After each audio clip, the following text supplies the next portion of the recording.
What's up, guys? So, I am got a lot of meds in me right now, so I'm a little on the loopy side and pretty groggy. But I don't feel much pain right now because of the meds. So, yeah, feeling pretty good. I've been try to jump in Captain Cook's live stream there for a minute, but I also won't be able to sit here very long either because I'm going to build up too much pressure and then I'll have to lay down. Obviously, I have a 4-inch incision on my gonads that long, so I'm not going to be sitting here until things like pop out. But anyways, we got a fun stream for you on Monday.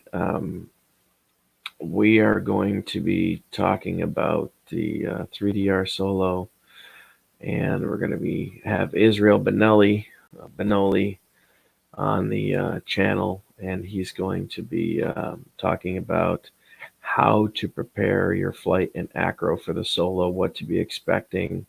I know a lot of people don't realize that the 3DR solo can fly just like a race drone with full manual controls, no GPS, no gyro stabilization, full flips, barrel rolls, Epps loops, all that kind of stuff, and take cinematography footage while doing it. This is something the Solo has been able to do for 5 years, even though it's a GPS platform bird. It is very much capable of doing it. So we're actually preparing my red one up there on the shelf to be able to take um, Acro. I'll be putting a FPV 3-in-1 camera on that drone at 200 milliwatts, and I'm going to be choosing a 1-cell battery, and we're going to be flying it with the goggles. I'm going to be showing everybody how to do that. So, but that's going to be here in probably a couple weeks before I can get out and feeling good enough to do that. So it is what it is, dude. My face is all pudgy from all the like I just feel everything is pudgy. My platelet count is really low. My red blood cell count's really low. I'm a wreck, man. Absolute wreck, dude. It's crazy how much of a wreck I am right now. But yeah, so be expecting the 3DR solo video. Brian, this is going out to you soon, brother. This is the Fly Sky i6 transmitter already pre-bound and ready to go with 4 batteries, the Tiny 6 and the case, as well as a charger. So all you got to do is pick your goggles. We'll be sending this off to Brian so that you can start learning FPV and Acro. And when he's done with this is the 6th person this donor quad has seen. This was sent to me by E-Drone. I can't remember who donated to him, but this is getting ready to go off to the next person. So this will be the 6th person this drone has seen, but I decided to throw in a brand new i6 transmitter, Fly Sky transmitter, so that it kind of more or less completes the package for people that we send it to. So it is what it is. So we'll get that off. I'm not seeing any comments here. I don't. Is anybody? I see 6 people, but I'm not seeing comments. I don't know what's going on. Maybe you guys just aren't talking. I don't know. Maybe I'm just loopy from taking too many meds. Who knows? But I am going to start building some more 3DR solo batteries here in the next couple days as I can take time. I've got 2 more battery management systems that I'm about to tear down, solder XT60 connectors to, and get them ready for a new solo. So if anybody wants to purchase a battery management system, battery mod that I created so you can run your 3DR solo on newer batteries, let me know. They are $45 a piece and $5 for shipping. So it's like $50 altogether for a battery mod. Oh, Mike, what's up? Heath, what's going on, brother?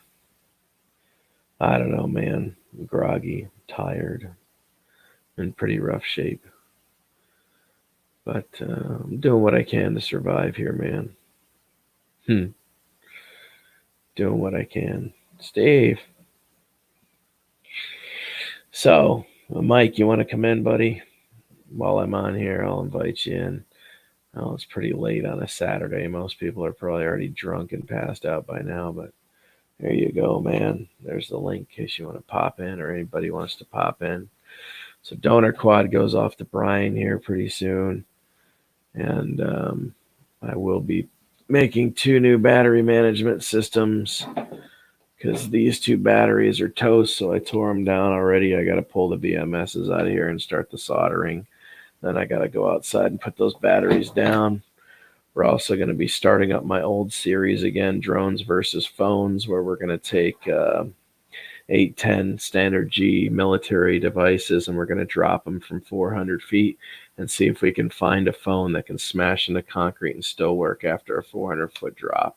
So I'm going to be punishing these phones pretty horribly, but that's going to be, once again, a series I used to do called Drones versus Phones. And we're going to put them through some pretty rigorous testing. I never got around to killing these 3 phones, so we still need to do that. And if everybody likes those videos, I'll probably order some more 810 standard G military grade devices, and we'll go ahead and kill off some of those. Should be a good time. Steady 5 people in here. Yeah, Heath, it's good to see you, buddy. It's good to see you, Maverick. Ooh. Turn some air on. I get hot. Even though it's cold here, I get hot, man. Hot flashes, low blood cell. That, and I'm on oxycodone. That helps. Lon, what's up, man? Any idea how long 3DR batteries last that have never been charged? Okay, so they only had a 3.5 year shelf life. The original designer of the batteries was actually the Tattoo company. And I convinced Tattoo to make a rerun of the original cells that went in the Solo. So you can buy the 5200 mAh kit. I don't know how much you've been paying attention, Lon, but we've perfected I came up with the battery mod almost 3 years ago now for the Solo so people could run on new battery packs. But since then, we've also created 3D printed lids that go over the top of the battery mod. So you can actually fly with new batteries. You don't have to use the old ones. You just have to build the battery management system so that you can have battery telemetry properly. So, but I mean, your average flight time is really going to vary on what you fly the battery down to. So, if you fly the battery down to 5%, you'll get 15, 16, 17 minutes. If you fly the battery to what you're supposed to, nothing under 15%, about 14.5 to 15 minutes fully loaded with gimbal and GoPro, but it really depends on how you fly and your skill set. I've gone a 6-mile round trip with my Solo and landed on about 7% battery. So, it really depends on your skill set, wind, directional path, how high you are, how good your signal is, what rate of travel you're currently going at, all that fun jazz. So, yeah, man. Wayne, what's going on, brother? What is happening, Mr. Wayne? Just a video popping in. Hey, what's up, guys? I have 6 batteries that were never opened. Lon, I bought brand new batteries from B&H that had never been opened. 3 of them didn't even work anymore. So like I said, man, there was only a 3.5 year shelf life. They only ran 1 production of batteries in 2015. All of those batteries are old and they're starting to degrade. Sometimes you get lucky. Some of them last around 13.5, 14 minutes still, but you can't push those batteries hard.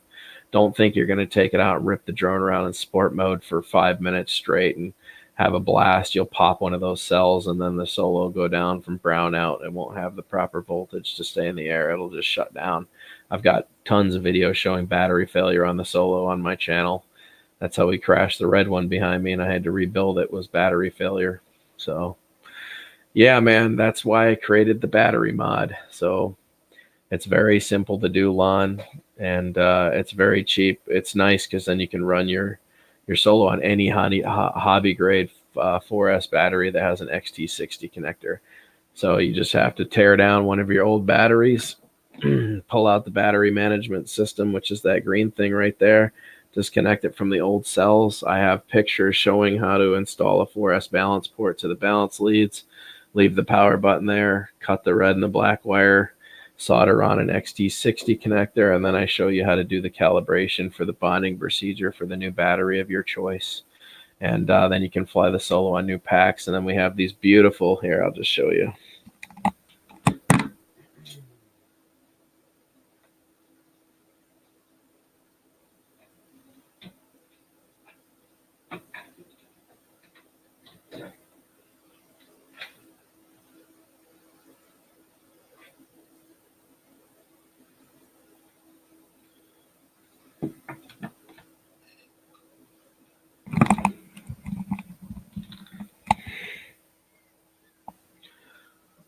So here you go, Lon.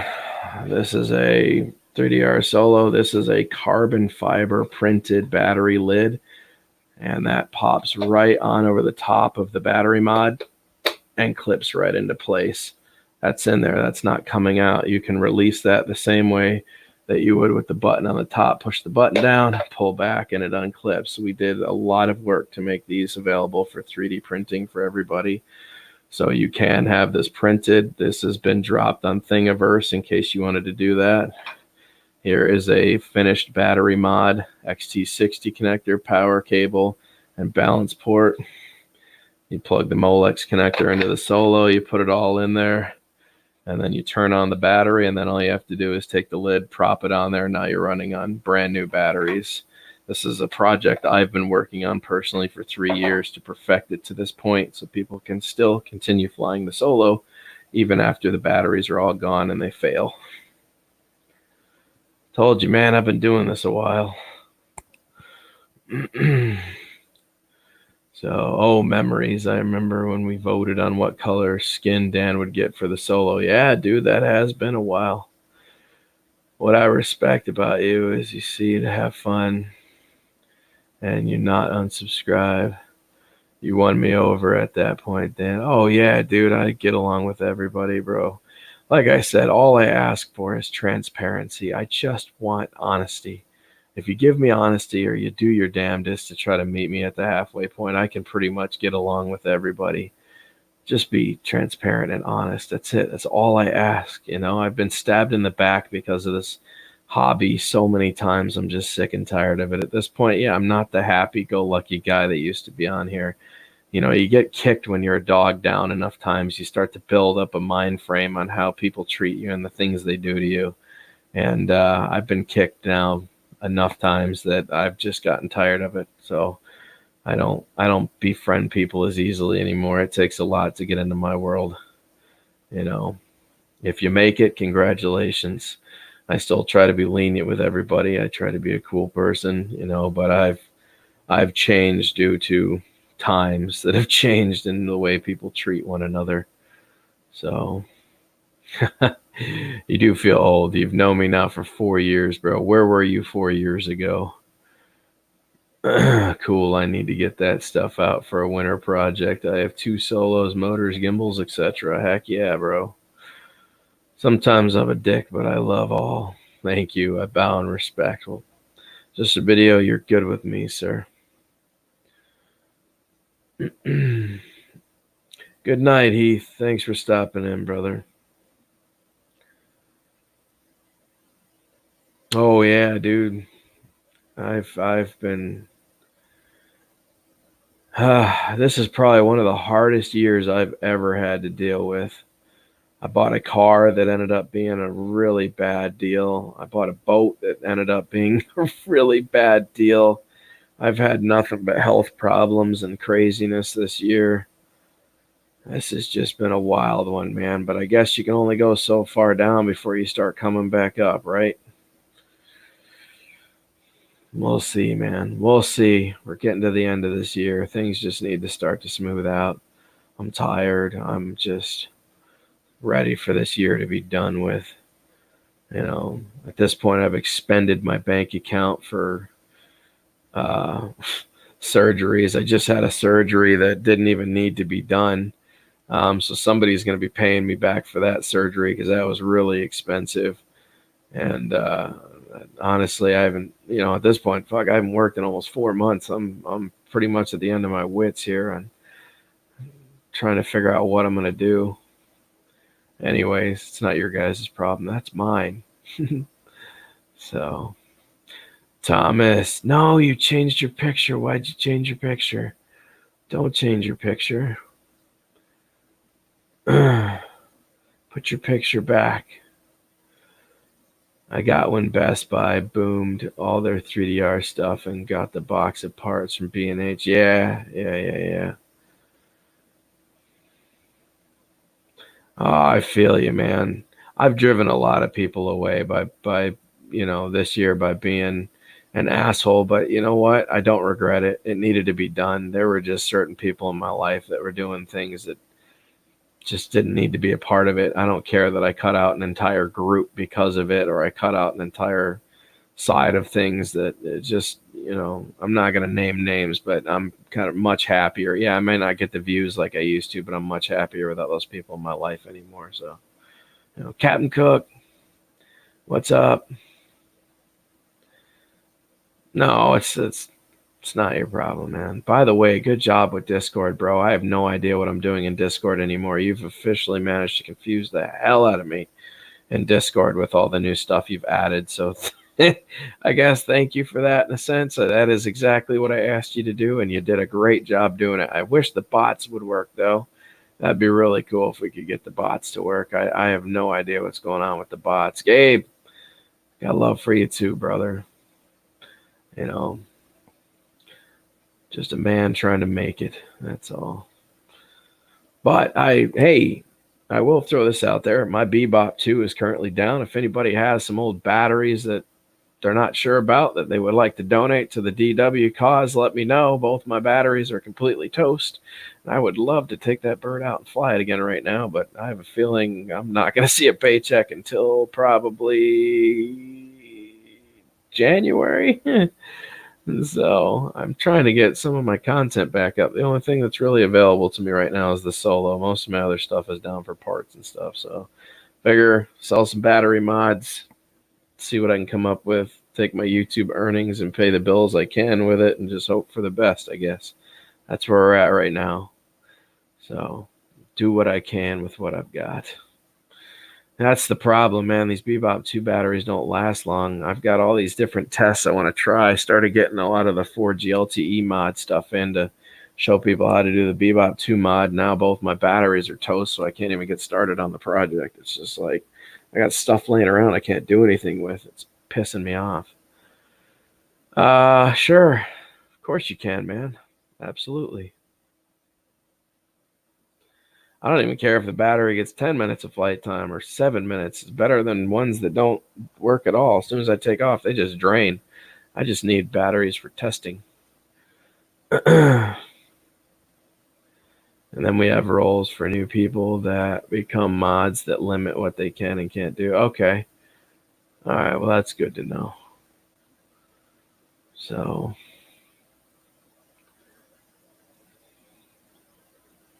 yeah, man.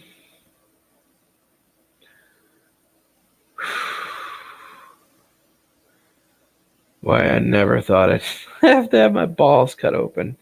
And the worst part is it didn't even have to happen. If you want to hear something really funny, though, here's the funny thing. Oh, thank you, brother. No, it's all right, bro. You're good. That's just gone 5 or 4. Our clock is going back tonight, so not sure of the time difference. Oh, I'm not. I don't even want to. Yeah, I don't even want to talk about that guy. Yep. Nope. He's an interesting fellow to say the least. I had to put him in line only once, and it did its job because he hasn't gone back to the way he used to be. But boy, did he try to pull a quick one on everybody when he first started on this platform. I unfortunately had to expose his activities, and he's hated me ever since for it. But you know what? It kept him from being a liar. So, transparency, it's so easy.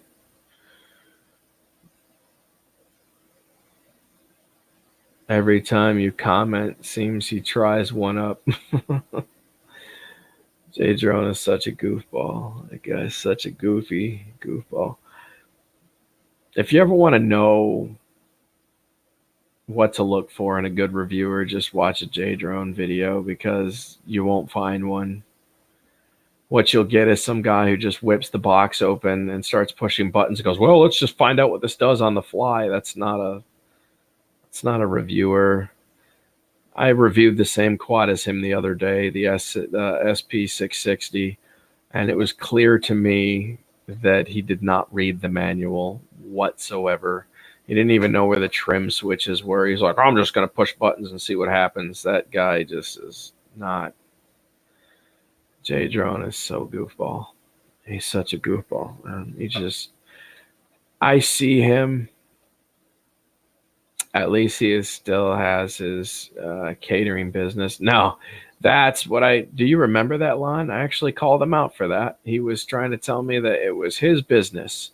He owned the catering business. This is my business. I'm just doing grunt labor at my own job site today.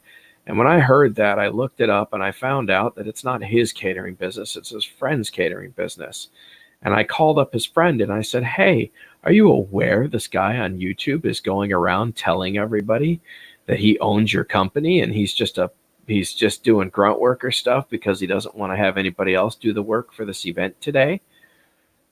Oh, yeah. That was the last time J Drone was dishonest on YouTube. And he did take it personal. He came after me after that and had YouTube try to put a guide strike against me for mentioning his full name on YouTube, but it didn't go through.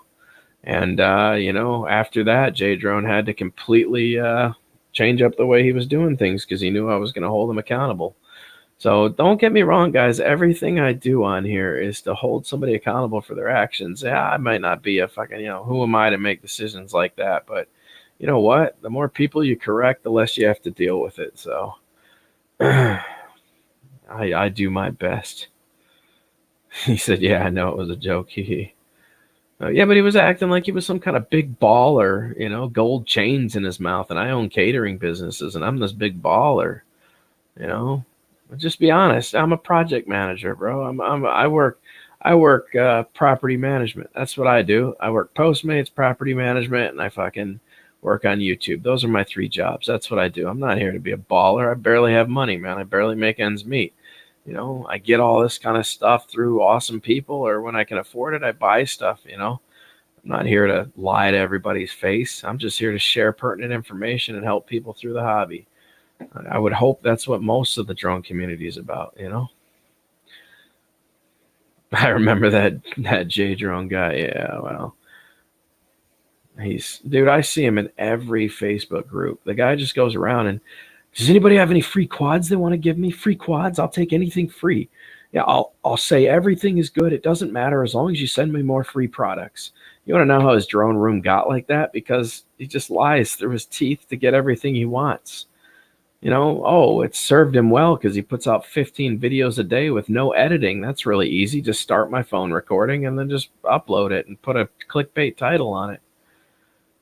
If you still watch J Drone today, you're sorely, I feel bad for you, honestly, unless you're watching him for entertainment value, because he can definitely be an entertaining character. I don't get that anyway. Who cares what anyone does? I do. I care when I remember why I started my channel. I started my channel because I got tired of watching people like Quadcopter 101 tell everybody everything was good. Oh, everything is good. Oh, this quad is amazing. Oh, it's so amazing. Oh, yeah, RC Saylor. Oh, everything is fantastic. Just give me more free stuff, more free stuff, more free stuff. I am the first one to tell you I will throw I don't care how expensive the item is. I will throw the goddamn review out the window if it sucks. They may never work with me again, and yeah, it'll make my growth a lot harder on YouTube, but at least I was always honest from the beginning, and the consumers have somewhere to go if they want honest information. It's really easy. It's not hard. I'm not a sellout. I'm not going to sell out to the big companies. I'm not going to sell out. I'm sorry. That's not me. It's not my character. It's not how I do things. So... William, did you really just send a $70 super chat, bro? Are you out of your mind? You're crazy, man.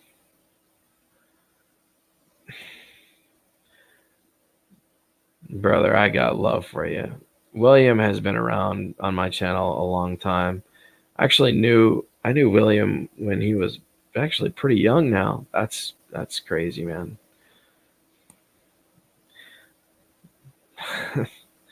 Actually helps a lot. Be honest with you, William. Thank you for that, man. Kind of leave me without words there.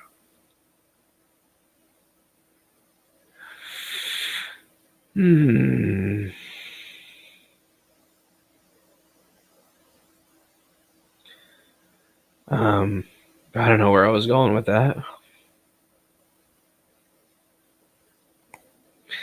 Somewhere. Ron, what's going on, buddy?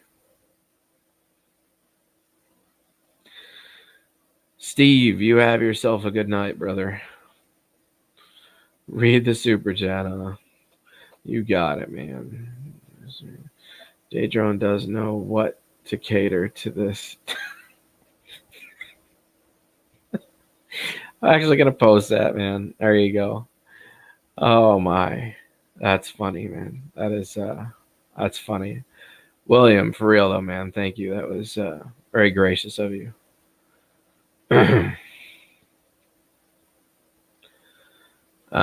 Hey, I'm trying not to, man.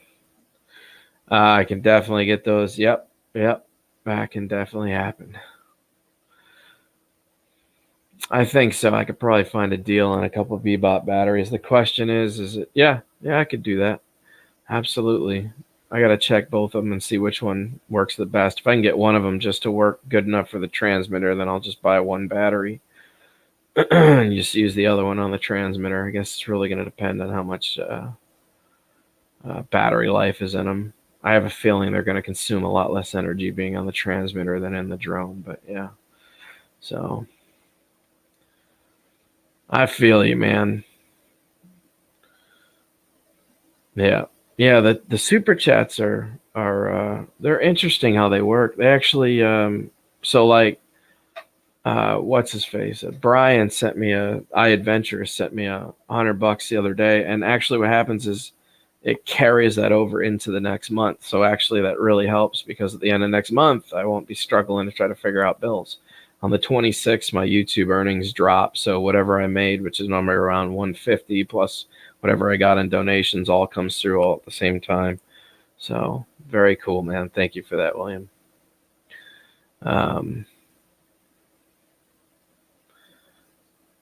Let's see. What's so funny? I thought you lived in Orlando and realized I am in Tampa, my friend. Yes, absolutely. Yeah, I know, William. They actually take 30% off the top, which is just ridiculous. I don't understand YouTube's need to just like 30%. They're taking like $30 out of whatever you're sent. That's crazy, man. It is pretty ridiculous, but yes, I agree with that.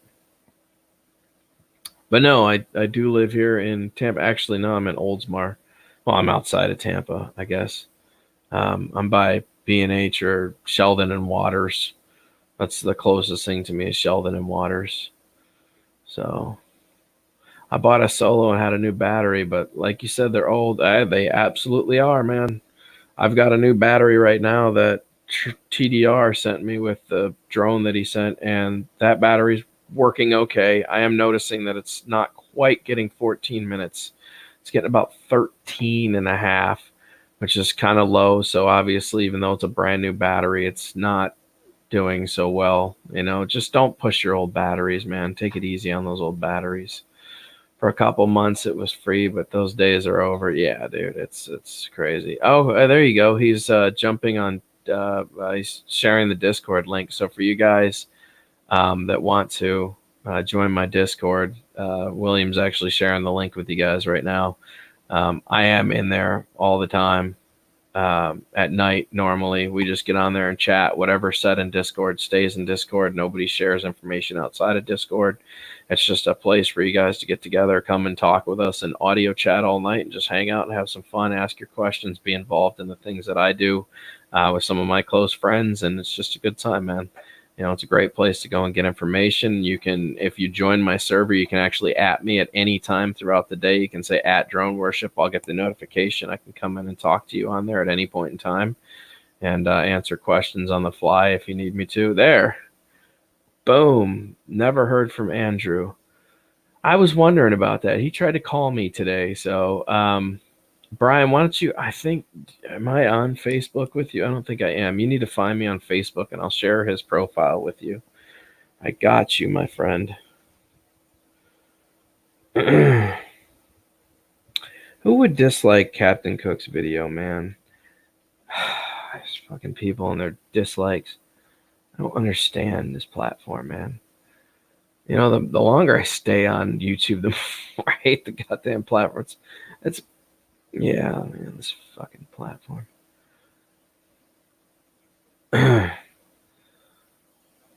Pardon me, guys. I have oxycodone in me, and so I feel very sluggish. I'm kind of up and down here. If I get off track, just remind me to stay on track. And there's a bot that I'll help that'll hit you up with sweet babies. I asked William to set up my Discord, and boy, he did an excellent job setting it up. He comes in every once in a while and solves it. Dude, I just don't get it. Are there really 5 dislikes on here already? No. Let's see here.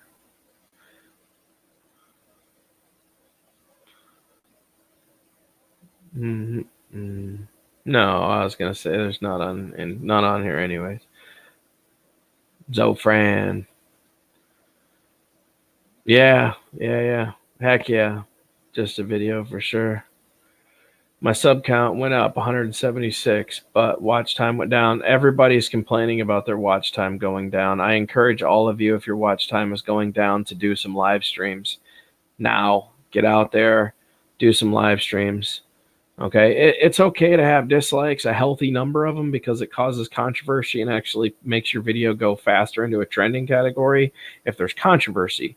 You can't just have all likes, because all likes aren't going to really help you out. You actually, believe it or not, have to have a healthy number of dislikes with your likes to make the video worth anything in YouTube's eyes.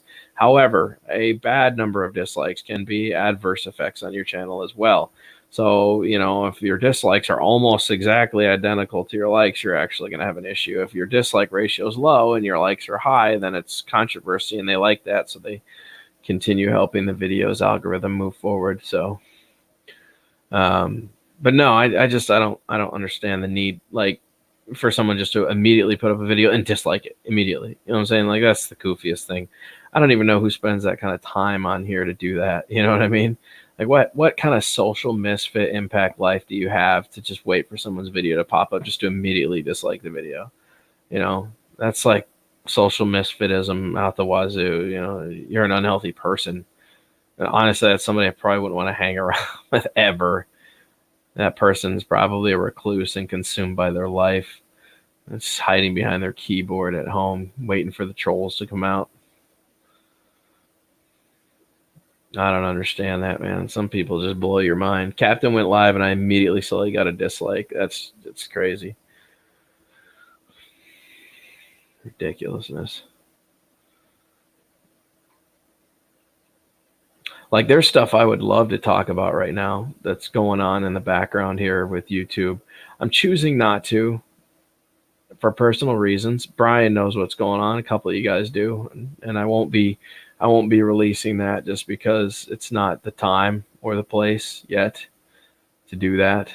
But at some point, I will go ahead and make everyone privy to that information when I know the time is right. And it's going to be quite a smack in somebody's face, I would say. And that depends on whether they yield and back down. If they decide that they've gotten themselves into something that they really weren't ready for, that's a decision they will have to make. So, but yeah, man. Sometimes people just need a healthy push in the right direction. I can be that guy sometimes when I need to be. Haters are amazing. They really are. They're a guaranteed view every day. The dedicated ones are the ones that just sit there and wait for you to upload anything so they can hit dislike. I'd watch your video more, but I work so damn much. Oh, Alan, it's all right, brother. Whatever anybody can do. Just remember, for everybody that's in here, the like button is your friend. If you really support someone, the first thing you should do, no matter whether it's a video, a live stream, the most supportive thing you can do for that person is just to hit the like button, because it radically alters their algorithm. When I go and I get 400 views on a video and I see it only got 27 likes, I go, oh, come on, man. This is why we don't grow at the rate we should. So whenever I pop in on any of your guys' videos or any of your live streams, the first thing I immediately do, because I know it's helpful, is go right to the like button, push it, then add a comment so that it registers with the algorithm. And then I stay for 5 minutes. If I'm having a blast, I try to stay longer. It's not, mathematically, it's impossible for me to go to everyone's video every day. I'm subscribed to over like 6,000 people. I do my best every day to try to hit at least 10 to 15 channels that are on my subscriber list that have posted recent stuff or been active. I try to go through and I try to make contact with those channels and give them some involvement. It's the same thing that they do. It's you know what I'm saying? That's being supportive. If you're a drone community, you're being supportive of each other. These are the number one things you can do to help your friends out and hope that they are, expecting the same thing back, that they're doing the same thing for you. John, what's up? Bam. And the likes go up. John has been here a long time as well. Mike B. Does anybody want to join me on panel? Seriously, it's got to be boring just sitting here. Oops, I don't know what I just did, but that's awesome. Did I legitimately just open another StreamYards? Oh, I see what I did. Okay, copy. So if anybody wants to join me on here, come on in. Sang D98. Sang a D. Matter of fact, I need to give out some moderator status. All right, who's what? Yo, Big Dan. I haven't seen you in a while, bro. By the way, I love the good, the bad, and the ugly. Yeah, I think that's who that is, right? Yeah, that's I forget what he called himself. He called the other one Blondie and Angel Eyes. I think it was Angel Eyes, right? I think that was his name. I try to watch my closest friends. Exactly. You do what you can. Just do what you can. Not everyone's expecting you to stop their video every day. They would like to, but not everybody. They have to understand mathematically it's impossible. I see that a lot fewer of the lads with under 1,000 subs, their videos get 100 or 200 views and only 10 to 20 likes. I think people just, oops, where'd that go? I think people just forget sometimes too. No, and I agree. That's why I said you just have to embed it in your head that the first thing you do if you support somebody, just make it part of your routine when you come on YouTube. The first thing you do is hit the like button and drop a comment if you're supportive of that person. You know what I mean? Like, it's just once you make it part of your routine, you don't even think about it anymore. I click on somebody's video, I go, whether the content's what you were hoping for or not, you can still help the person. To them it was good content. Click the like button, go down, watch part of it. If you're intrigued, stick around. That's what I do. I love watching drone footage. I really do, man. Everybody's different. I love seeing all the different areas, the mountains, the water, the landscape. It's all different. I live in fucking flat Florida. Florida is just flat. There's nothing here. It's boring as hell. I have to find places with cool kind of like buildings and stuff to try to show cool stuff happening here, because Florida is just, you can see the horizon for days. You can see for 30, 40 miles straight with no issue. Sad, really. I would love to see some mountain backgrounds here.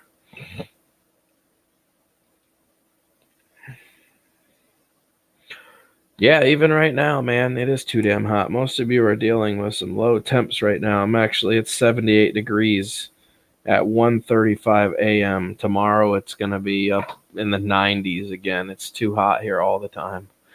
Do you know how much 100 people doing something is, like a ton. I get you. Tuku, yeah, Tuku. That's what it was. Tuku. That's right. Hey, Blondie. I love the Man with No Name trilogies. He said, "I'm from Jacksonville. I get it. We're gonna have to come. We're gonna have to go fly sometime, man. There's a bunch of people that want to fly. I'm with it. You know, I want to come August. Can't decide on Arizona, Pennsylvania, or staying here.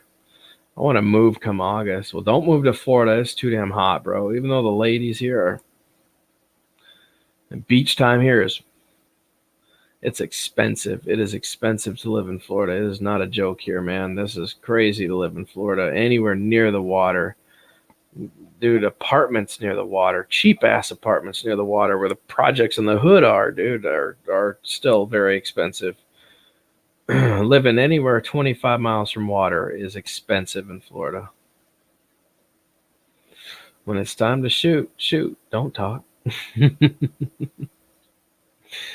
know. Yeah, I know all the places where I used to fly, yet I can't fly no more. Put the ordinances about flying drones or doing any kind of RC. Dude, that's why I said, you know, like, I don't even know how much longer I want to pursue drones, as much as I hate to say that. It is just getting so old having to fight with not just the public, but the people in the drone community now, and you're tacking on the government as well as Leo and the FAA.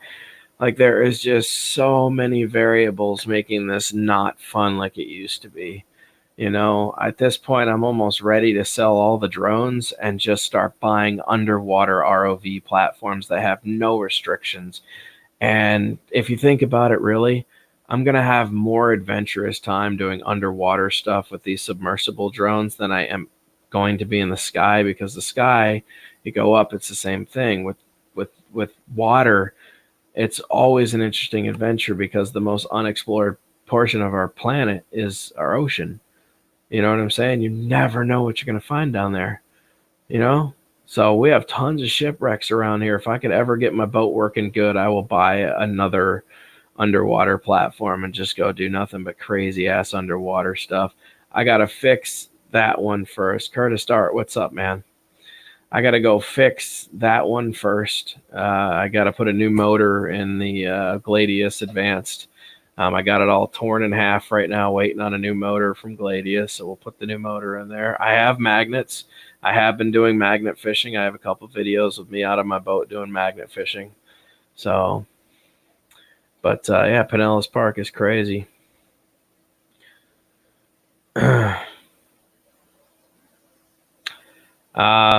Yeah, I'm not. I don't think the Gladius Mini is as good as the Advanced Pro. That's not heavy enough. Curtis, I feel where you're coming from. I've been watching your videos going out with Gladius and flying with those, or doing the underwater stuff with whatever his name is. But I got to tell you, man, being someone who has torn these things apart and can show you how cheap the inside internals of these are, I can't believe you guys are paying what you paid.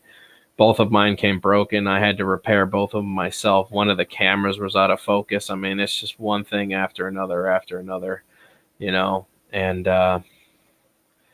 the motors are cheap, poorly designed. There's a lot of stuff that I'm just not happy with. You know, I'm going to be honest with you, man. I tried to work with their company, and I am getting ready to put sonar on mine, which is something they don't even offer on any of their models. And I would love to show them how I'm going to do it, but I'm choosing not to because they have just been complete dicks ever since I asked them for any kind of help. So at this point, I don't want to help them anymore. You know, I'm gonna turn 3DR solo on them and do my own thing. And people have questions, I'll be like, you should ask Gladius. They'll be able to help you with that. You know, so it is what it is, man. I'm a hobbyist. This is what I do. JDS, Tomas, Wayne.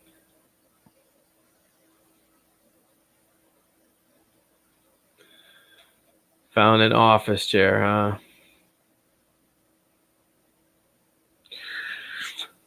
Yeah. I watched your trip to California, wherever the hell you went to hang out with that gray bearded dude with the hat on who thinks I'm a troll because someone told him I'm a troll, even though I'm not really a troll. I just asked for transparency. Dude, Grandpa Ken, I haven't seen you in forever. How the hell are you, sir? Grandpa Ken is amazing. He's been following me a long time, just like John, just like William, Mike B, a lot of these original guys, Steven. Sorry guys, there's a lot of names out there. Wayne, a lot of you guys have been following me a very long time. JDS. I have not seen Grandpa Ken in a good minute. How you doing, Ken? Now, the only one that I'm curious about from their company right now that I'll probably purchase myself is probably Dory. Dory would work for a lot of my adventures where I wouldn't have to bring the big old Advanced Pro model out there, and because that's kind of a heavy package altogether. But Dory could solve a lot of my issues for close stuff. So I may consider getting Dory, but there are some big ROVs that I really want to get my hands on. They have extendable arms and can grab stuff and pick stuff up, and I'm really thinking about getting into the robotics end of things. I've actually been talking with a company about sourcing their new ROV platform. I'm not going to mention who it is, but they have some very good ROVs that are professional grade stuff. I'm talking for big ships, $15,000 to $20,000 ROV units. And I've requested some time with them, and we are in communications right now. So we're going to see where that takes us. I've been preparing for drone stuff to fail for a while now, and I'm coming up with all sorts of game plans in case drones become toaster technology, which is what's happening. I don't know about looking fine, Grandpa Ken, but we'll go with that. I know you haven't really been around too much, so there's a lot going on with me. So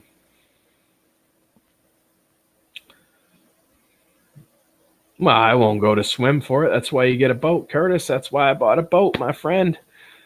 That's why I live in Florida. I bought a boat just so I could go out to the shipwrecks and dive with the big Advanced Gladius Pro and all the big fun stuff. The Mini doesn't handle the currents very well. The Mini is great for like close to shore encounters. You get that thing out into the ocean where there's big currents, dude. It's I've already seen what happens. Heck, Ken Dono gave up his to somebody else because he was like, look, it doesn't handle the ocean currents well at all. No, it's because it wasn't meant to. You want a big one. This is why I kept telling him not to get away from the Advanced Pro model. It's heavy enough that it can fight the currents with no issues.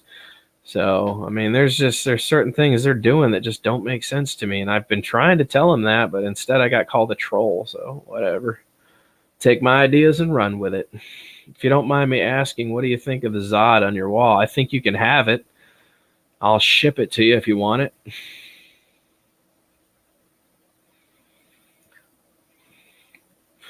Ray Smith, good night, sir. Sonar will require a second cord. However, I actually found some cord that is very closely matched to the 200-pound tensile strength floatable cord that's actually already attached to the Gladius. So I can dual wind the spool with two different types of cable and have a underwater sonar attached to it without throwing off the CG or center of gravity. So I have come up with some very unique ideas that I will not be sharing with Gladius because I gave them their opportunity to communicate with me, and instead they chose troll route. So I do my own thing now.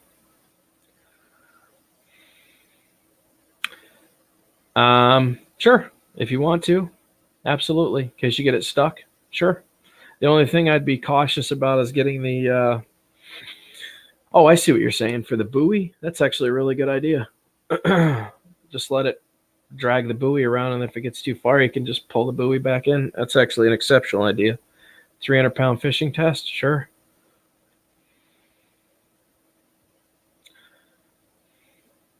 There's other things I want to do, like, for instance, for the people that want to drop the Gladius in the water, I noticed there's no hook system on it. It defeats the purpose. You know, if you how are you supposed to get it out of the water if you want to put it in off a pier?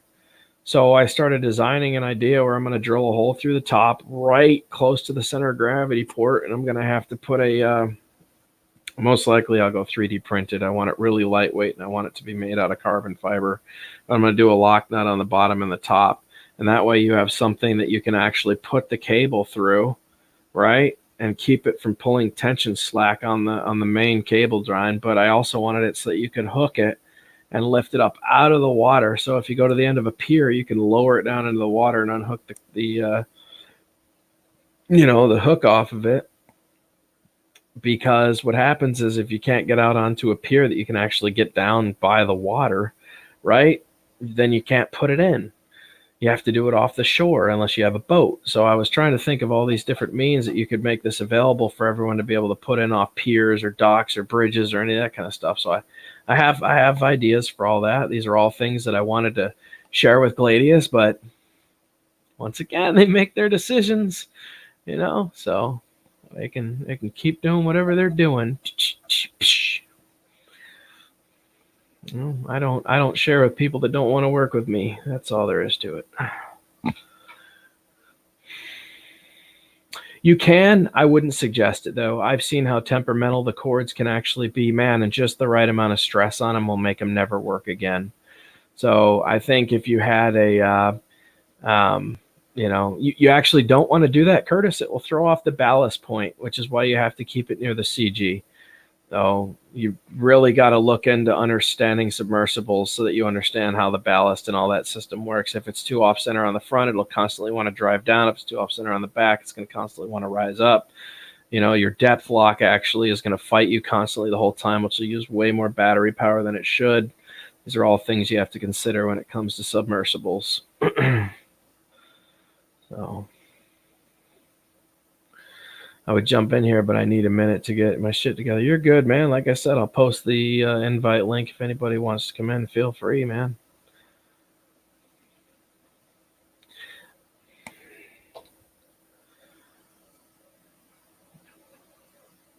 I do not have a metal detector. It is a battery killer.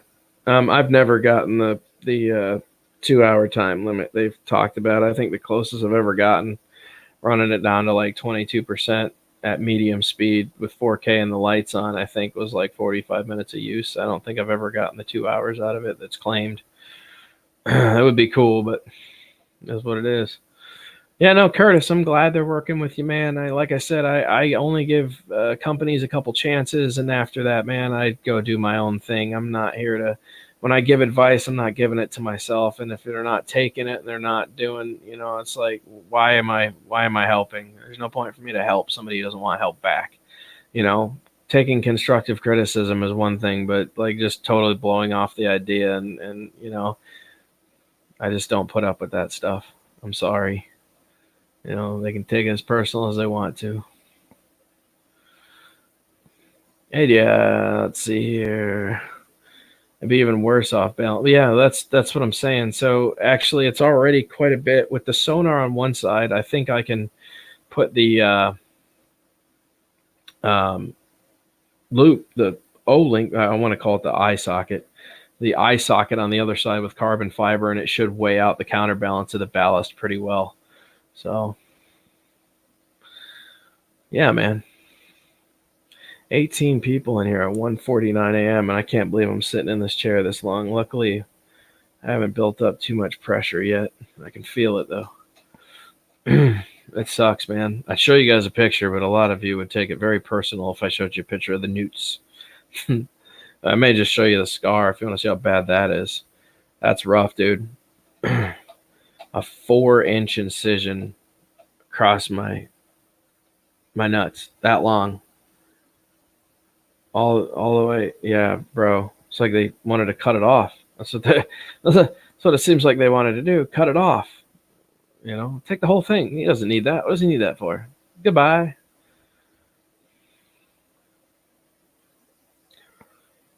Well, I like the eyeballs. The eyeballs we put on it are killer. Actually, I think they help with sharks, believe it or not. You just kind of like you would with birds and seagulls. Not that actually happens, but if you put a face on it, it's interesting. When we were doing stuff with the manatees, the first time when we took the gladius out with the manatees, it was awesome. The manatees were playing with it. They were having a really good time with it. But then when we put the eyeballs on it and we took it out to the manatees, even though they're almost blind as a bat, they were able to somehow see the eyes. It was really strange. They didn't want to interact with it. And this is the same area, same group of manatees.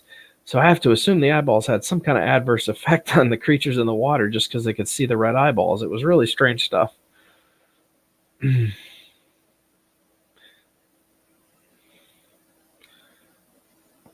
Just remembered, and pain pills are your friend right now. No, they are, and that's why I'm, So, yo. What's up, buddy? Nobody was joining, so I had to join in. I know. It happens. Not everybody wants to be on camera this time of the morning. Yeah, it's okay. That's all right. I'm digging this, man. This is. Yeah, I've been working on it. I can't grow it. It doesn't grow that way. It gets very thick here, but then it kind of sheds off around here.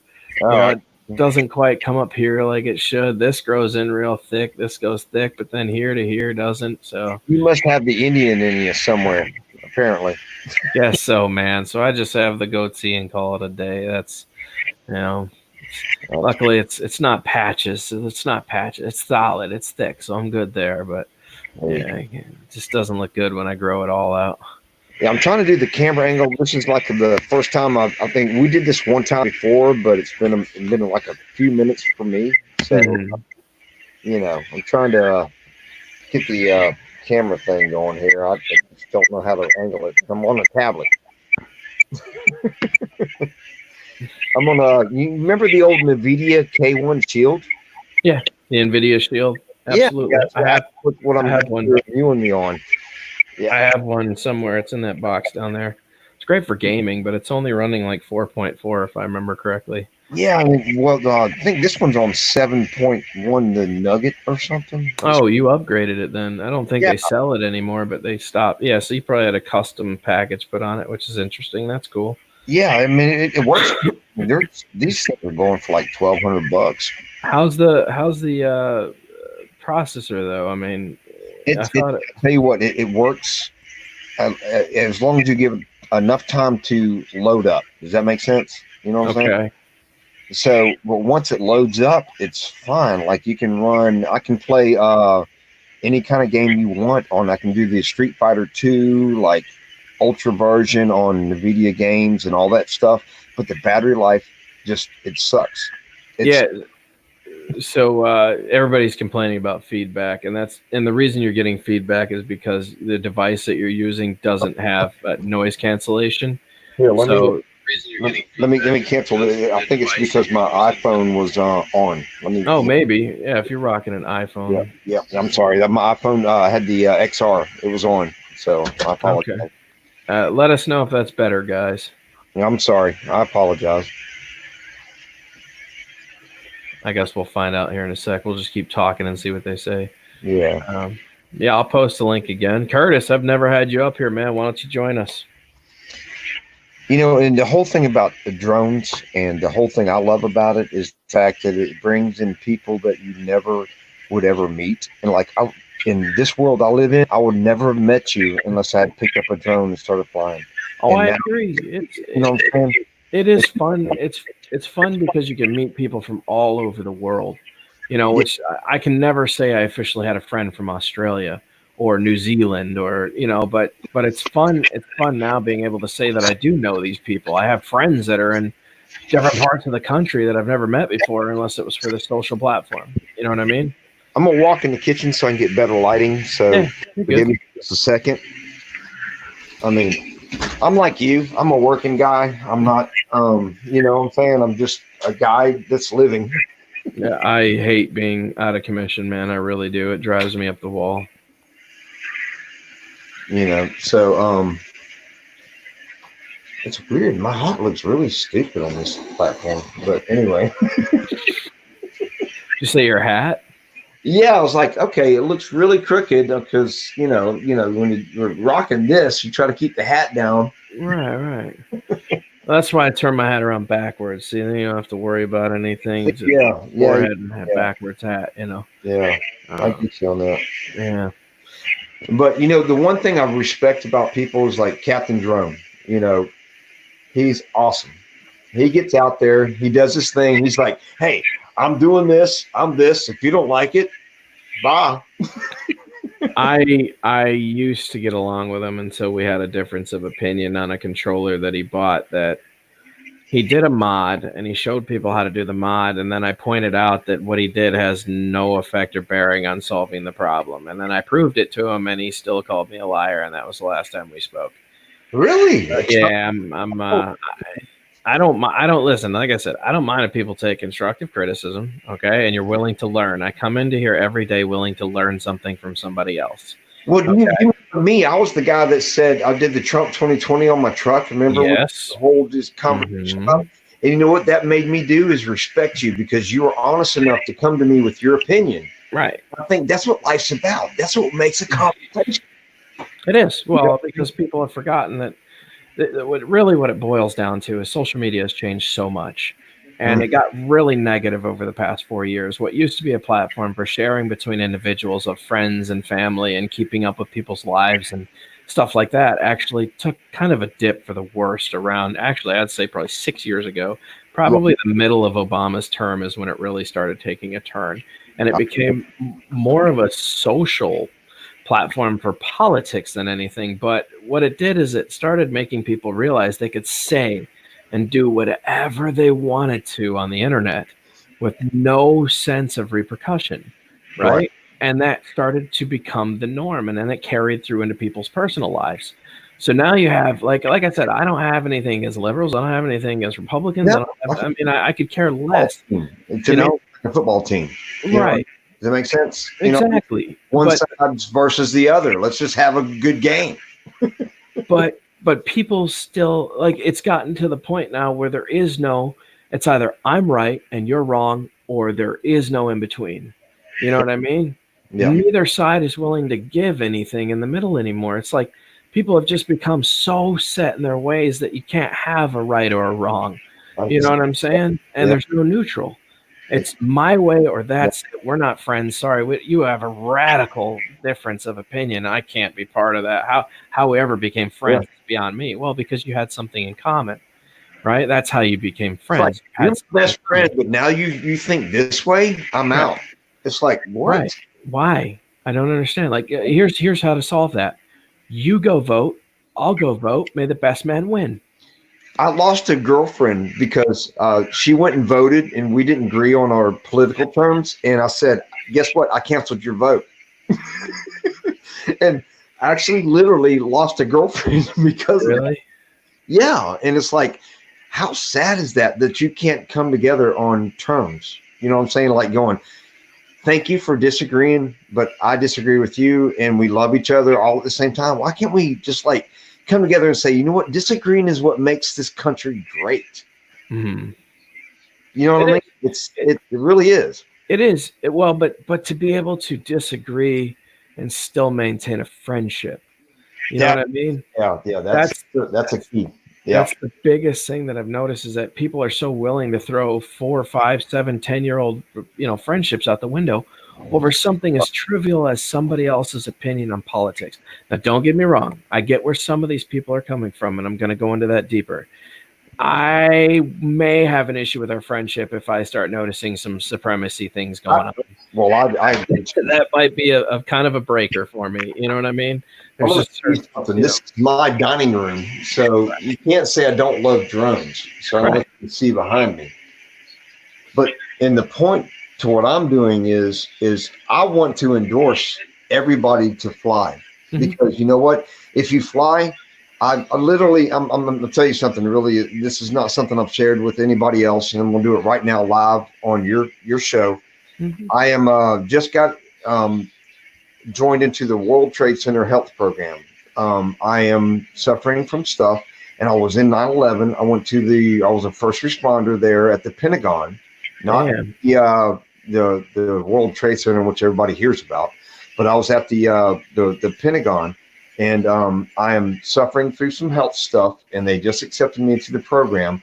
And to me, drones are a therapy. And this is what I do to compensate for my PTSD and the things I'm going through right now. I'm gonna have actually on the in a few days, I got to go through a health evaluation and try and go through this stuff.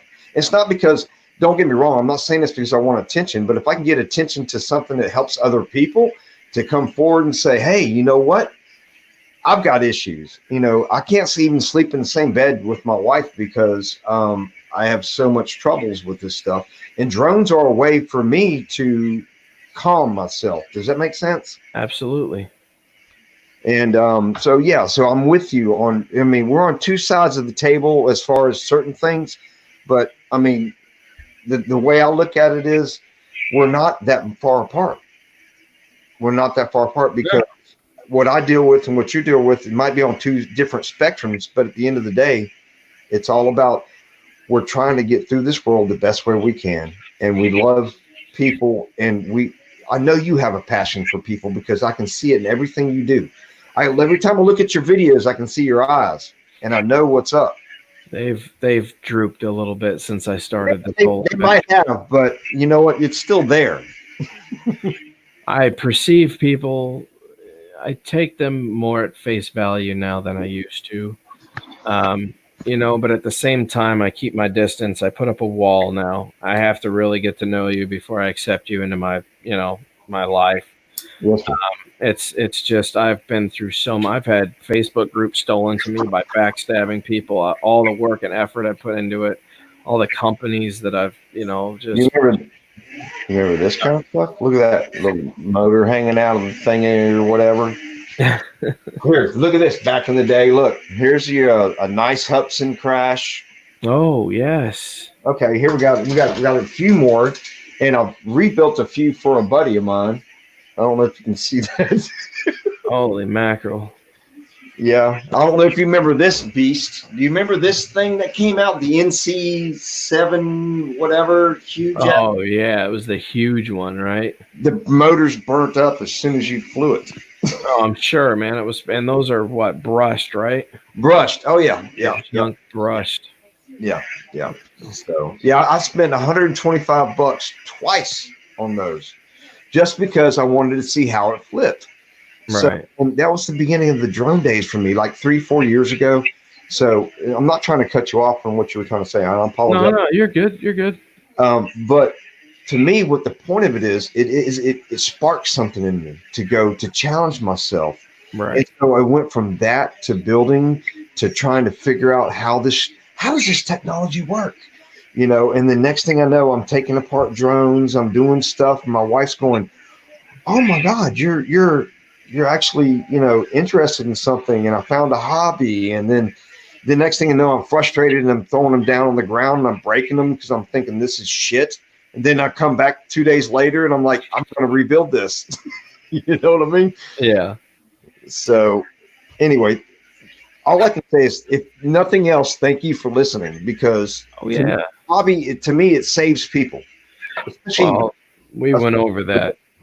We went over that already, man. Like I said, I used to be a biker with the Outlaws, dude. I weighed 250. I was a head knocker. I didn't care.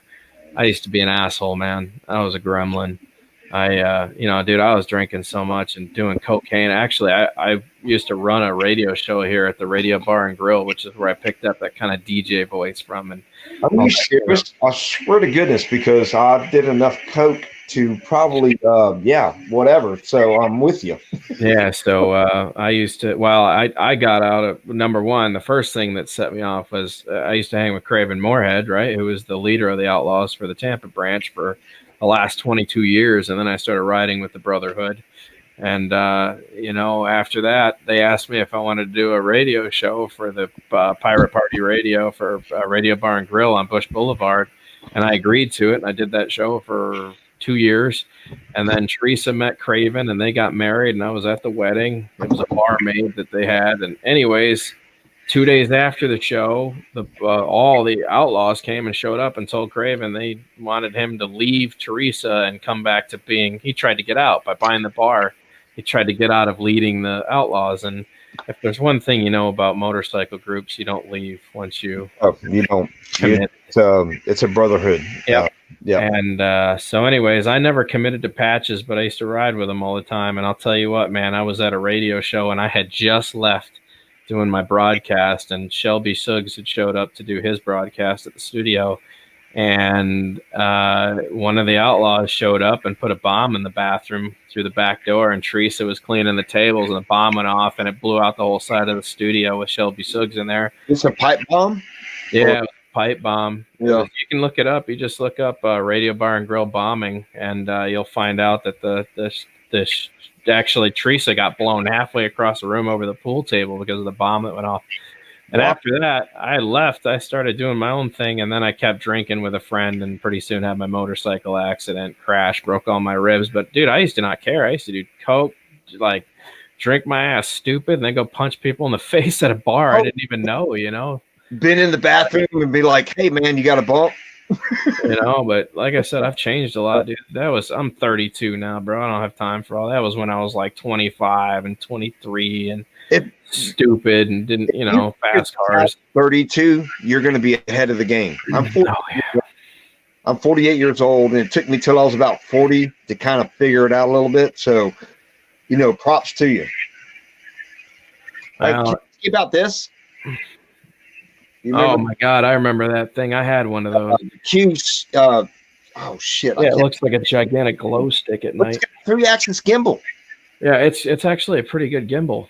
It really is. I was trying to think of how I could transfer that onto another drone. Which it's not that it's not possible. It's just I don't think you can aim the gimbal up or down, right? I think it just has, if I remember correctly, it just self stabilizes for side to side, right? No, it doesn't go up and down. Yeah, it goes up and down. It goes 360, like it's a 3-axis. I'm not 360, right. But 3-axis gimbal. Yeah, but you don't have control of it, right? When you fly, all it does is do leveling. When you tilt the right, it's just a fixed camera. But with the remote, but it's one of those beep beeps. You know what I'm saying? Right. Okay. Beep. Yeah. But so I was just curious. I was wondering if there's a way to take that situation and like put it onto a regular I'm sorry, moving around here, but the way to put it onto a another quad, like you could take it, you know what I'm saying, and actually where it could tilt up and down. I don't see why not. You would just have to. Here's the real question: is how much do you care about the transmitter? How much do you care about the drone itself? Well, what I was thinking, because you got the Hubsons 501s. You know you hate Hubsons. Here's a better thing. Let's do this. Okay. Why don't you just install a U-Blox GPS on it? See, now I'm really in another world because I have no idea what that is. So I'm assuming it's just a pretty fairly simple flight controller inside of there. What would really be hard about installing a GPS on that unit, just like you would a race quad? You know, you could actually probably tear that open and put like an F4 flight controller inside of it for like $20, right? Sure. And then just attach a GPS to it and make it a GPS quad. So you just take the quad basically and turn it into what you want it to be, and then put everything there. Right. So what would just leave everything that's already there? All you're taking out is the flight controller and switching it with a open source. And then obviously, I assume you have a hobby grade transmitter at your house, Fly Sky, 7, Bangor. I'm thinking about it, but I have not got one yet. But no, that's the next step for sure. Because Sky or Free Sky is definitely on the wish list for Christmas. Well, let's do this. I have a DV. I think I have a Devo 7 or Devo 6. Hold on, man. Give me a sec.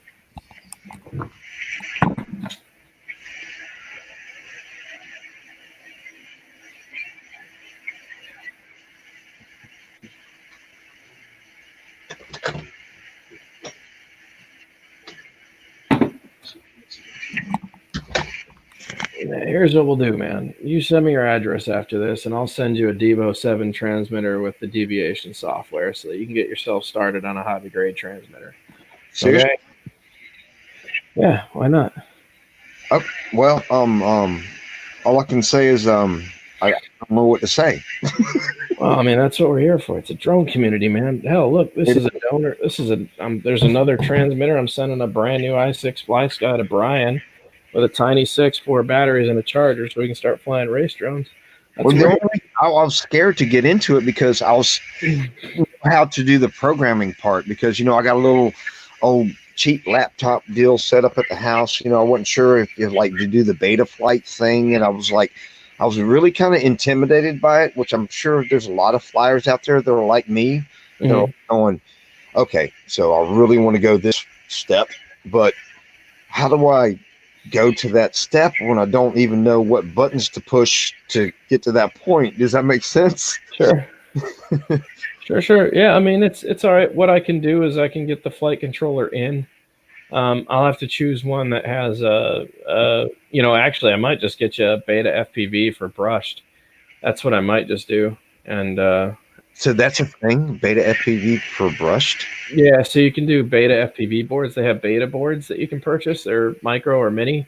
And, it takes 4 motors. So I assume as long as we can run a higher currency, I can actually put a voltage regulator on there, which would be really simple. Okay, so something like this would work.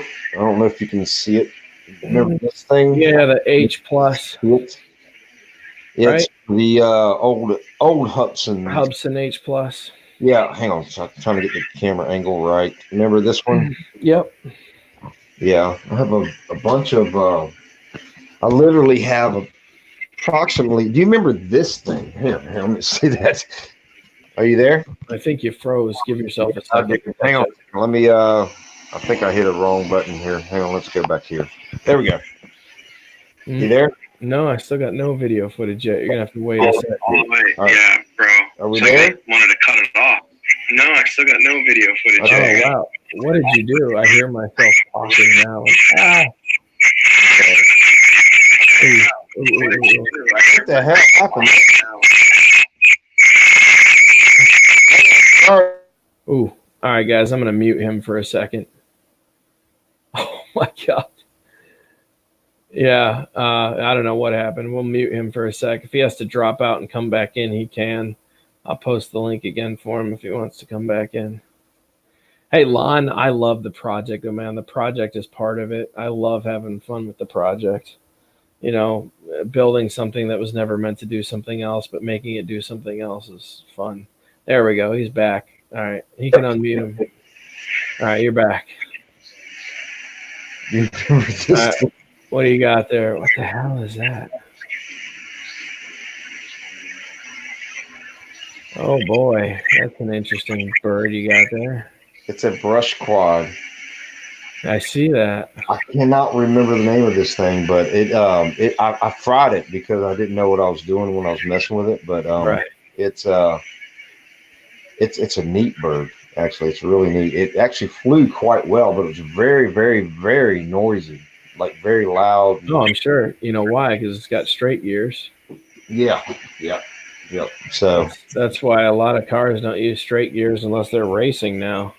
That's why a lot of race cars, high drag cars, have whiny transmissions because they're running straight gears. There's nothing wrong with the transmission. It's just loud because they're straight gears. So let me ask you a question. You're on medication right now, right? I definitely have some oxycodone in my system. Okay, listen, I'm gonna tell you guys, I'm drinking beers because I don't have to go to work till like 2:00 in the afternoon tomorrow. So if I apologize, but I'm a pretty decent guy when don't drink old liquors, which I used to today.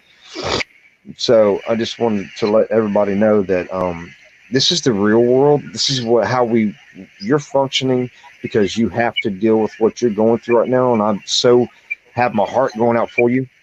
I'm dealing with stuff myself, but I don't ever try to project my problems onto other people, just like you don't. I can already see that. I don't like to. No, but I do like to keep people apprised in what's going on in my life. But I'm not going to judge you for what you do. And if anybody else on here is drinking a few beers and having a good time, I'll go like this and say, you know what? Good luck to you. More power to you. If you're going through something and you're hurting and you're taking a pill or you're drinking a beer because of it, more power to you. You know what I'm saying? This is a community of people that I think that love each other for what they do. Oh yeah, no, that's hands down, bro. I would join you on that tip because I have a whole bottle of Japanese sake that I still like to put down. Oh man. And of course the Monty Python of Holy Grail Ale. Whatever. Get out of here. Legitimately, it is Monty Python and the Holy Ale. Wow. That's nice. These are from Black Label. They're not produced anymore. I managed to get my hands on one of these. It says cured over, let's see, this. Your mother was a hamster and your father smelt of elderberries. This is an amber gold ale tempered over burning witches from the Black Sheep label. This is the probably last bottle ever produced. I don't know how I got my hands on it, but wow, I'll never drink it. It's a collector's item. And are any of you guys a fan of Monty Python and the Holy Ale or Holy Grail? I love the movie Monty Python. That's been years for me, but yeah, I get it. Now let me ask you a question. I can't drink with this stuff, but do you think sake goes bad if it sits? It doesn't say keep refrigerated. Yeah, that's a good question. I don't know. That's a good question. Anybody else have any answers on the sake thing? Because I'm curious on that one.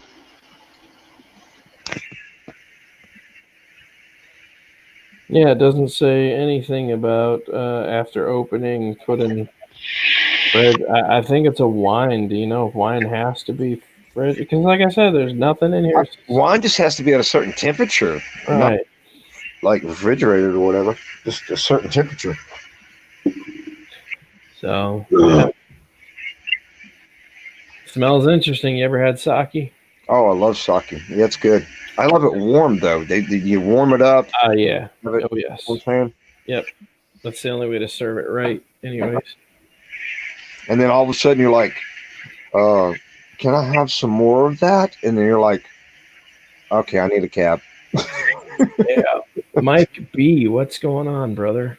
What's going on, boys? What's happening? Can I say something just real quick to Mike B? My name is Michael, and I do have a B in my last name. So I usually go by Mike B, so that's awesome. All right, cool deal. And I've actually seen you on video before, dude. You're pretty cool. You're mistaking me for somebody else. Man. I wasn't there. Hey, I'm sorry. I'm also going to send you a Pixely, bro, if you want it to, when I send your transmitter. Really? Yeah, it's that 4K 1080 aluminum selfie drone with optical flow and all that stuff. Can I show you something, though? What's that, man? Here, I'm going to get the light real quick. A sonic sensor and all that good stuff. Because of you. Oh, you bought one? Okay. The $14.99 deal. Yeah. I actually ordered one. I mean, it's fine if you. If you got somebody else, you know what I'm saying, that can. Because it was fun, dude. For like 2 minute flight, 1 minute 30 seconds or whatever. Yeah. It was fun. Some people are saying that they're able to get theirs apart and change the batteries. Some of them are glued. Some of them weren't. If you can change the batteries, you can increase the mall rating. You can go bigger. Well, I mean, it actually flew really well for me. Other than the fact that, you had like less than 3 minutes of flight time. Right. Well, I mean, it's at the time, I think, it was a lot of technology, honestly. It's only a 2S system. They should have really programmed it for a 3S setup instead of a 2S, but it is what it is. I think it's the same thing as what you ran into before with the too much technology they're trying to do in one time to pack into a one punch. Oh man, I've been missing all these comments. I apologize, guys. For some reason, it didn't. Not on Oxys, you don't. Oh shit. I don't know what's happening here. There's too many messages. Sorry, guys. I think you missed a super chat from Captain too. Yeah. Did I really? Yeah, I think it was $10. I think. Oh my god, I'm sorry. You said from Captain. Yeah, I don't know. People don't understand. You can't see the super chats on StreamYard. Yeah, StreamYards, it doesn't show them to you. It just looks like somebody typed numbers. It's really weird. All right, well, Cap, if he's probably not in here. I'll just send him a message, man. He's probably a little bugged. I missed it. I'm sorry. Yeah, All good. He'll understand. He uses StreamYards. He knows how to do it. But Lon, if you're still in here, man, I wanted to show this to you, bud. This is just how, like, literally easy it is to build your own battery for the Solo. All you do is do a 4S balance lead right there. So you can plug in a hobby grade battery and an XT60 connector, and then choose your 4S battery. Nothing over 5200 mAh. Put them together. Slide the Molex connector into the Solo. You get normal battery telemetry, and then just print yourself one of these cases on Thingiverse, slide it over it, and you can have unlimited batteries for your Solo forever. You don't have to rely on the company. You don't have to fly on the old packs. This takes approximately 30 minutes to make one of these if you just follow my directions I put up on. So this is something I've been working on for 3 years to make this available for everybody. With perfected, with no issues, and available to everybody, and it's done. I have a whole video layout showing everybody how to do that. That's awesome.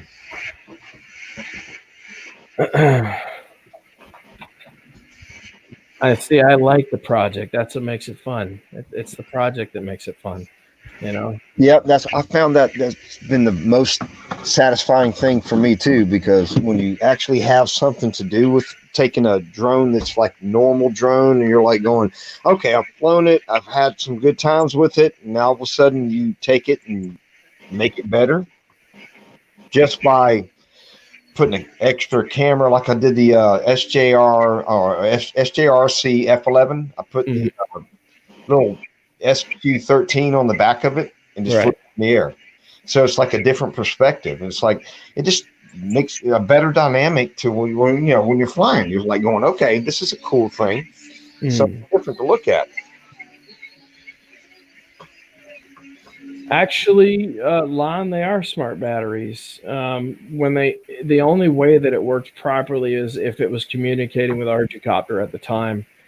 Which it was, if you had the fail-safes engaged. So if you actually left the fail-safes for battery warnings engaged, it would actually tell the drone based on percentage when to come home, or its best estimated guess of when that would be a time, with a 15% time lamp on top of that.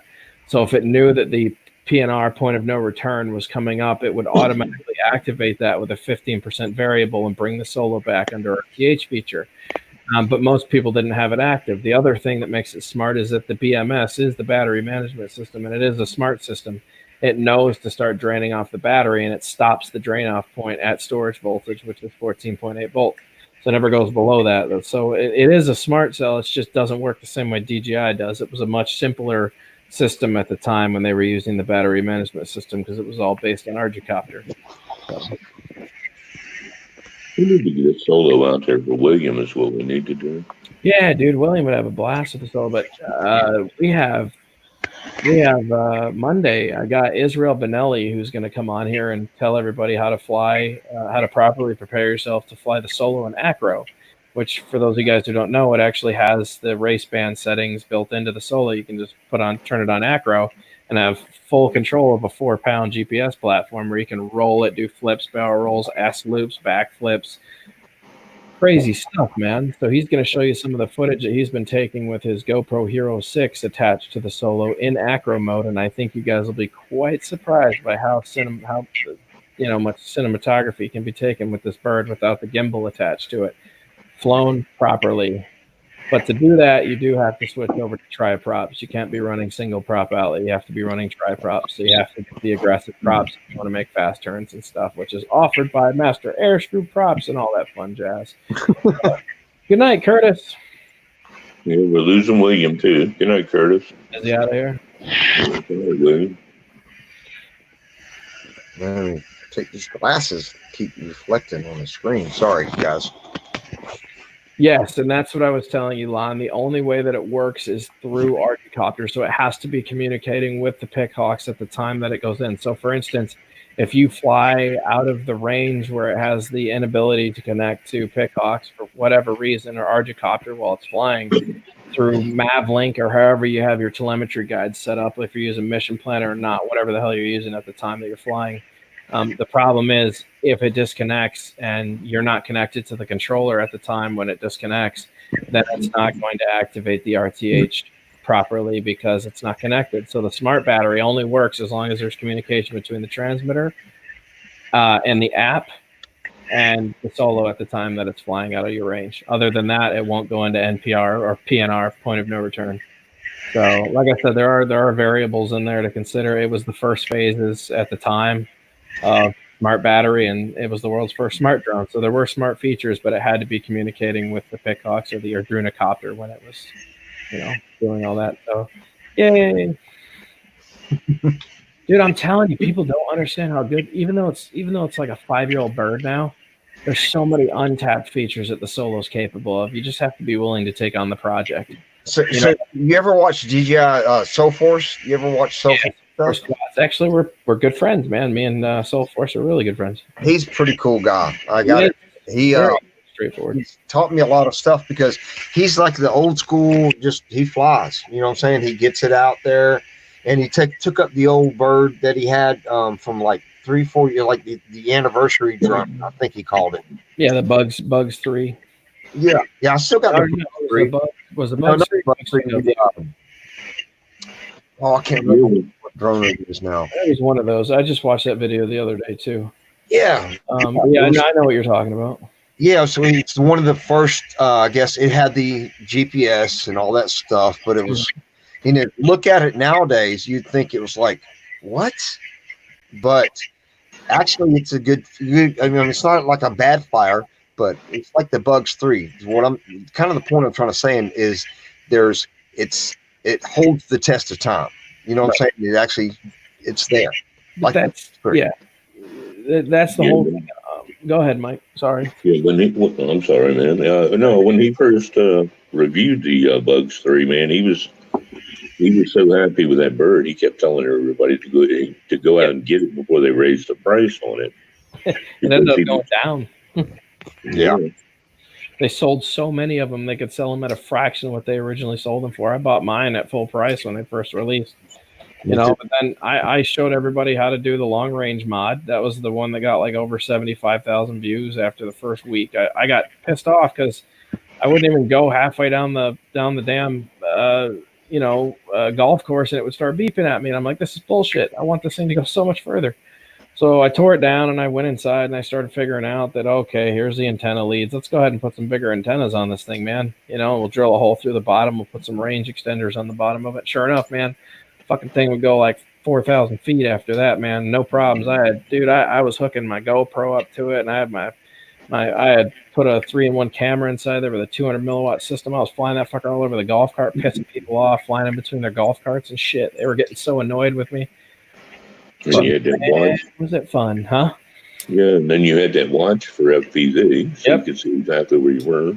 That was that was the Hubson. That was the first me showing everybody how to put FPV on the H50. Dude, I feel like I actually was a big contributor to the first phases of drones being released to the market. H109S, I've watched all your videos on them. It was amazing what you did with that thing.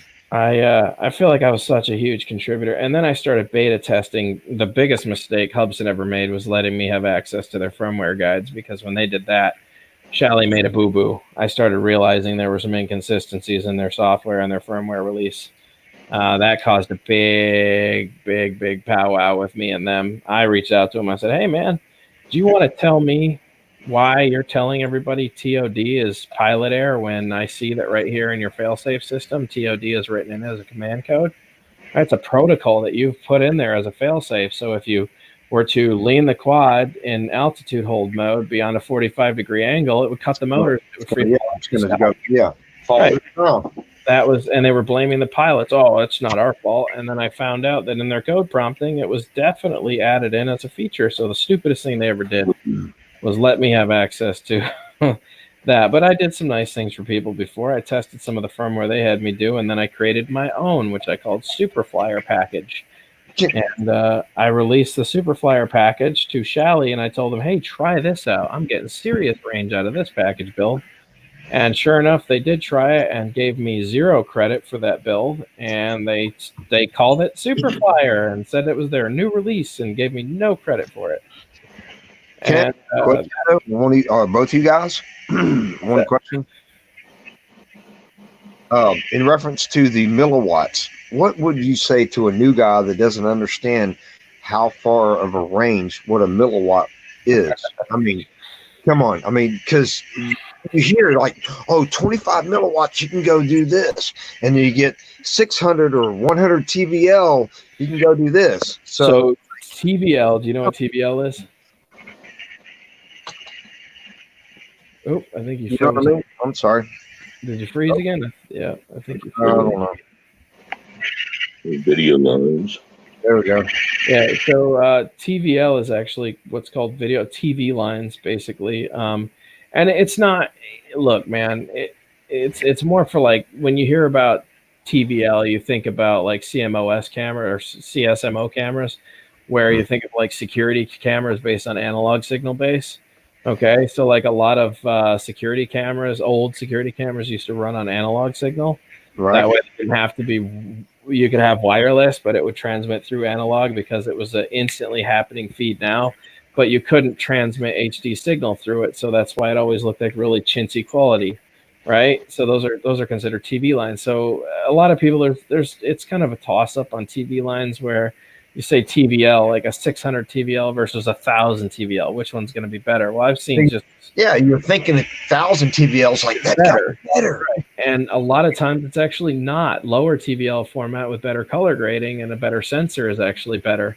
So it really comes down to what you're looking for. But as far as milliwatts go, man, I guess I don't know if I can really explain milliwatts to you. It's just a high band transmitting frequency, basically, is what it is. Like milliwatts is power boost is what you're talking about. And normally when you're talking milliwatts, you're producing a video signal, analog signal that you're casting. So the lower the milliwatts, the lower the frequency is going to be going out. When you have a higher like 200 milliwatt, you're casting a pretty powerful signal. Right. And 600, then you're really overpowering a lot of stuff. Like 600 milliwatts can actually overpower DJI products.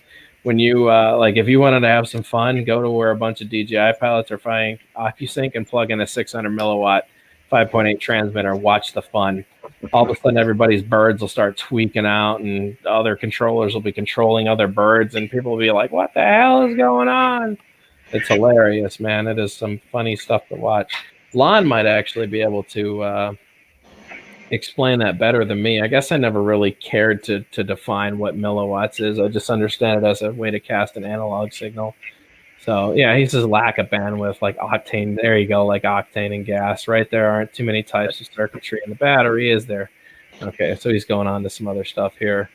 But anyways, yeah, I don't really like. I'm sure if we wanted to right now, man, let's go ahead and just do this. We'll Google milliwatts so that we can actually, like, this is what we're here for, right? Let's learn together. Yes, sir. I definitely want to learn because I appreciate everything I'm listening to and hearing tonight. So I'm actually about to go pop another oxycodone because this one's starting to wear off. Upload a couple to me. I can feel my balls again. But to me, the whole point of drone-ism is what I call it, is people come together on a certain level playing field. Like me and you, I would never have met you or talked to you, Mr. Drone Worship Dude, unless that we have come together in a format like this. And right. I would have met you on the street. We'd have been like politically incorrect and had an argument or done something stupid, whatever. And you're a lot bigger than me, so I probably would have lost. And the point I'm trying to make is that the fact that, to me, this community of people that fly drones, it brings people together, regardless of race, religion, color, whatever. It's just a way to like bring people to say, "Hey, this is fun. Let's do this." Right. And to me, I think that's what anybody needs and this country needs as a whole. You can actually come together as a people and say, you know what? I don't care what you believe in. Can you fly? This is interesting how they're putting this. Okay, I'm gonna go ahead and share this page. Sorry, man, I didn't mean to cut you off there, but You're fine. So I asked, what is a milliwatt, right? Right. A milliwatt is a unit of measurement based on power, and this is interesting how they've got this. As a numbers person, this is actually pretty cool because this does a complete breakdown. But now I'm learning other things here, like milliwatt HP, milliwatt MW. What is HP? Like, there's a lot of stuff going on here. There's actually conversion charts and tables here happening now with some serious breakdown numbers. But I think let's just stick to what a milliwatt is here. So it says an MW or milliwatt is a derived metric SI system, international measurement unit of power. The milliwatt is equal to 1/1000th of a watt, or a 10 and third ratio. So that's interesting. I guess I didn't know that. Yeah, me. I'm thinking. I just took it. I took it at face value. I kind of always knew. I just said milliwatt. I never really thought to look into it too much deeper than that. I just knew that the lower the numbers, the less you're going to get out of it. But oops, I guess we lost him. That sucks. Uh-oh. He'll be back. Yeah, Dark Side Mazda. We're talking about milliwatts. It's like horsepower. MW is exactly what it sounds like. 1/100th of a watt. Yeah, so there we go. I mean, I learned something today too. I've been saying milliwatt for the longest, and I guess I never even considered looking into how it's produced, or what it's averaging out based on watts. I guess there's just some things that you need to know and some you don't. That might not be one of those ones that you really care to know, unless you had to get into it. You know what I mean? Yeah. No, back in the CB days, which most of the people here don't even know what the hell that is. What? What's that? Dude, I had a CB in my car growing up. We had all of my little friends, and they had a pretty good range, man. They go about 14 to 20 miles. We had some pretty good CBs back then. Yeah, but big old fucking antenna sticking up, waving around in the wind on the back of your car. Oh yeah, no, but they used to sell for the kids. They're for walkie-talkies, which were rated at 100 milliwatts. Right. Because they didn't need a license for that. But it's a tenth of a watt of power, and I'm sure the regular CBs had 4 watts of power. Mm-hmm. But just as a reference or an example of power, but in describing that today, I guess the best way to base that would be on people's Wi-Fi routers, that kind of thing. Mm-hmm. Roughly you'd get probably, I'd say max 200 watts out of a, average Wi-Fi router from a cable company. But I don't know. I mean, to reference this question, how would you explain it to someone else? And he's back again. Sorry. You're good. Did you hit the wrong button or what? Yeah, probably so. I'm dealing with this little tablet in my hand, and 5 beers later, there you go. Understandable. Yeah. Dude, I loved CB radios, man. That was a big part of my childhood growing up, man, was having cars with CBs in them. I mean, you could converse with all your friends as long as they lived close enough. So like on our way to school, we'd all be on our CB radios being dickheads in traffic, talking shit to one another on the way to school.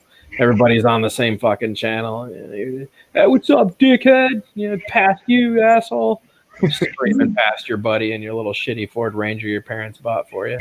It was the social media of the day, man. Yeah, dude. But yeah, we had fun. We used to use them to let each other know where our snow routes were. We all had trucks with plows on them, so we used to go out and do snow routes, and we could yell out which house we finished so that we knew which house not to go to next. It was our little system of snowplow removal. It worked great. And then Nextel came out with those phones with 2-way radios. Remember that? The Nextel phone with the 2-way radio built into it? Wasn't it like the Motorola? Oh, maybe it was Motorola. I thought it was Nextel. I thought we had a. Oh no, you might be right. It was Motorola. The Yeah, stupid. the Motorola, where you did the beep beep. Beep, beep,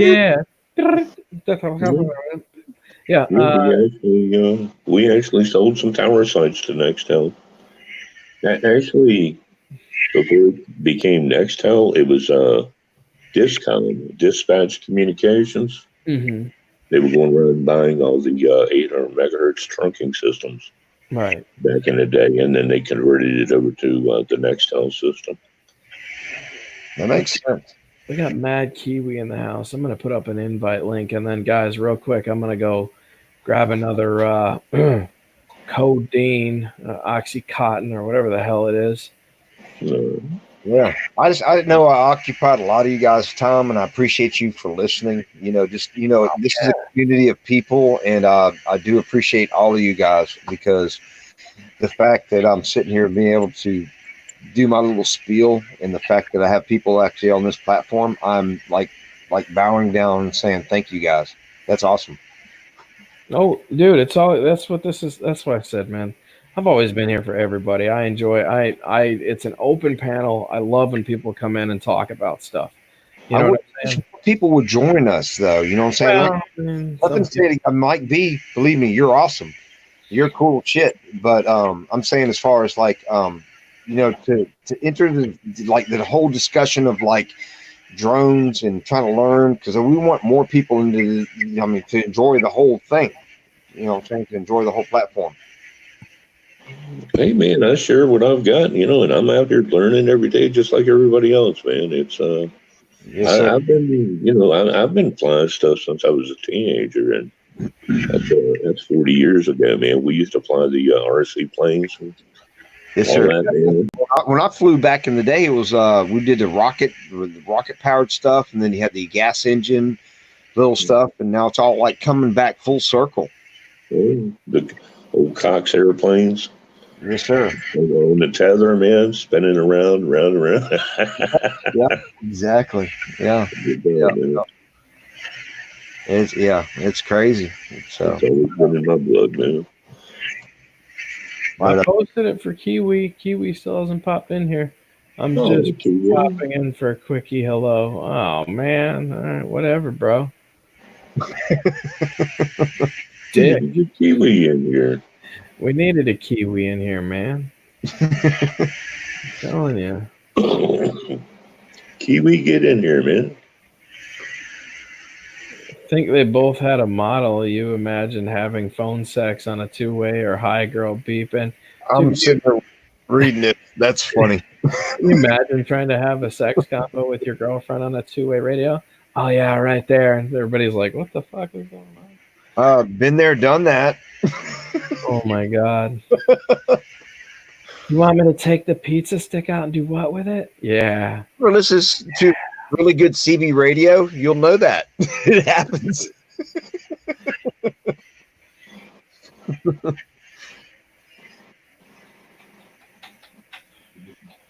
The holy grail with drones is to stay below the FCC regs on wattage and still get the most range.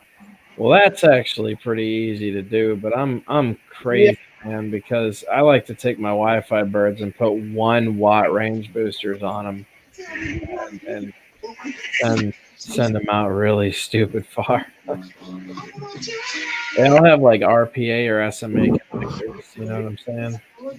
Yep. Makes things it's a little dark. I'm trying to get something done here. Nah, you're good. I'm actually gonna have to go use the restroom real quick, man. I was hoping Kiwi would jump in here before you. Yeah, he says he's not going to. Real estate student, what's good, fam? Why don't you join us up here, real estate? Come on in, man. I'll drop the invite link for you. We're just going to make a good old morning of it, because all that's going to happen is I'm going to sleep when I get out of here all damn day anyways. And right. Put my balls up until I can function again. You're in here tonight, man. What the hell? It says I can't share my own link again. What? I'll beat the crap out of you if you tell me you can't send this link again. Kipu. You wore your link out, man. Yeah, it says an error occurred. Wait a moment and try again, please. Really? That's crazy. I don't know. I don't know what you're talking about, Lon. I don't do commercial drone work. That's why I went dark. I was trying to find this. Oh yeah. The old cigarettes. EBR in the house. But you know what I'm going to say? That most people, I mean, you see so many, and I got to say this with the utmost discretion. I'm not trying to be mean, but you see so many people that try to be like, oh, I'm this, I'm that. No, listen, see these? I smoke. See this? I drink. And if you don't like it, bye. You know what I mean? Bye. I'm not going to be something I'm not. Yeah. See, I can't. Oh, I look, man. And listen, I'm a dick sometimes, but I'm the greatest person you could ever meet. And I can guarantee you, if I was ever to be around you, and I can't see this guy, but I've seen him before. I know I've seen him before. But anyway, it would be just like whatever, be like two people would hang out, and three people and just have some shrimp or drink some beers and whatever. Sounds classy. Shrimp and beer, sir. Yeah. I don't know. I don't even know where I was going with that, but I was trying. Maybe how about beers and a burger? I'm good with that, man. Unless we did surf and turf, then I can think of shrimp on top of a burger or steak. Now we're talking, bro. Some Delmonico happens cut, smothered in beef sweet gravy, stabbed in there with a little bit of mixture of salt on top, compilation with a couple mashes. I'm hungry. All right, yeah. Okay. Victory. See, I digress. Victory, man. Yes, sir. We have Burns Steakhouse here, which is probably one of the best steak restaurants in the United States. One of probably 5, I would say. But they have the largest wine cellar, international wine cellar in the world. They have a bottle of wine down in their cellar that goes for $5,000 an ounce. What? And rappers come in and they get glasses of this stuff, man. That's crazy. Crazy. Wow. Yeah. You know where Gulf Shores, Alabama is, right? You drove to Mobile? Yeah. Well, it's been a long time. I haven't really left Florida in 13 Well, I remember when you flew close to the USS Alabama. Remember? Yes. Yeah, we drove down there, actually. That was a driving trip. Yeah. Where you drove to, you're probably like maybe 4 miles from where I live. Oh, yeah? Yeah. That's not too bad. Okay.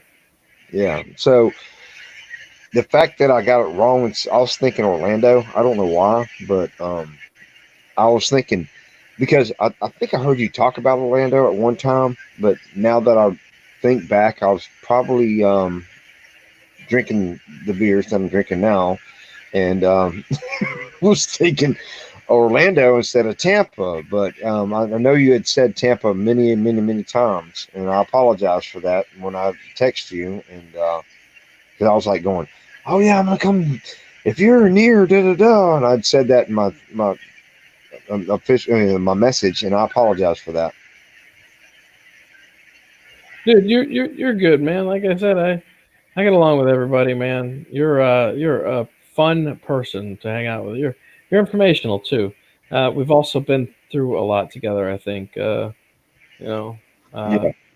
having stuff in common really brings people closer together. So yeah, definitely. What is I gotta read? Wayne was saying something here about. I remember breaking somebody else's conversation like that was the fun part. Hope you get feeling better, Matt. What's wrong with Kiwi? Did somebody say something? Kiwi? Okay, the bag of cement did not work for me to harden up. What happened to Kiwi? I feel like shit. Kiwi, then you and me are in the same boat. I'm sitting here feeling queasy as all get up. But I'm going to go take another pill and forget about it. I had my wife to blame, mate. Cheers. No, the flu. Damn, man, you got to stop open mouth kissing horses on your farm, bro.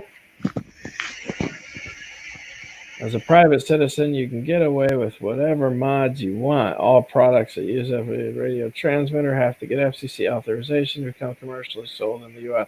Oh, yeah, I'm good with that, bro. That's why I said I'll modify the hell out of my own stuff. I don't care about that. Mike B is still there, right? Yeah, he just sits in the background and kind of chills. He's there. That's cool. Yeah, I'm here. I went to get some coffee. Drone shots in the house. What's up, Drone? Hey, entertain the people real quick, guys. I have got to go pee really bad, so I'll be right back. And this is I can run my mouth plenty. Oh yeah, this is a hard occasion because the slice is right where the toilet seat pushes on your gigantic balls. I got you. So I have to try to do things carefully without reopening wounds because I don't want my balls falling in the toilet. You have like literally ball situations going on here. Bro, 4-inch incision. That's half the size of my penis. Whee! Oh, wow. Literally. So let me ask you a question, Mike B. Yeah, man. So how long have you been flying, bro? I mean, you said something about the earlier you were flying when you was a kid, but I mean, when at what point did you get into the regular modern time drones? Yeah, probably it's been at least 5 years. I've been flying drones, and I kind of got back into it. We were in Costco one day, man, and they had some kind of quadcopter in there. And I said that'd be cool to play with, and I got that thing and I played with it. You had to time your battery life on that thing because if you didn't, it would just fall out of the sky on you. Right. And that thing got stuck in a tree out here that was about 40 foot tall. And a friend of mine actually climbed up there and got that thing out of there for me. And I took it back to Costco and I started, checking out some other drones. I ended up getting the Syma X8C, I think it was. And then, I also bumped into Dan and started watching some of his videos, where he was messing with the 501S. And I think I had already bought one at that point, but because he was so into it, I continued with that bird for a while and watching all of his modifications he was doing to it, man. That really drew me into Dan. So he was always, happy to share information, and it was always interesting to watch his channel, especially with the 501S, man. I agree, because the 501S, you could take it apart and add an antenna and get the range way up more than what was stock. You know what I'm saying? It wasn't a hard thing to do. It was just a little, simple mod, but I mean, you had to have a little bit of knowledge about, how to do things, pretty much, but it wasn't crazy. The average person could probably figure it out, back at those times. Oh yeah, they came up with that mod kit for the 501S, and I don't know. Dan had a lot of problems with the range on this when he first got it, and he tried to do that mod for the video side of it didn't work well for him for some reason. And he ended up taking the actual antenna from the inside of it, and he pointed it outside of the transmitter, but it was the actual antenna that was that came with it. But that's what he used for the video side of it. And I think the transmitter, he actually did the regular mod. Dan, when you're 501S, you had the actual Hubsan 501S antenna sticking out of the transmitter. Was that for range or video? Okay, so what happened is I tried the antenna mod kit that everybody was talking about. You remember the patch antenna they had, the 14 dBi patch antenna?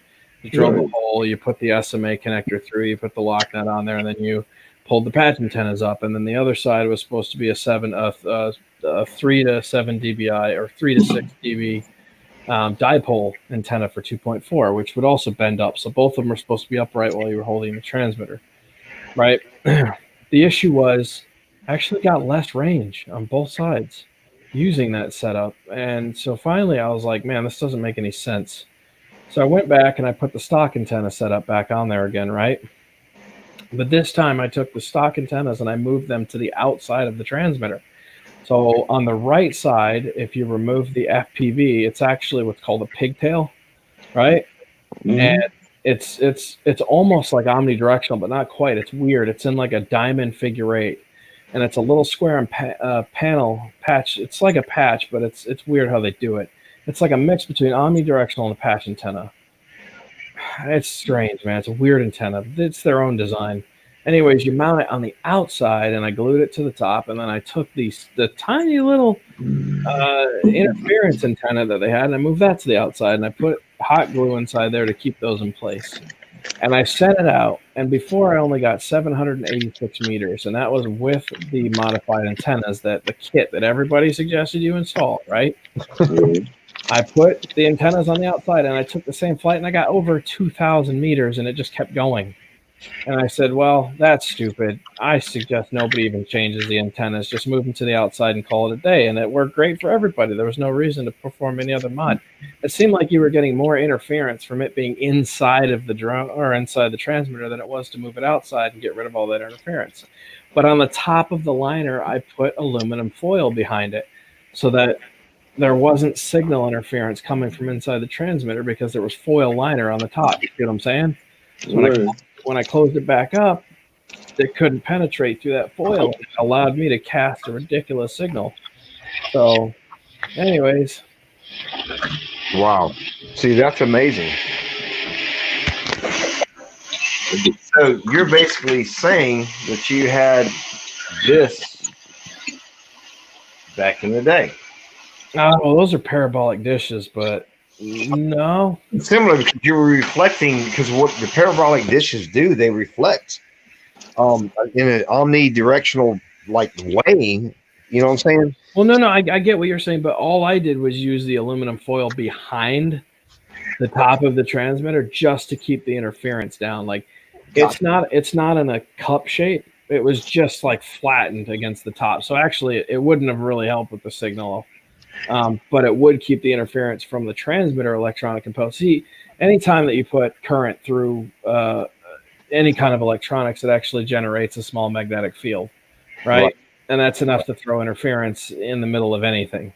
So whenever you have all these little components in there and they're all producing power, they're all putting out their own little magnetic field, you have to be able to cut some way to get that interference down. So that's why I did the aluminum foil flat against the back. The only way it would actually help the signal is if I had it shaped like this and there was a topper to it and it was bent all the way around. That would make it a directional. It would go from omnidirectional to directional, but it already has that because it has a patch antenna for FPV, and the dipole antenna was pointless. So it worked just how it was. I could have probably just left the other antenna on there and never had an issue. Makes sense. Yeah. So there's a lot going on inside your brain. I tell everybody it's a compendium. Dude, I sit up all night. I barely ever sleep. I sit up all night and I just think and I teach myself. I learn and I get, if it intrigues me in the slightest, by morning I've got to try to find some way to put a project into effect. That's a good thing, man. Don't ever let nobody discourage you from using that. That's awesome. It's not healthy though, man. It's really not, because I will go days without sleep, dude. These bags under my eyes. I didn't have these until I started being a YouTuber, but now I get one track mind. I get all of a sudden I'll think of a project and I'll stay up all goddamn night working on that project until I'm exhausted. Can I tell you something? And this is, I'm an honest person. I speak truth. I don't ever try to hide anything I say. I love transparency. I came across your video. I was like, what the hell is this? I'm gonna say this with no disrespect, so please do not ever take anything I say with hurt or malintent. You're good, man. I mean, what the hell is this fat motherfucker doing? You know what I'm saying? And then I sit there and watch your videos. I'm like, this dude actually makes sense. So then I'm bring up somebody you've already been across, J Drone, and I'm like going, okay, this guy's kind of stupid. And then I come back, and I'm not trying to judge or placate across the board, but when I sit there and now knowing you as much as I do, I was so wrong in what I thought. And I think if people would take more time to watch your videos and to understand something, you're just like providing knowledge. It's not like you're trying to tell people how to be or how to live or what's good or what's bad. You're going, hey, this is what's up. You know, I mean, I hope that makes sense. I hope I didn't interpret that the wrong way. No. I look at myself like Morpheus. I give people the choice between two pills. You know what I'm saying? You can keep hiding in whatever you've got going on and be satisfied with the reality you've created for yourself, or you can take the red pill and I'll show you just how far the rabbit hole really goes. Because I can't be honest, I have a wife and she's really big and I love her to death because she has a really great big ass. And I keep telling her all the time, I'm so sad that I can't be as fat as you. So I'm kind of jealous, actually. That's what they call more cushion for the pushing. Yeah. So, so don't ever take anything I say with disrespect because it's never meant that way, bro. I don't, man. Trust me. The only time I take things personal is when I can tell somebody's actually really trying to be personal about it. You know, there's been situations in the past where somebody thought, let me emphasize on this, thought they would troll me. And I don't think they realized the shitstorm they were putting on themselves because I live for the dummies that think that's a possibility. Let me ask you a question. I mean, because I know you're a big guy. So did you always grow up big or was it just something that, actually, I powerlifted. This because I have a child right now, a stepson I'm dealing with that is going on the big side of things, and sometimes it's genetic, sometimes it's just whatever, you know what I mean? So believe it or not, man, I'm actually very muscular. If I took off my shirt and I flexed, my traps are huge. I'm a very big individual. I powerlifted for 12 years. Oh, I believe it. Oh, yeah, I used to be huge, man. My arms, all this is still from lifting weights. I still have massive traps and forearms, and I'm still a big guy, but I put on all the extra weight because I had to take medical grade steroids in 2014. My whole life I weighed 250 coming out of high school, never went to college, just kind of carried into a career. I weighed 250 all the way up until I was. Let me say something for the viewers that are watching. You know that whenever I see you on camera, it's going to be totally different than if I met you in person.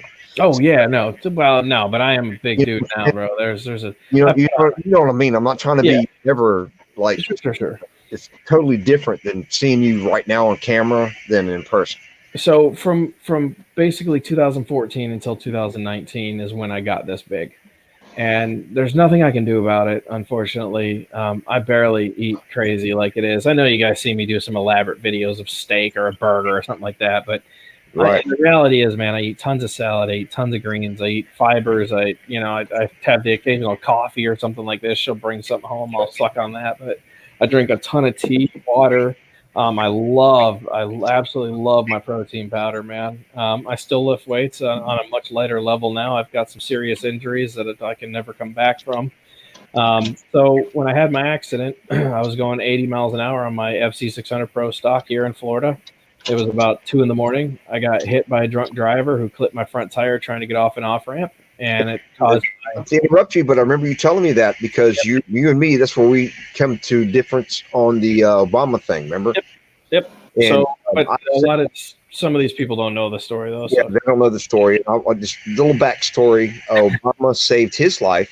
Obama kind of screwed up my life because I'm a truck driver. I was a truck driver, and it changed my life. But for him, it saved his life. And I want to say that I'm so, I can only say that if it helped you, I'm okay with that because it didn't detriment my life. It just changed my life. Right. So I'm very happy that if something good came out of it for you, then that's awesome because I'm not a political party person. I just love people. So, I mean, if it wasn't for Obamacare at the time, man, which is what I was currently under, right. if it wasn't for that, I would probably not be walking today or have, there's some serious stuff that happened in that accident. That's And amazing. without Obamacare, I wouldn't have been able to resolve a lot of that stuff. So, I broke all my ribs. I crushed my lower right vertebrae. I fractured C1 and C2 in my neck. And then I ripped all the ligaments off the back of my neck. I was basically one ligament away, which was hanging on by a strand. If that had disconnected, I would have been a paraplegic or whatever you want to call it, a vegetable at that point. But listen, man, Obamacare got me through a lot of it. I did end up paying bills. It's not like it was free for me. I still had to pay. I actually paid so much money for that I had to sell the motorcycle and scooter repair business shop that I had just opened 2 years ago to pay for all the hospital bills to get me out of that situation. So, it is what it is, man. But I pulverized all the muscle structure on the right side of my body. And I hit 3 trees, man, going 80 miles an hour with no pads on. I was wearing sandals. I didn't have a helmet on. I'm really lucky to still be here, honestly. But there are things that happened in that accident. I'll never be the same. From my internal organs got really busted up. I'm just in rough shape, and it's obvious because I'm feeling the effects of all that now. 2 hernias at the same time. I didn't even do anything strenuous to get. My pancreas is failing. My kidneys are failing. My liver is in really rough shape. I mean, dude, my body is Something years old. what's that? How old are you now? Like 30. 32. Wow. So, man, some younger decisions put me where I am today. There's not much I can do about that. I take steroids for medical grade steroids to keep the muscle structure on the right side of my body. If I stop taking them, then I won't have muscle structure here. This will all turn into flab, and I won't be able to pull myself out of bed or lift myself. So whenever you take medical grade steroids, what happens? Yeah. You put on a whole bunch of weight that you have no ability to control, So I do what I can. I try to maintain a weight. If I go too heavy, I stop eating for like 5 days until I try to get some of the weight off. I mean, it's the only way I can get through this for the rest of my life. So it's what I do. I don't choose to be big. I don't want to be big. I was 250 most of my life. I was in really good shape. I was a solid dude. And due to some very poor life decisions, I am where I am today. Well, can I tell you something just to add to that? I was 190 pounds not too long ago. I'm down to 150, and I just lost a lot of weight. And I just recently went to the World Trade Center Health Program. They accepted me for 9/11, and I'm not saying that it's anything that I want to be in, because it's not something I really want to be in, but it's because of family. I want to take care of my people that I care about, and it was offered to me, and I'm there for it. So I get where you're at, and I'm going through the same, I don't know if it's the same kind of struggles, but it's something that's a struggle. Does that make sense? Oh, yeah. Totally. And you know what? Drone calmed me. I literally have kicked my wife out of the bed more than she's ever slept with me, because I have PTSD so bad.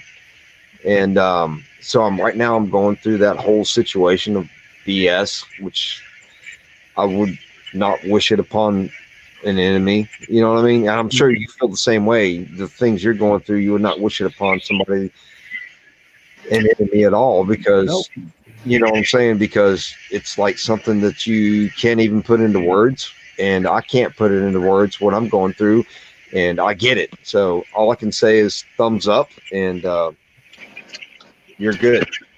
You're cool. Well, thank you, man. Like I said, people have given so much to me. My channel is where it is because of the support of others. I choose not to be one of those dickhead big channels that just acts superior and goes around and acts like the people that put me here don't exist. Well, you got my prayers. I'm sure. I know Mike B's got your prayers, so I'm with you on the prayers, brother. Ron, I encourage you to come in here and ask me that question yourself. There he is. Go ahead and ask. Wow, you look rough, bro. Do you need a hug? Holy shit, man. I need to. You look like you haven't slept in like 80 years. Yeah, I know. Yeah. Are you okay, man? Maybe it's the light. About 9 hours. How you doing, bud? I'm going to be honest with you, man. You look like, for some reason, you have a lot of. Do you have like an old man filter on right now or something?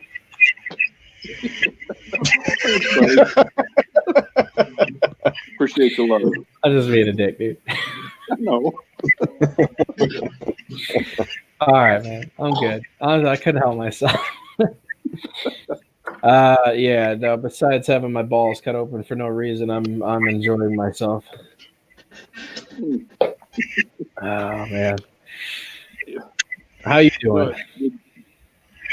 You know, I hope Dan, you're going to go to somebody else because I don't want to get in your business, but it sounds like that whole first operation you had was a big botch. I agree, and something ain't right. Yep, we got a lawyer. My mom is currently talking to the lawyer now.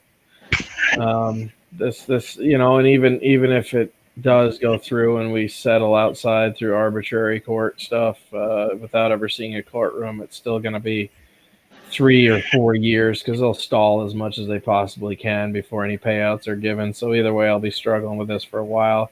The whole thing now is just trying to get this figured out. Dude, I went in for a very simple surgery 3 months ago. We're going on month number 4. I should have already been back to work. I shouldn't be dealing with any of this. Like, dude, it's so bad I'm out of income. I leveled my savings account trying to deal with all this, and I still have 2 more surgeries to go. Now, where I'm going to come up with all that cash flow, I have no fucking idea, man. I am stuck in a system that doesn't want to help me. I can't get FMLA because I didn't work for the company I'm working for long enough. I can't get any kind of assistance because I made too much. I can't get unemployment because I wasn't fired. Like, it's just a whole series of shit that I can't get myself out of and isn't going to help me. So that's where we're at now, man. So, yeah, man, I'm rubbing 2 sticks together, hoping all of a sudden a money tree is going to sprout and fucking,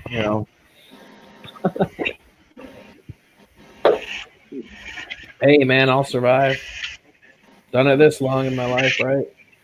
Yeah. I have a caring girlfriend who's doing whatever she can to make my life easier during all this. Yeah, well, that's a good thing, man. Yeah, buddy, something just doesn't seem right. All that fluid drainage you have, that means,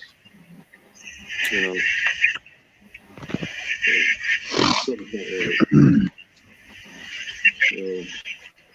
I hope you get it figured out. And what's the doctor saying? Well, that's the problem, man. We called them as soon as I left. What really irritates me now is that I was told it's a hydroseal, so they went in to fix the hydroseal, and it wasn't a hydroseal. So basically, they cut a massive 4-inch divot into my balls.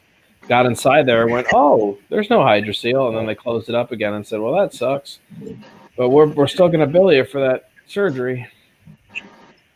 So basically, I paid them, $3,700 just to put a 4-inch incision in my balls and immediately sew it back up again. Wow. Send me home, which now I have to recover from this surgery because no competent doctor will go back to back on surgeries. You know what I mean? So I have to wait now for this to heal before I can go in for another surgery. And then I'll have to wait until that surgery is over with to go back to work, which will probably be the end of December going into January 1st.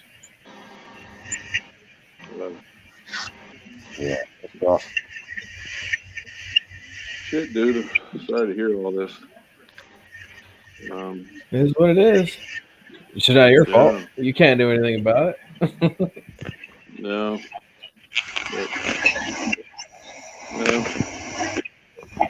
Yeah, I hate to see friends go through crap, Nope, I guess we lost him again. Ron is in here now. Ron, need a helicopter ride to the nursing home. Thanks, buddy. Yeah, that's what 24-hour shifts will do to you, bud. Yeah, I was gonna say, man, I wasn't really. You have some. You look tired. You look very tired. Like, yeah, you look a little worse off than you normally do. That's why I said that, man. You just look either number one exhausted. You look like you have some loose skin.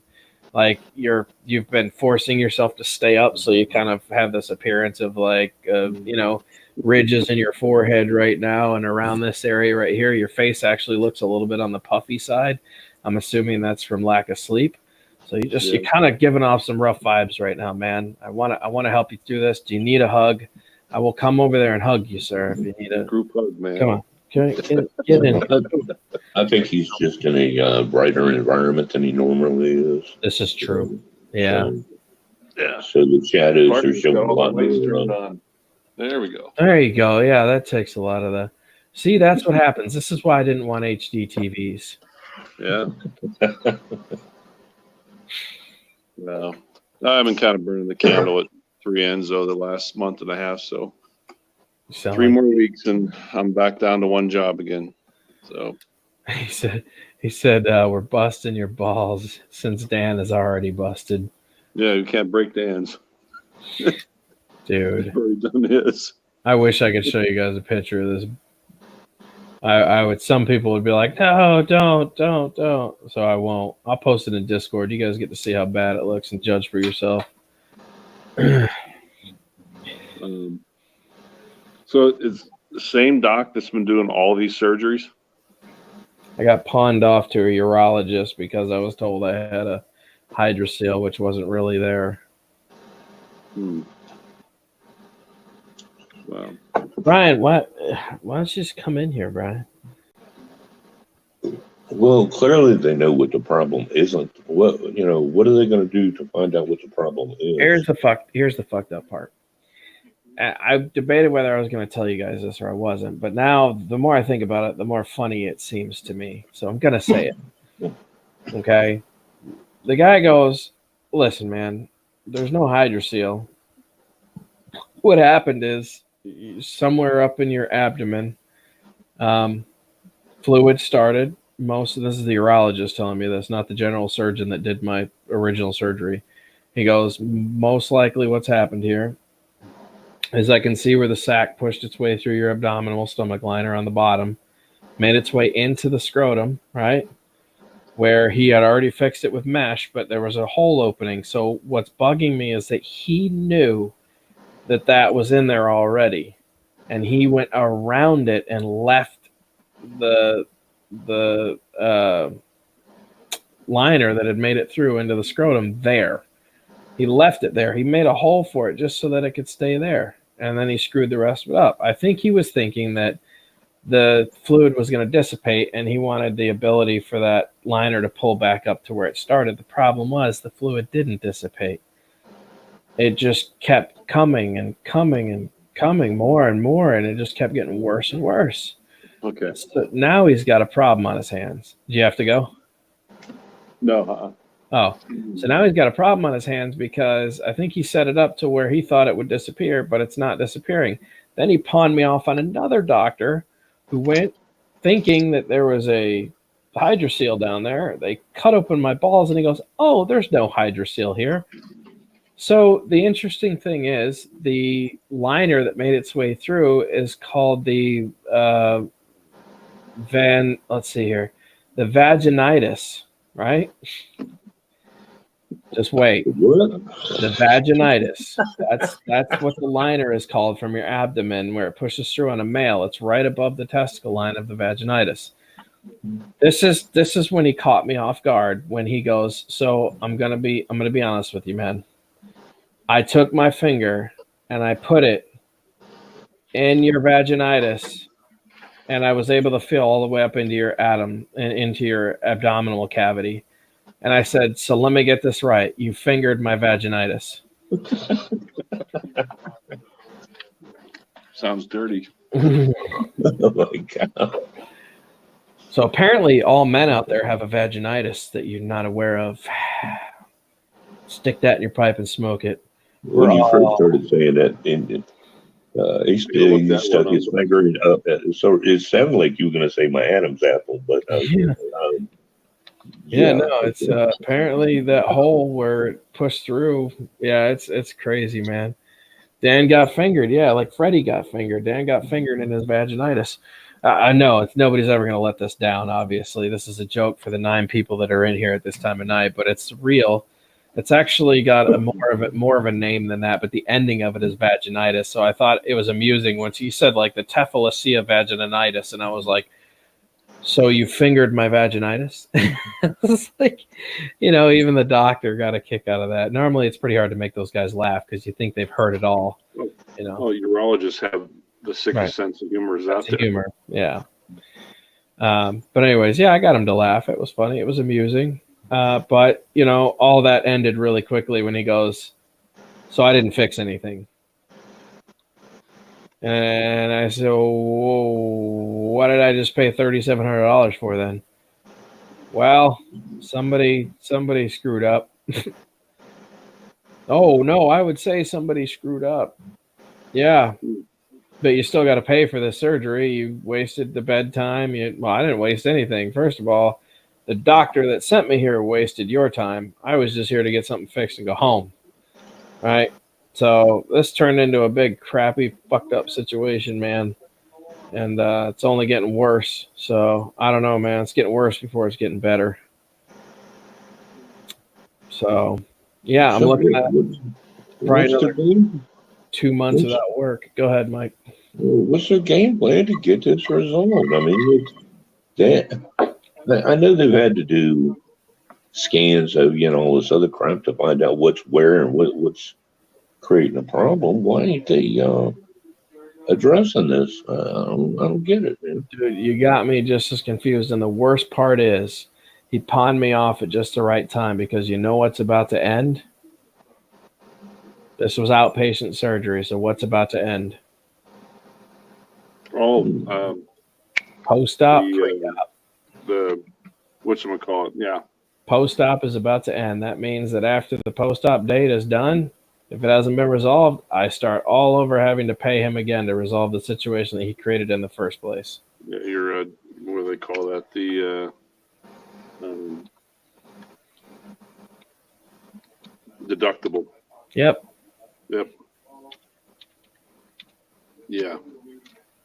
So, yeah, man, I'm just a fucking jolly old happy guy. I have so much to be happy about. Daniel, why have you changed so much? You're such an asshole on YouTube now. Well, hey, man, I haven't had a lot to be really happy about this year.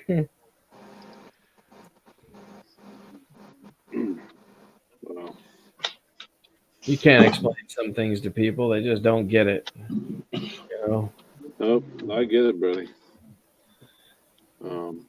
I try to stay fun-loving and adventurous, but it's hard, man. It's really rough. Sounds like he fixed something. I don't hear any echo on him now. Yeah. Would you plug into earphones? Who, me? No. Michael. Oh, he's got no audio. Oh, well, maybe that solved the problem. He's got no microphone, no audio coming through. You may have to drop out and come back in again, bud.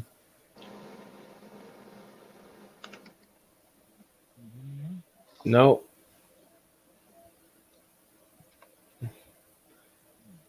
Yeah, he's having some bad audio issues. I would suggest, if you can hear me, drop out and come back in again. I'll repost the link so it's easier to get to.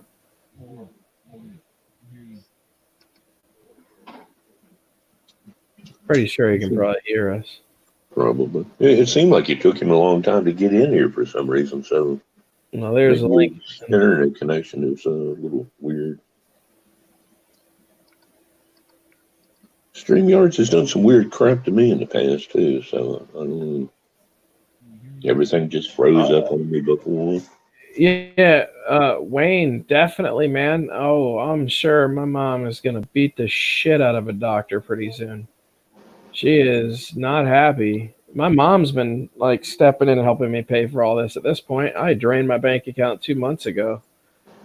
So You know, if it wasn't for my parents, I wouldn't even be having surgery right now. Honestly, that's why I did that stream the other day talking about, like, I understand now how people go homeless trying to solve medical problems. That is the shittiest, most fucked up shit ever in our country, man. Our healthcare system is just fucking demographically shot. It only helps certain aspects of people. If you're in the in between, you're just fucked.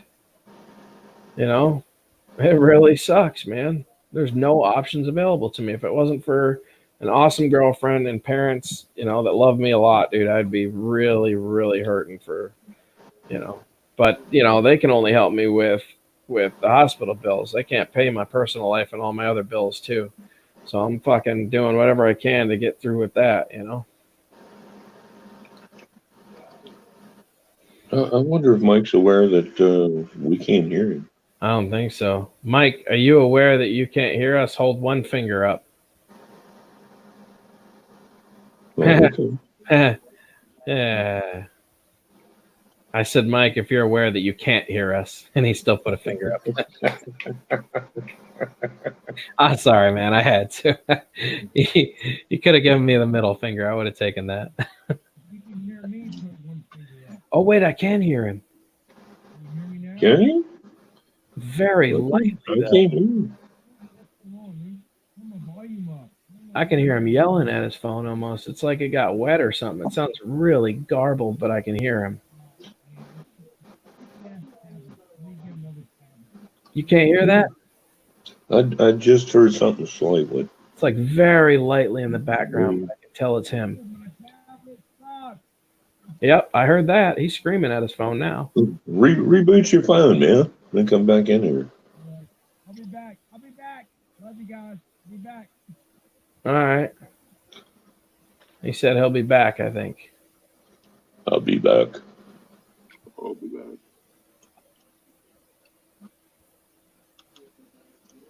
I don't know. Whatever you're doing, though, Brian, you keep that up, buddy. I know our friend is not like you right now. There's something I would talk about, Ron, but we're making an executive decision not to do that right now. Oh, okay. If you join us in Discord, we communicate about all that fun stuff. But, yeah. Somebody really overstepped their boundaries. No. Somebody from we've discussed in the past. Just don't get it. Yeah, we're not going to be mentioning names, though.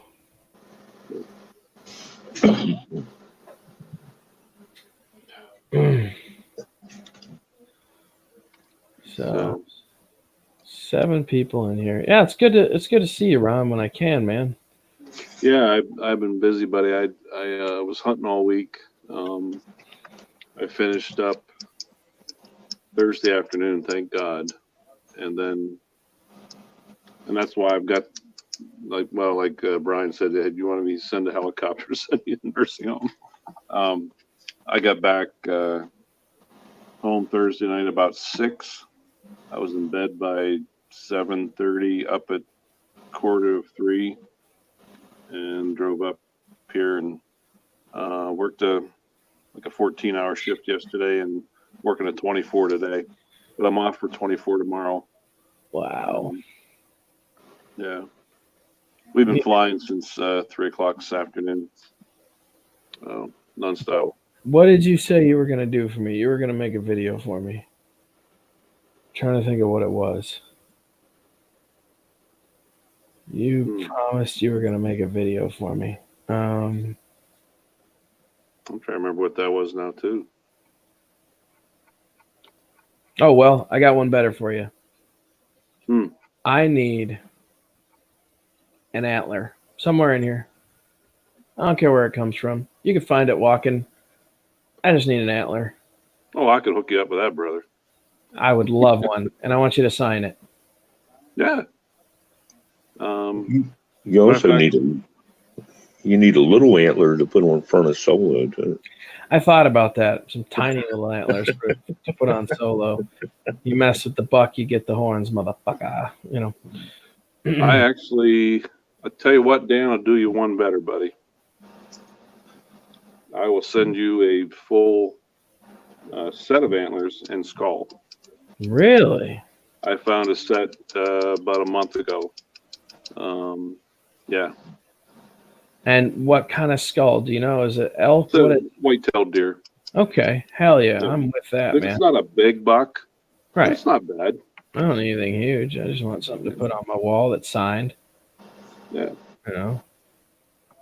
And I want you to give him a bit of a paint job. Paint him all up real cute and then sign the inside of his skull. What do you think? Give him some personality and send him to me, you know? Actually, it looks more natural if you kind of leave it how it is. Does it? Yeah. Okay. Yeah. Message me on Facebook your address and I'll hook you up.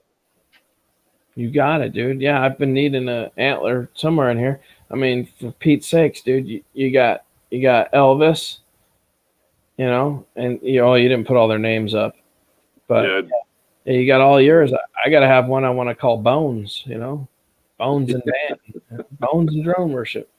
Yeah, with it, you know, or we're calling Boner and Drone Worship Show. Yeah. Drone Worship and his Boner. That's what we'll put it as. That'll be the new channel name. People be like, what the hell? Yeah, that's Boner, and I'm Drone Worship. Yeah. Drone Worship's Boner. Drone Worship's vaginitis. Oh, man. Yeah, message me. I just found about a month ago. It's in my garage. And, yeah, I'll send it out to you. Still in pretty good shape then, huh? Oh, yeah, yeah. Awesome. It's probably, I'm assuming it's last winter's deer. I think it's one that didn't make it through the winter. Oh, really? Yeah. Good to have you, Dark Side Mazda. Thanks for stopping in, brother. Hey, it's all packaged up here for you, bud. Brian, if you can see it, I got it all boxed up. The moment when I go to get my car from the hospital, I'll try to drop that off and send it your way, bud. I'll try to get that out to you. I'm sending him, we do this thing with the donor quad where when people are learning how to fly FPV, we have one drone that was bought by the community that we send around to everybody. Once your skill set gets good enough, we expect you to fix it and then send it off to the next person who needs to learn FPV. See what I'm saying? It's kind of our way of helping everybody get into the hobby. So I've included a Fly Sky transmitter to this package now, and I've also upgraded the TX that's inside of it, and I also put it on Project Mockingjay, so it has a totally upgraded flight controller setup on it. So you're good to go, man. Should be fun. I threw in 4 batteries, 2 new ones, not just the ones that came with it. I threw in 2 other ones, and I threw in a charger, so should be ready to go.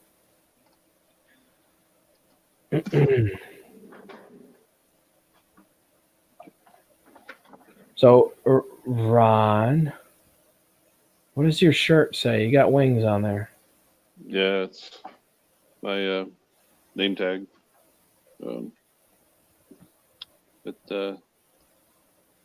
Yeah, I was just finishing up some paperwork, and I think I'm gonna try and hit the hay a little bit. I got you. Yeah, I'll send you my address, and dude, you don't have to jump right on it. Just whenever you get a chance, man. That would be awesome. No, I could probably get it. I actually got a couple other things to send out this week to a few people. Don't forget to sign it and date it, okay? But sign it, date it. Do you have a sticker? Do you have stickers for your channel? No. Oh, I wanted to start a sticker wall for people. I got a whole bunch of stickers from people I got to start putting up. I had some to go on the boat and some in here, but Wayne said, I like that name. You should vote for that name. You guys want to have a vote? What should we call the skull that's coming with antlers? Give me your names. There's only 5 of you in here. This should be really easy. Go. I wanted to call him Boner. Scully. That's a good one too. The drone worshiping Scully show. Yeah. I can hear all the X-Files people coming out of the woodwork. You can't use that. Then you got to have Mulder.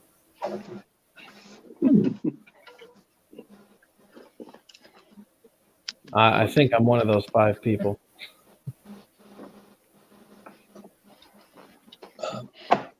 I'm one of them 5 people too. Oh man, we're down to that few, huh? That sucks. Do you think this will fit in his mouth? A grenade? No. Oh. Yeah, I'll get a smaller You could one. attach it to it. That's true. Hang it off his teeth like a badass. You could actually hang it off one of the antlers. That's a good point. Probably put some like barbed wire around him, or what do they call that? Constantine wire. Probably put some of that razor wire around him. Put like a fucking army shirt on him, make him look like a badass. Yeah. Hell yeah, I'm with it. I wanted to get the Moby Huge. I didn't know if people would understand that. Do you know what the Moby Huge is? Mm-hmm. It's a 4.5-foot dildo that weighs 215 pounds, and it's like this fat. Like, you can't even see it. It's just massive. But I wanted to buy it and dress it up and put it in random costumes all around my room to see if anybody ever noticed what it was. Okay. What, wouldn't that be fun? Little shoes and shit on it, I want to do it like a year ago. I saw the funniest thing. The way I heard about the Moby Huge was we were out racing, right? And this guy took this thing out, and he was at the drag strip, the Orlando Dragon Raceway, and he took this big fat fucking dildo out before his race, and he slammed it on the hood, right?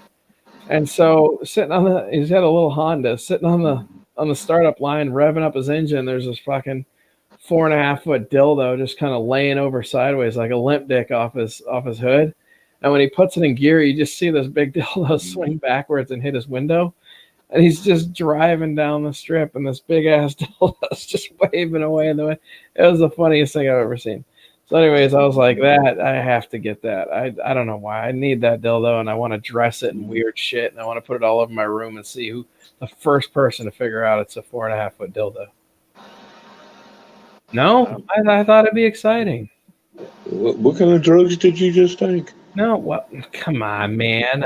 I'm doing it for fun. I want to see if I can get him to let me do the product review. I'll put a Craigslist ad up like, who thinks they can insert this? But you got to do a review for me. Yeah.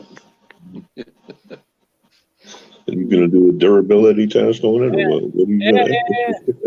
Drop it from my drone from 400 feet. I don't know, 200 pounds. That's a lot of dildo. Can you imagine slowing that down, dropping it from 200 feet and getting it to land upright and see how much it compresses in slow motion? Like, You have to send it to Ron and let him drop it from the helicopter. Yeah. There you go. What are those Phantom cameras? The Dragon Express Phantom cameras, the 5K Phantom slow motion cameras. Speaking of which, Ron, Brian wants you to send him some helicopter footage. Chat there. He says, "Oh no, he send you his Osmo action if you want." What happened? Oh, yeah. There's actually one on my page. Brian in chat's asking about it. About 2 months ago. Guess who's back? He's alive. Back in the saddle again. Can you hear us this time? Hey, Dan. Ew. I'll call you back on my iPad. My phone is about to die. Yeah, you're good. You want me to post the link so it's easy to find again? Yeah. All right, I'll do that. I'll be right back. You got it. Copy. Michael, can you hear us?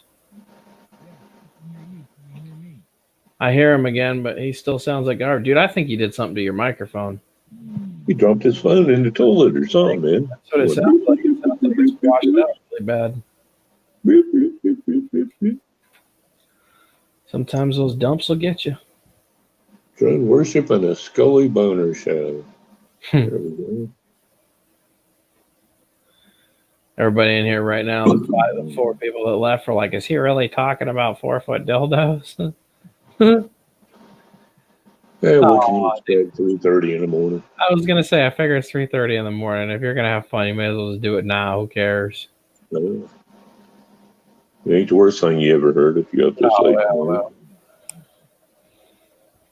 Dude, did I send you that video? Did I send you that video of that dude offing himself on the couch? No. Oh, dude, do you think you could sit through it? Sure. It's rough, man. If we can sit through that last picture you sent me, I can sit through anything, man. Yeah, that's true. Hey, listen, I cut out the dilly, all right? I just showed the sack. Don't hate, appreciate. That's right, we send dick pics. We're that close. Deal with it, people. What the hell is on this camera? I can't make out what we're... I see I don't know. An OK symbol there. What? Mike, how many beers have you had, sir? And he froze up again, I think. Oh, man, he's having a rough night with the internet. All right, let's get a shout out. Who's all in the chat right now still? That's what I was just thinking. Who we still got in there? Yeah, who's still chilling, man? I assume Wayne's probably chilling. I guess Brian's still in here. Thomas is probably here. Dark Mazda rolled out. Brian's probably here. I think Thomas bailed on us earlier. Oh, yeah, I guess so, huh? Thomas and William bailed about the same time. So, all right. Well, damn. And he's back again. Let's see what happens. Yo, man. No go. Listen, Mike, do you have some earphones you can plug in? Plug your earphones in with your microphone port, and then we'll be able to hear you.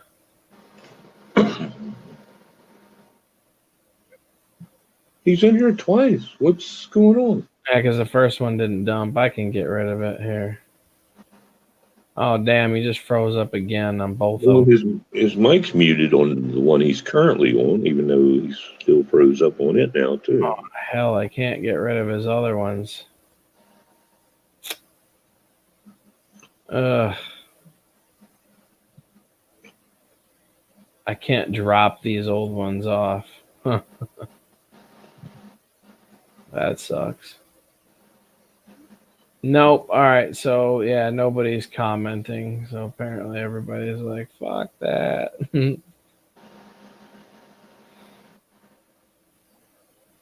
Wayne's still here. He just commented. Yeah.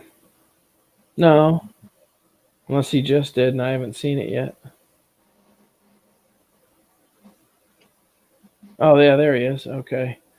Yeah, the great idea they were having the dildo in different spots, like you said.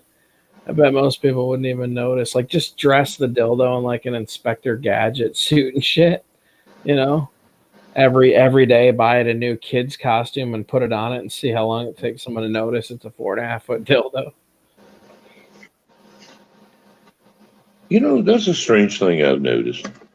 Is, you know, I don't want to point at anybody's stream in particular, but you know, if somebody's audio is screwed up or something, or if something's not right, or videos, everybody will do it, and there'll be 20 people in chat. Nobody will say nothing. Yeah, they just sit there and they won't help whoever's running the stream, and they'll just sit there and ignore the fact that there's a problem and won't let them. You see, when you're talking, okay, me and you were talking here, and we hear each other fine because we're going through StreamYards. If my audio is real loud and you're down, nobody in chat will say anything. Nobody will say, hey, man, he's blowing me out and I can barely hear you. Because we're not going to see that. We're not going to hear the difference that's being streamed out to YouTube. Right. But nobody will say anything. In other chats, I don't know about here, but I've mentioned it to people. I pointed it out, and either they don't read the chat or they don't realize what's going on. But nobody will say nothing. They just sit there like they're oblivious to it. So that's why every once in a while, if you're a good streamer and you know what to do, you just go to your YouTube stream and have a second window up and you just hit play and you keep refreshing it to make sure that people coming in aren't like overcasting other people or everybody's loud enough, or, you know what I'm saying? I don't rely on the chat because, you know, some people are just going to deal with it. Other people will complain. Some people just leave because they don't want to.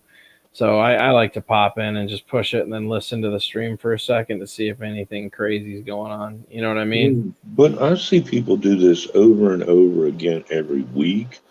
It's like they don't go back and even listen to it or watch their own videos. Right. And verify the quality of the audio. But I don't know. I don't get it. You know, everybody's so hung up on making the video as best as possible, but they ignore the audio aspect of it all. Anytime I edit, I always have my earphones in, always. Because number one, if they're a decent pair of earphones, you get true sound variance, so you understand the dynamics of the audio feed, which allows you to make the adjustments as needed. That way, this part isn't lower than this part's too loud, cut that back. Like people that don't focus on the audio, I mean, you can sit there and make your footage look great all day with, you know, power, with color grading and all that fun stuff. But if the audio is not what people want, you know, or it just sounds funky because of small little parts, or you use two different cameras and this audio on this camera is lower than this audio, you have to adjust for that. You know what I'm saying? Yeah. Well, I've never had a problem with your audio. Right. Well, I would got to you right away if that was the case. But I do my best to tune the audio before I, you know, release my videos. Now, sometimes if I'm in a hurry, I can't do it every time, but you know, I figure I try to. Yeah, but this is mostly on live chats, and I see the issue. Ron, are you having audio problems too, or are you okay? No. Oh, okay. I was starting to wonder if StreamYards was screwing up. No, actually my StreamYards finally. Well, I'm on my iPad, and I'm kind of limited as to what I can do on here. Like I can't see the chat and the video, you know, you guys at the same time. And then it took. Gage was pretty quick about that, though. He, with the new iOS 13 update. It really screwed things up for iPad, iOS to use StreamYard, and took him a couple weeks, but he got me squared away, a little fixed up. Yeah, I'm always very slow about updating my my Apple crap until I see the issues other people have with it. Yeah, Dan, I don't know if Brian's still in the chat. I put a link to my video in the private chat there. That one I did about a month ago. All right.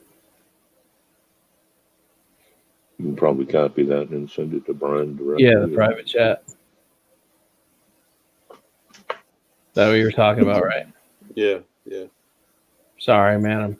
I think the Oxycontins are making me see or hear things that aren't really there. I got too many of them in one dose. I thought I saw the solo move a second ago, then I saw the box move a second ago. So now they've got me concentrating on both of them. Fun stuff, huh? Yeah, I got that little like sense of loopy feeling, nauseous. Oh, yeah. So yeah, it's just, like I said, everybody handles meds a little bit differently. If I take, so essentially a 350 and 350, I'm at 700 milligrams oxycodone at the moment. So yeah, I should be feeling pretty great. I'm surprised you're not passed out on how you're staying. And that's the thing is I'm starting to get like, into that phase. I'm getting hot flashes, so I keep turning my fan up because, is it going to turn up? There we go. Okay. Where was I? I can't take too much of that oxy crap. It makes me nauseous. Well, and that's what's happening right now. But I'm also very exhausted. Like my body's been trying to put me to sleep all day, and I've been fighting all the drugs that they already had on me at the hospital. Like normally it takes like 3 or 4 days for all those medical drugs to wear off that they inject you with at the hospital. So I have a cracky voice. I'm just like out of it, man. But I can't sleep yet. I feel like I need to be up, so that's what I'm doing. You know, it's probably not the best for me, but whatever. When I do sleep, I'll sleep like a baby. Mm-hmm. Yeah. What was I doing with that stream? Oh, you wanted me to share it with Brian, right? Yeah. Let me go on Facebook here real quick. And what was that link for? That was just a day at work. Okay. Oh, is that the day you set the what'd you have? The Osmo, not the Osmo, the Osmo was it the Osmo Pocket? Yeah. Osmo Action. Right. Whatever. That thing. I don't think I have Brian on my Facebook, but I'll copy it and send it. He just goes to my page. I just have him look. It just says it's titled "A Day at AirMed 3." Here's what I'm going to do. I'm actually just going to download the video and send it to him. Can I do that? Are you okay with me downloading your video? Oh, yeah. Okay. I'll just upload it to Google Drive, and then he can take it and just download the footage. Yeah. That's how we'll do that. Free YouTube downloader, huh? You don't have Brian on your Facebook? No, I just realized I don't think I do. Yeah, a day with at AirMed 3. Download MP4 1080 at 60 frames per second. Sure. Downloading now. All right, so we'll let that download. I'll just upload that to Google Drive and send it to him. That's how we'll do that. Yeah, it's only like 2 or 3 minutes long. Yeah. Oh, here. He's back again. Say thank you. I think he's back again. Oh, he's back again. Thank you. Yep, I'm here. I'm on. Actually got my iPhone working. The XR. I got it working. Very nice. It's good to have you back. Thank you, bro. Thank you for accepting. I appreciate it. And we got 2 comments now since I walked away. Wayne, and me. We're the only ones left in here, guys. We scared everybody else off. It's 4 a.m. Everybody else went to sleep. You know what the funny thing is now? We're going to start getting the 5 o'clock crowd in here now.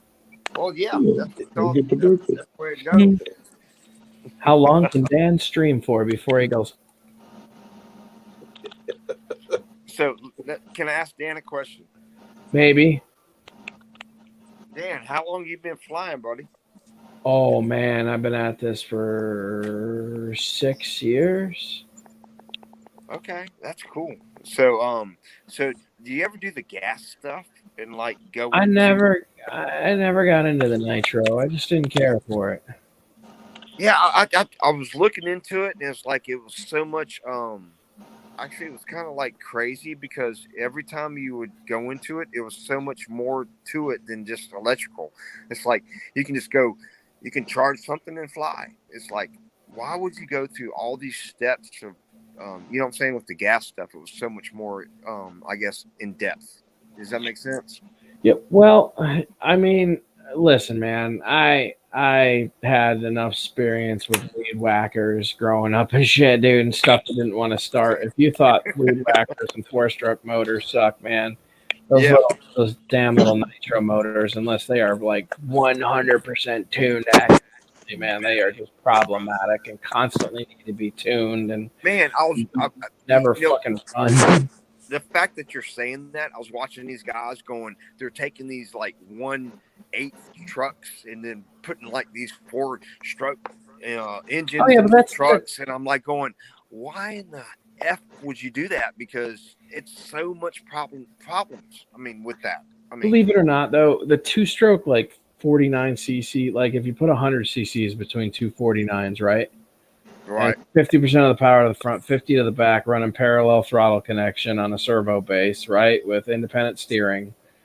That actually would probably work out pretty well. As long as both motors are pretty much tuned accurately, it could be fun.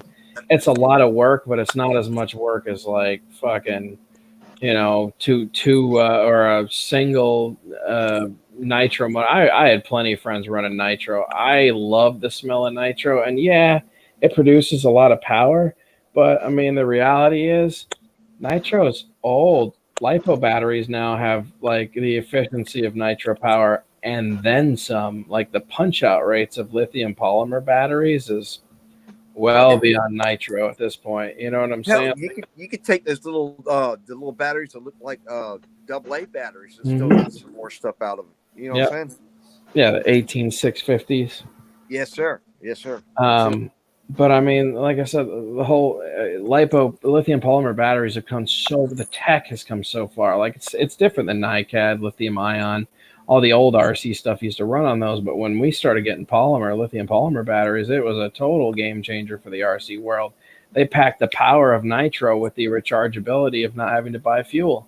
So as long as you bought a couple nitro or a couple lithium polymer batteries, you're getting 20-minute run times out of these things. Heck, some of your trucks get like 35-minute run times out of them. That's the tank of actually that's probably a refill of about 4 refills. That kind of time on a nitro truck is anywhere from 3 to 4 refills of nitro, right, on one battery. So that's crazy. That's insane. Yeah. But it became to the point where you got 10,000 mile rated batteries at a 75 to 100 cc discharge rate. You're snapping and it's instantaneous power. You know what I mean? You got X Maxes running 8S that are able to walk on water and stuff now. You know what I'm saying? Like, don't you think that that's the same thing that's happening in like the motorized world? That it is. They're resistant. They're like resisting the fact that you can go 0 to 60 in like 3 seconds, to whereas you had a naturally aspirated motor, it's going to do the same thing, but you're going to have so much horsepower where you could just throw a battery in it and you're done. Right. You know what I mean? So, I mean, battery technology has come so far at this point, and we haven't even touched on supercapacitors yet, like graphene. This is where you start getting into that cool world of what graphene is capable of. Do you guys know what graphene is? Yes, it's where you're taking a lithium ion, but you're taking the amount of, they're actually deducting the particles out of it, making it to a much greater aspect. Does that make sense? Okay, well, you know what I'm saying? You're taking a lithium ion. It was like you take a carbon, like a piece of paper, and you change it into something else. This is like a whole nother level of what you can do with that paper. Does that make sense? Yeah, in a small dose, but it's actually made with graphite and Scotch tape. It was actually a kid at the University of Florida down here was the one that came up with the concept of graphene, and it's supposed to be a basically a microcapacitor. It's a supercapacitor. The idea behind it was that you would be able to use these supercapacitors on your phones and anything that needed an instant recharge, right? Well, then he started thinking of bigger possibilities of being able to run it and adapt it to like RC stuff, cars. How fast could you recharge a car on a supercapacitor? You know what I mean? And store that energy. Imagine being able to go right up to a gas station with a system that runs on graphene, plugging your car on within like 30 seconds charges your whole car. You know what I'm saying? Yeah. Do you remember the Chinese girl that actually came up with the? I'm not sure if it's Chinese, but she actually came up with a way to charge your cell phone within like 10 minutes. You remember that a few years back? Mm-hmm. Same thing. It's what I think it's the same concept of what you're talking about. Yeah, it's graphene. The problem is that they realized it wasn't feasible. It takes too much time and energy, and it's not cost effective to build graphene in the amount of quantity that it would be needed for. So it would actually be doubling up on coal economy to do it. You'd have to like put out twice the amount of coal that you've already been impacting the earth with to build the graphene to any stable ability to make it on mass scale. So they kind of shot that idea down. But if you wanted it for smaller applications, that would be possible, like cell phones, simple stuff. Or if you wanted an instant recharge, they could do that for that. But not building car batteries and shit out of it. You know what I mean? Right, because the actual impact on the footprint on the earth, pollution, the crazy, would be like way bigger than the actual. Yeah, I mean, dude, to make energy, every action has a reaction, bro. You know what I'm saying? It's not always a positive one. So, go ahead. Hey Dan, I better go get some sleep, buddy, just in case we get called out again. All good, man. Like I said, I should probably be following suit, but I'm not going to. So. You enjoy your sleep, sir, and I'm going to stay up and Rocket, my tier. Actually, she'll be getting up pretty soon, beating my ass, wondering why I didn't go to sleep. But I'm good with that. Yeah. Then I'm send gonna me your talk to address him and then remind me. because I really do appreciate you guys and the drone community, and I really do appreciate everything about this whole life. And you guys, you don't even know. I know you're going to sleep, and I know Mike B is going to be going to sleep soon. And I just want to say, no matter what happens, I thank you guys so much because you've inspired me, and you actually helped me sleep and get through life. And I appreciate that more than you know. All you guys. Well, thank you, man. Thank you. You guys are awesome. Hell yeah. Well, you're not so bad yourself, sir. If I was a chick, I'd kiss you. All right, Dan, get off the Oxycontin. Yeah. Man, come on. That's half the fun. It's getting on here and talking shit. That's right. Keep things interesting, you know? Yeah. Well, good to see you there, Ron. I'll send you my address and stuff a little bit later. Don't forget to sign it, bro. Sign it and date it. Yeah. I want you to put the Legend of Ron. We can put that. Yeah. Hell yeah. And then, remind me. I come home Wednesday. That's I'll be awesome. home for 5 days. Okay. So, and I got something else to send out. So I'll try to get both packages out by like Thursday or Friday. Sounds cool, man. Can't wait to get my boner. Good night, Ron. Man. Have a good one, bro. Take care, guys. We'll see you soon. All right. I'd say I need to take a nap. I know my mom's going to want me to get up and go to church with her, but I go, oh, damn, I'm over here talking about boners and dildos, and it's Sunday and shit. Look, God must think I'm an asshole. I'm a real mess. Well, you know what I have to say to you, God? The whole first part of your Bible is about a burning bush in the middle of the desert, so you can't tell me you weren't high on the third day. All right? I don't want to hear it during the Genesis. I'm good, man. You were smoking the coheed out in the middle of the desert, sir. Yep. God, man, you ever think about the Bible? There are things that just don't make sense to me in there. Like, everybody. Well, you know what confuses me about the Bible? If you think about it. What's that? Romans 12:2. Do not conform outwardly to the standards of this world, but let God transform you inwardly by the total change of your mind. Then you'll know the good and perfect will of God. What the hell kind of mind fuck is that? You want to know the worst mind fuck to me is the fact that God doesn't punish people. That's not what he's here for. So, like, he says, turn the other cheek. Why would, like, if you actually look back at the past history of religion and what's happened, there's actually a very bloody history based on Christianity. You know what I mean? It is almost horrible. And almost in every occasion, people would always say, in the name of God. And I have to sit back and go, I don't think this is what God wanted. You know? And then you hear about the plagues. You know, you hear about the plagues that he did to what?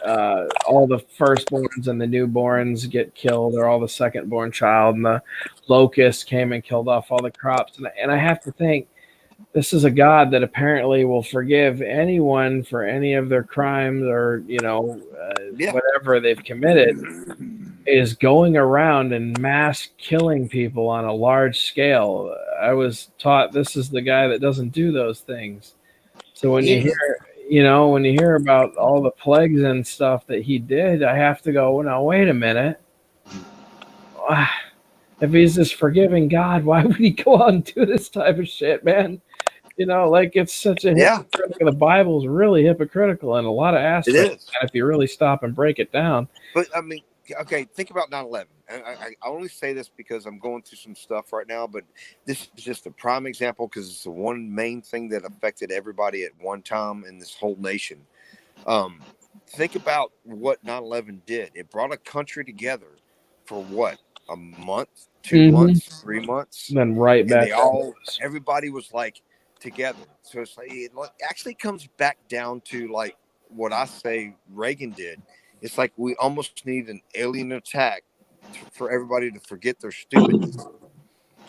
You know what I'm saying? And I don't mean that in a sarcastic way. I mean that in the way that we are all the same. Even though we disagree, I believe that Republicans and Democrats and all that stuff, we are all the same, but we're just on different sides of the football field. You know what I mean?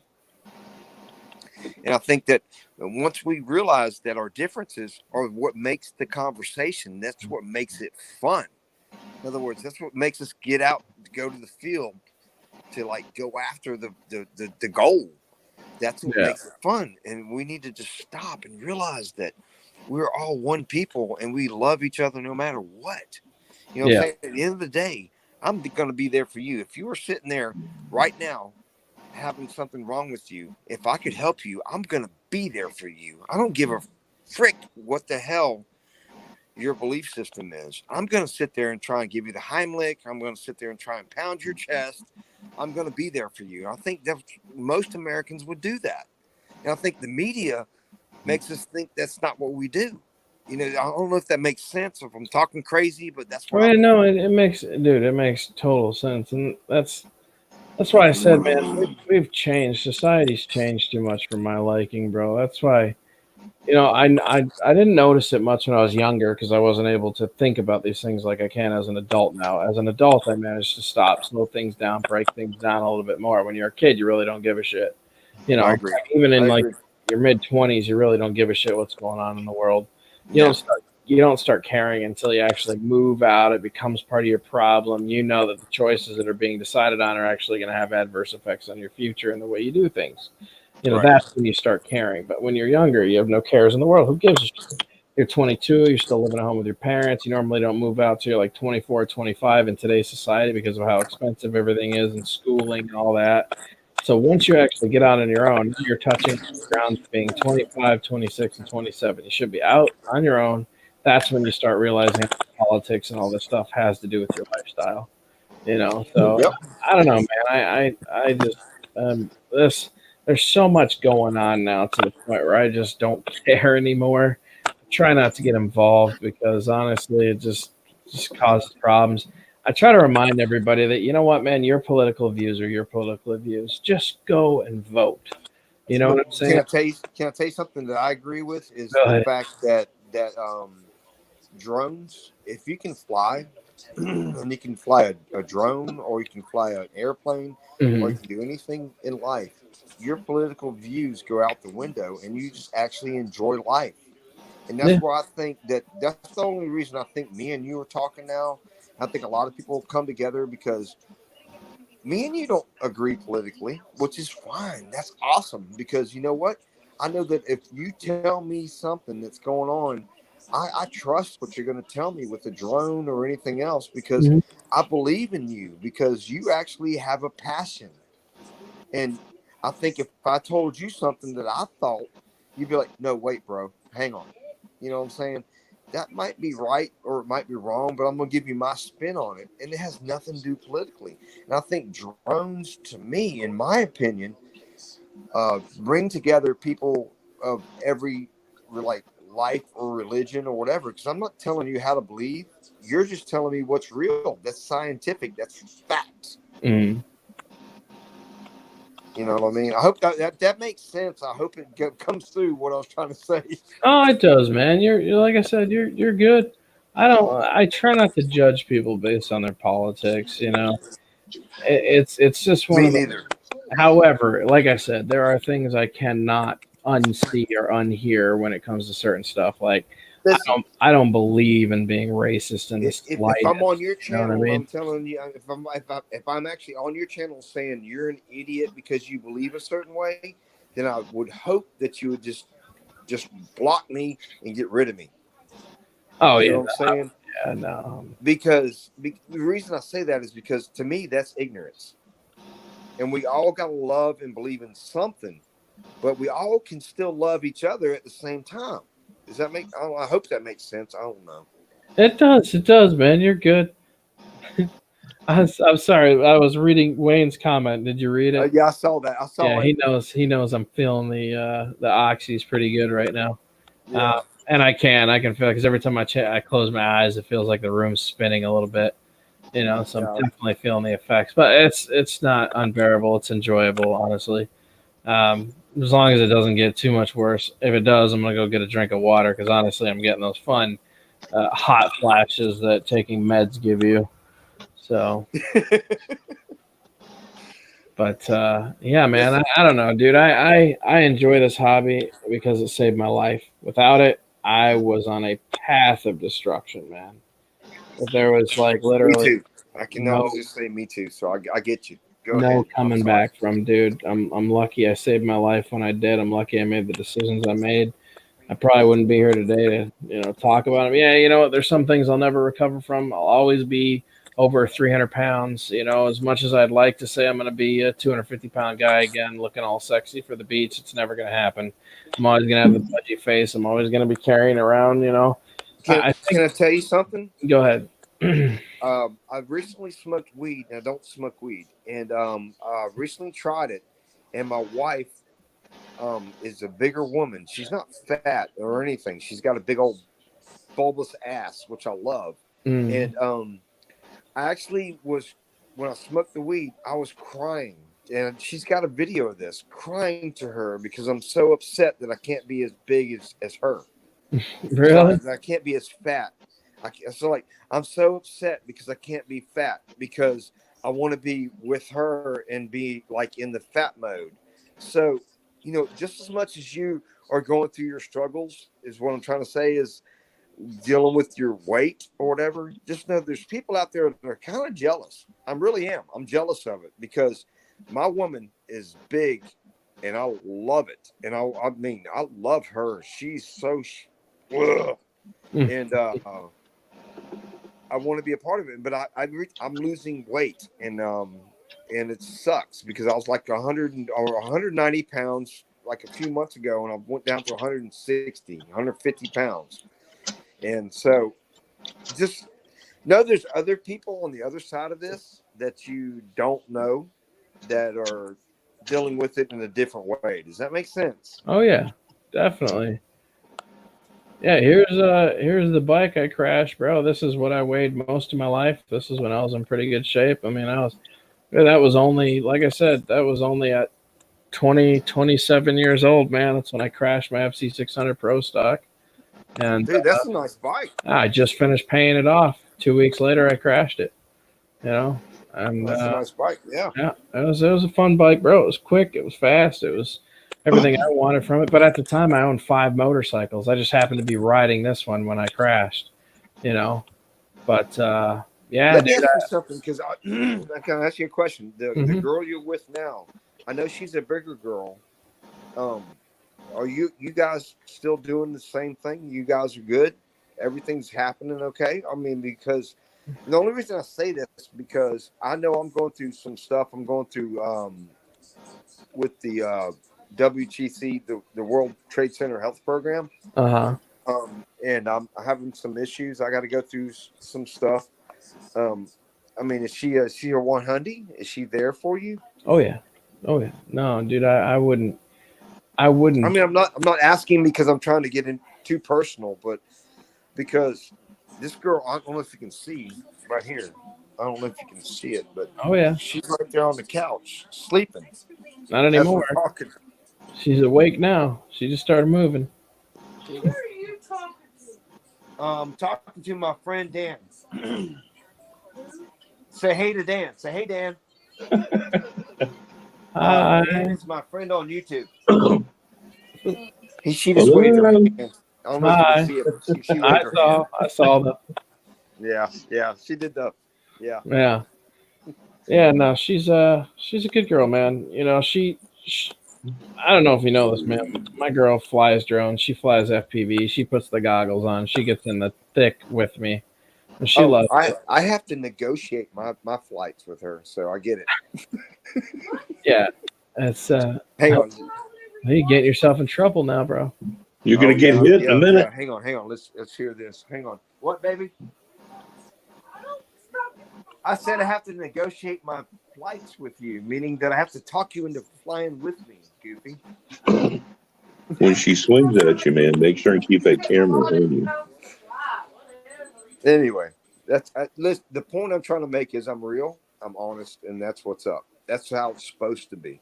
YouTube, everything else is based off of this, and I'm telling you, we are going to take this platform back for being to where we got this on real. You know what I'm saying? We base this off of realness. The whole YouTube platform, everything else is based off of being real. Oh yeah. You know what I'm saying? At some point, the people are going to take this back, and whether you vote for this guy or that guy, who cares? Just be real and be an honest person. I think that's the truth that's being lost in all this media bullshit. I don't care who you vote for. I just care that the fact that you're going to be there whenever I'm choking. Oh, yeah? Yeah. I don't know if that makes sense, but I'm trying to work with this. Hey, here's some goofy old drunk pictures, bro. I don't think I've shared a fraction of these ever with people. This will be fun. You can tell I was just sloshed back in the days here, man. Was that you? Were you that big? Yeah. So that would have been, what, right after my motorcycle accident. I put on a whole bunch of weight, dude, and I got big. I mean, I was still, like I said, I was still hanging out with the ladies. Fuck, dude, this is at a bar. That girl to the right has a big old hoo-ha. Yeah, that's Amber. But like I said, man, I got all these chicks all the way down to their bras and like craziness, man. It's a nice bikini top you're wearing. Thank you. That was Susie's. Yeah, that was a really good bikini. Well, what's Susie wearing at the moment? That's a good question now, isn't it? Heck yeah, man. Yeah, there you go. There's a 20-year-old drone worship right there, man. That was a youngster. Wow. 2010. Yeah, man, I'm 32. So yeah, that's fucking pretty close. So can I ask you a question? Man. Dan, DW. How old were you when 9/11 happened? Oh god, dude, I would have been in 8th grade, I want to say, man. So I know the Mike B's probably closer to my age. How old are you, Mike B, if you don't mind me asking, brother? I'm 57 years old, man. Okay, I'm 48. So I'm gonna send some pictures to you and of 9/11, and it's gonna be shocking. Is that okay with you, Dan? Okay. Yeah, I mean, where are you sending them? I mean, both you guys. I'm seriously. I got videos of stuff that's never been taken before. I actually snuck a camera into the Pentagon when I was there and actually took videos. Don't get yourself in trouble, man. No, bro. I've already tried to send them to other people, and they told me they shut me down on it because I actually took videos or not videos, but photos of stuff, and they were like, "Oh, that doesn't exist. It's all good." And so, yeah. Anyway, we'll do that on a later episode. Yeah. It's for real. I promise you that. Oh, I'm with it, man. I'm totally with it. Heck yeah. Dude, I woke my wife up. Now she's out there smoking cigarettes. So yeah, we're cigarette smoking people. She doesn't drink though. So well, one of these nights, I think I'm gonna start up a show again, Mike, and I'm gonna call it I don't know, what should we call it, bro? I want to have a Corona, but instead of saying Corona, I want to call it a Drona. Like, yeah. Like one Drona and a tail, you know, like drone tails, something like that. Like, you know, let's have a Drona. Let's have a Drona. Let's do it. Crack open a Corona, put a lime in there, push it down, upside down, get it. Let's do have it. a whole drone talk while we all have a beer, you know. Yeah. And then we can do like a little episode of where Mike B shows his face for like a split second. They're like, "Did you see it?" Like Rey Mysterio and the mask. Right. I just try to keep children from having nightmares, man. I look like Freddy Krueger. He does. I've already seen Mike B before a long time ago. You have. Mike's pops up every now. Yeah, he's cool. However, he's got a hell of a beard. He's got a hell of a beard. It's a lot better than mine. I'll tell you that. Well, he's got a nice little beard, but actually most of the time he shaves now, don't you, Mike? You pretty much clean shave up. You got a little bit, but yeah, I keep a little goatee going. Yeah, but man. I noticed that when he's feeling dapper and like church is over and he's got a nice shirt on, his hair's all slicked over. That's sometimes when I convince him to get on camera. So, are you an iPhone or Android? Oh, you. Oh, I'm an Android, open source all day. I have my NVIDIA K1 Shield, but I'm talking to you right now on my XR, my iPhone XR. Well, you sound like you just got further away from the phone. Your audio just went down a lot. Okay, I'm on the XR. I'm on the XR.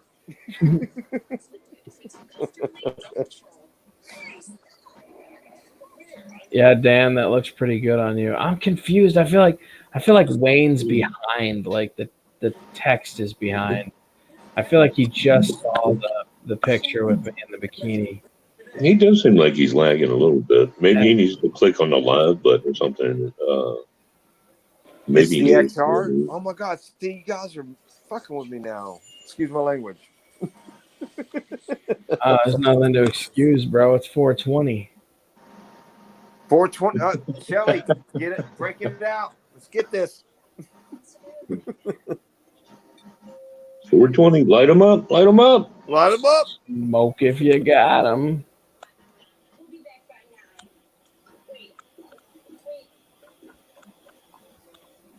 Yeah, I think poor Wayne is really behind in the chat for some reason. Otherwise, he would have already responded to what I said. Yeah. I think he needs to refresh his page. He's not going to hear this for another 10 minutes, though. So.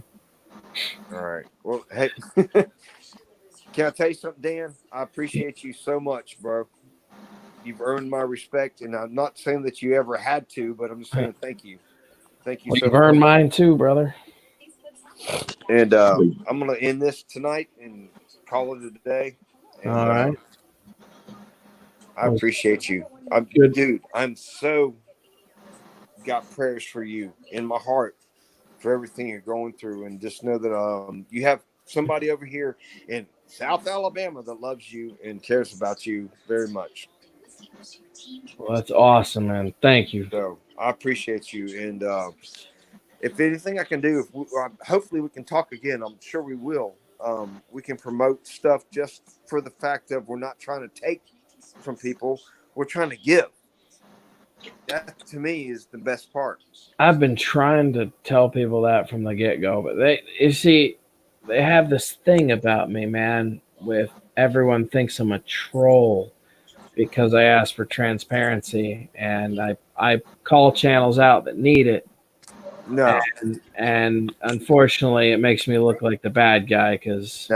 No, I got it. Now, listen, I've learned my lesson, and we got this, buddy. I'm telling you, we got this. It's funny that you say that because most of the people that say they don't like me for trolling end up talking to me at one point or another, and then they go, "Wow, dude, I never realized you were there coherent, and like now that you've explained it to me, I get it." But I feel like a lot of people don't even give me that opportunity. They hear from somebody else that I'm this bad guy and I troll people, and they didn't take the time to get to know me. You know what I mean? No, dude, listen, you went through a lot.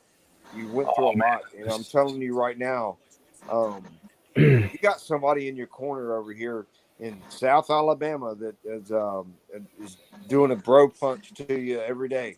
And hopefully I can send some good vibes your way. That's the only way I can put it. I mean, I don't know how else to put it. I mean, I don't know what else to say except that, you're a good guy. I think you're going to be okay because you're trying to do what's right. And you know what? People that think otherwise,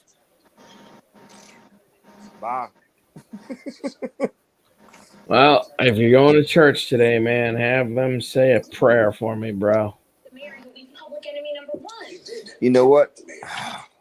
I thank you. And if I'll say a prayer if you say a prayer for me because I need some too.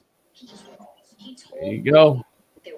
Because I'm fixing to go through the 9/11 They just accepted me to the World Trade Center Health Program 2 days ago, and I'm trying to find out what's going on with my situation. So, and I've been using alcohol as a way to self-medicate. So,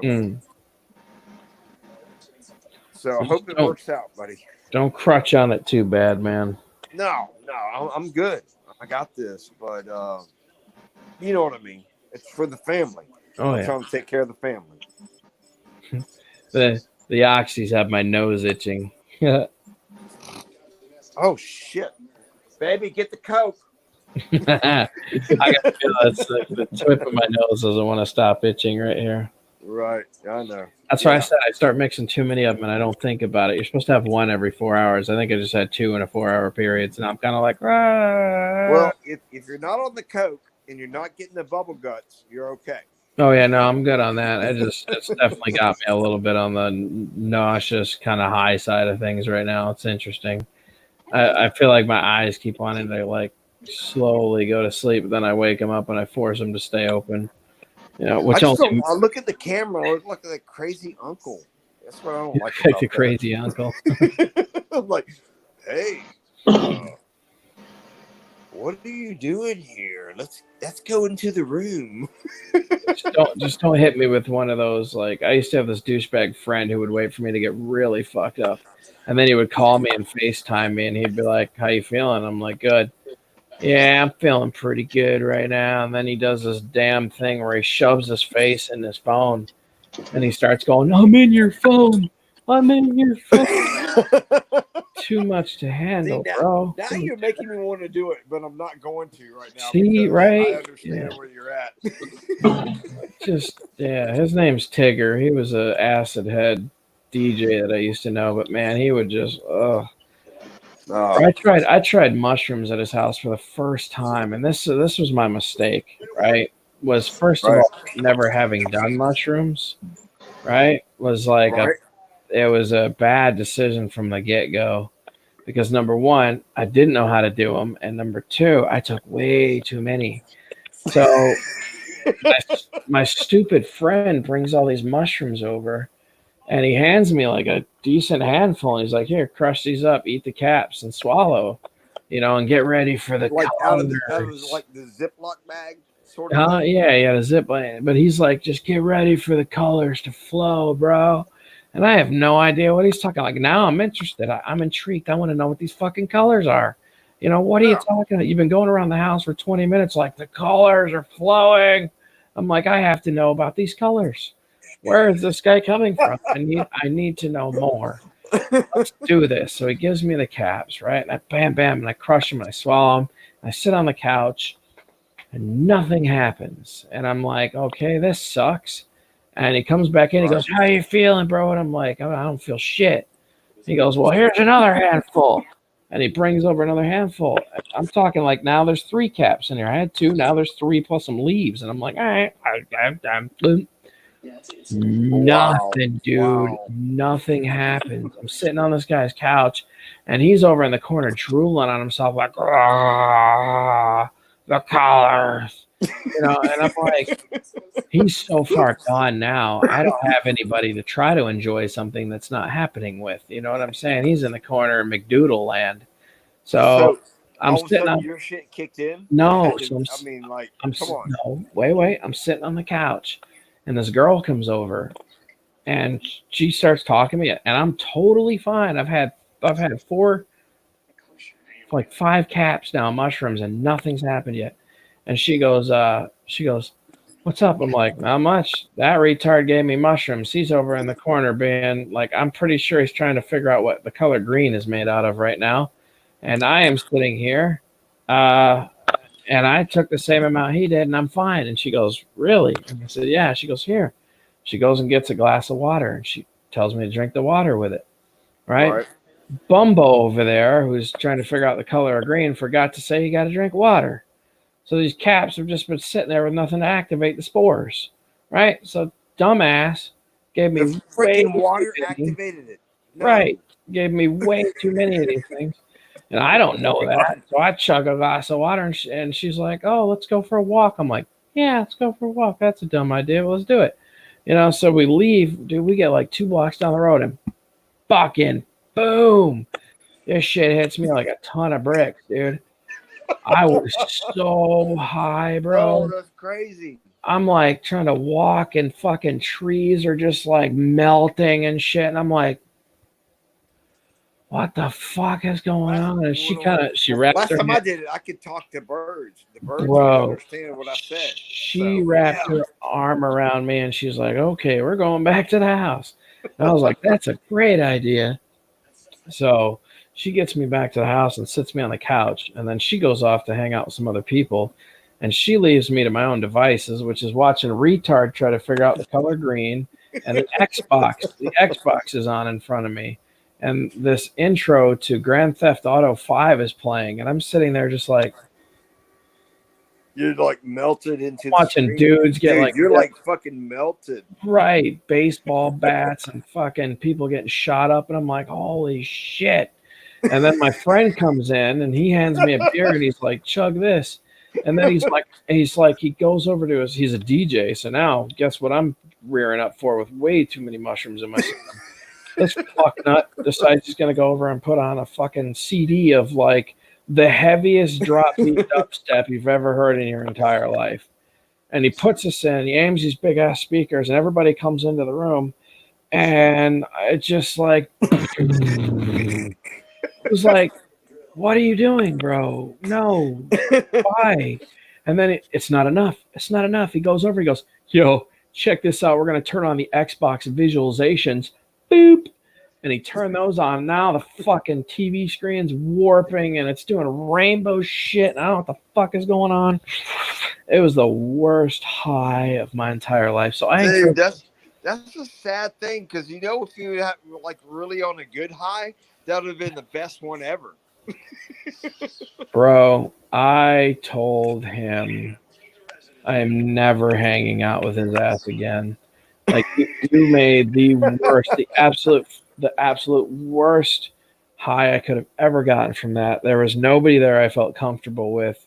You know what I'm saying? Like it was just a bad roll from the get go. You ever listen to Iron Maiden? Oh, of course. Okay, so with my first trip of acid, my room, I had a big picture of the guy in the chains from Iron Maiden, the main staple. That dude chased me around my room and I could not escape my room when I was on acid.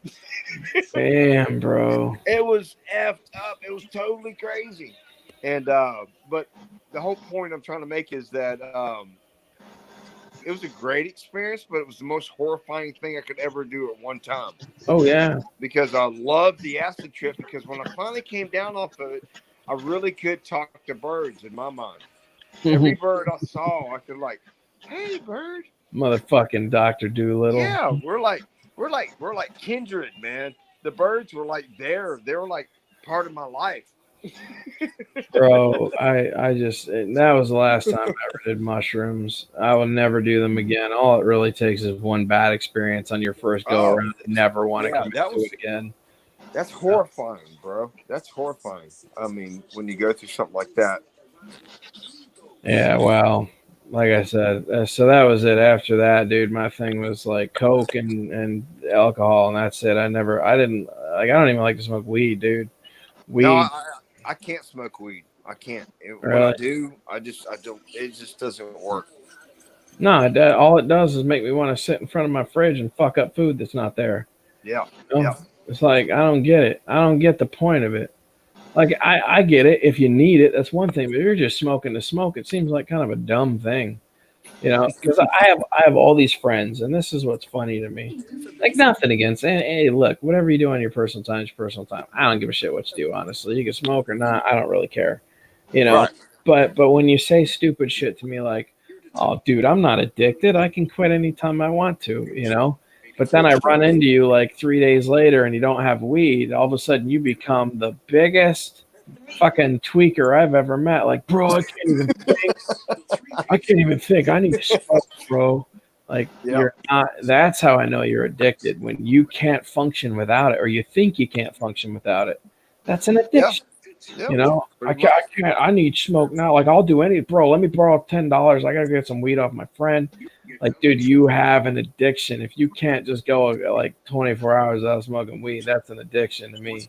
You know what I'm saying? If you're telling Yeah, me you yeah, cannot I got function you. daily life without, Yep, that's a problem. I agree. I agree. You're right. So, well, look, you were getting off the phone a minute ago. I'm gonna let you go, bro. I've managed to keep you on here again for a while. Okay, no, it's all good. Hey, just know that you have somebody over here that actually has got a prayer going out for you, and I appreciate you more than you know. Hell yeah, bro. And you know what I'm saying? This is what, to me, if nothing else ever happens in my life, tells me what the drone community is about. Because we took two people that probably would never have talked on any other platform, but because of drones, we did. And to me, that is what this is about. And right now, if you needed me, I got you. You know what I'm saying? That's what I don't care what your political beliefs are. I don't give a fuck about what you think or believe. I just know you like drones, and we're gonna get this. We got this, and we're gonna be there for each other. At the end of the day, that's what it's about to me, in my opinion. I just want a happy community, man. Happy community. I can't say happy wife, happy life. Happy community, happy hobby. How about that? We'll go with that. But yeah. Just know that you know, you got somebody over here, and I know you have a lot of people that care about you. But I'm just add me to the list because I'm there with you, brother. You got it. And I thank you and I appreciate you. And I'm gonna end that. I mean, I'll let you end it. You end it however you want, and we'll go with that. All right. Well, look, man, just keep your head up, bro. And are you gonna be around tonight? We may just do another one tonight if I'm up for it. Yes, sir. Yeah, I'll be around for sure. Well, we'll probably knock out another stream tonight, depending on how I'm feeling. I don't know why I kicked one off this early. Oh, I know why, because Captain said he was gonna stream with me, and then he ended up just doing his own stream. So I had already booted my computer up and just said, "Fuck it, I'm just gonna start the stream. I don't care." We've already been on. Captain Drone. So I mean, if you can get not that Captain, not that Captain. Captain Cook. I mean, I Captain know Cook. things are going on, but whatever. But I love you. I love you guys. I love everybody that's in the community. So much love, bro. Hey, Michael, jump in Dan's Discord when you get a chance, man. That might be a little confusing for him right now, but yeah, I mean, can you post it or not, Mike? You can't post it, can you? No, I can't. That's a lot of. Hold on a sec. I'll see if I can post a link. I don't know if he's going to be able to do that right now. That's probably going to be quite. When you get time, man, just when you get time, Michael, jump in Dan's Discord or jump in Discord and search for Drone Worship. By the way, thanks, Mike. No problem, man. Anytime. We're glad to have you in here, man. Hey, give me 1 sec. I'm going to share the invite link on my share link. Copy to clipboard. If you want to, bro, you can sign into the server. It'll bring you to my drone worship server, right? Okay. Which allows you to one-on-one FaceTime. Well, not FaceTime us, but it allows you to get into a group with all of us talking on audio anytime. So let's say you want to get my attention and I'm just out doing things. You can ping me by putting like @drone worship inside the talk bar, and it'll send me a message, and I know that you want to communicate on Discord. You know what I'm saying? Kind of like a pager for everybody, but you can also talk through audio like a two-way walkie-talkie system. I think he dropped out on us or something. Oh, did he? We were talking to him. Oh, yeah. He probably hit the wrong button. He might have still been able to hear you backstage or something. I don't know. No, he's gone. I'll post it in the thing. Yeah. Hey, Wayne, when you hear this, type the word meow in chat so we can figure out how far behind you are. Damn, I was looking at the weather map. It's raining. It sucks. I hate rain. Damn, I'm glad I don't live out west. It's snowing out there. Well, there's I just posted it. There, we got 4 people in here now. Did it not post? What the hell? Do you not see it? Oh, there it is. Yeah, I see it. Just there. Just popped up. Yeah, that's cool. Why is it slow for you to see what's on the chat? That's strange. Wayne, man, poor Wayne's having such a hard time. I know. I don't know what's going on with his shit, man. It's really slow. Oh my god, I'm probably gonna pay for this sitting in a chair all goddamn night. I'm not ready to shut it down yet, though. Okay. I'm surprised you were able to do this at all, man. I figured you'd be in rougher shape than this. Bro, I took so many oxygens. I can feel it. I mean, it hurts. It definitely hurts, man. There's no doubt about that. But, I mean, like, what? It's not going to change anything. Whether I'm laying down or sitting up, they didn't fix anything. So all I have to worry about is the scab ripping open again. You know what I mean? Yeah. Still going to be under the same pressure it was. I'm still going to be dealing with the same pains I already had. I've just now added a new pain to it because I had to put a 4-inch slice in the damn thing. So I figured, fuck it. As long as I don't let it build up too much pressure, I keep testing it. I keep pushing on it. As long as it doesn't get too full, I'll be all right. You know, I'm about to go to sleep. My legs get propped up. All the fluid drains back into my abdomen. All the pain goes away while I sleep. You can tell I got pills in me because I feel like, you know, I kind of look ghost faced and I keep kind of nodding out. If I close my eyes, it feels like a zonk for a second, you know. Yeah, at one point, didn't they take and stick you with a needle and draw the fluid off of you to give you some relief? Why can't they do that again? Because it only lasted 2 hours. They drained 4 12-ounce cups of fluid, and within 2 hours, it was already back. It's unreal. That's what I said. So, first of all, I want to know how my body is producing that kind of fluid.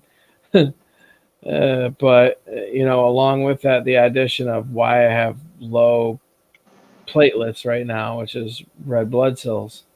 They think I might be anemic. I don't even know what the fuck that is. What the hell is anemic? Hey, scares me. Scared new words, because if you guys remember, I had to do my iron, protein and iron shots before because I had low platelets. Remember when I was digesting blood because of my portal hypertension vein? Remember that?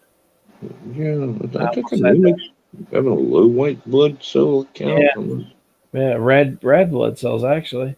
But they're telling me not to eat too much meat and not to do this. Well, how do I get these damn red blood cells back? Well, you need to put iron in your stream. Well, how the fuck?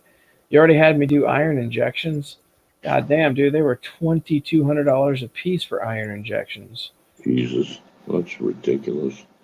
You know, and I had to sit there for 2.5 hours while it dripped, and I had to wait. I had to do that 3 times, bro.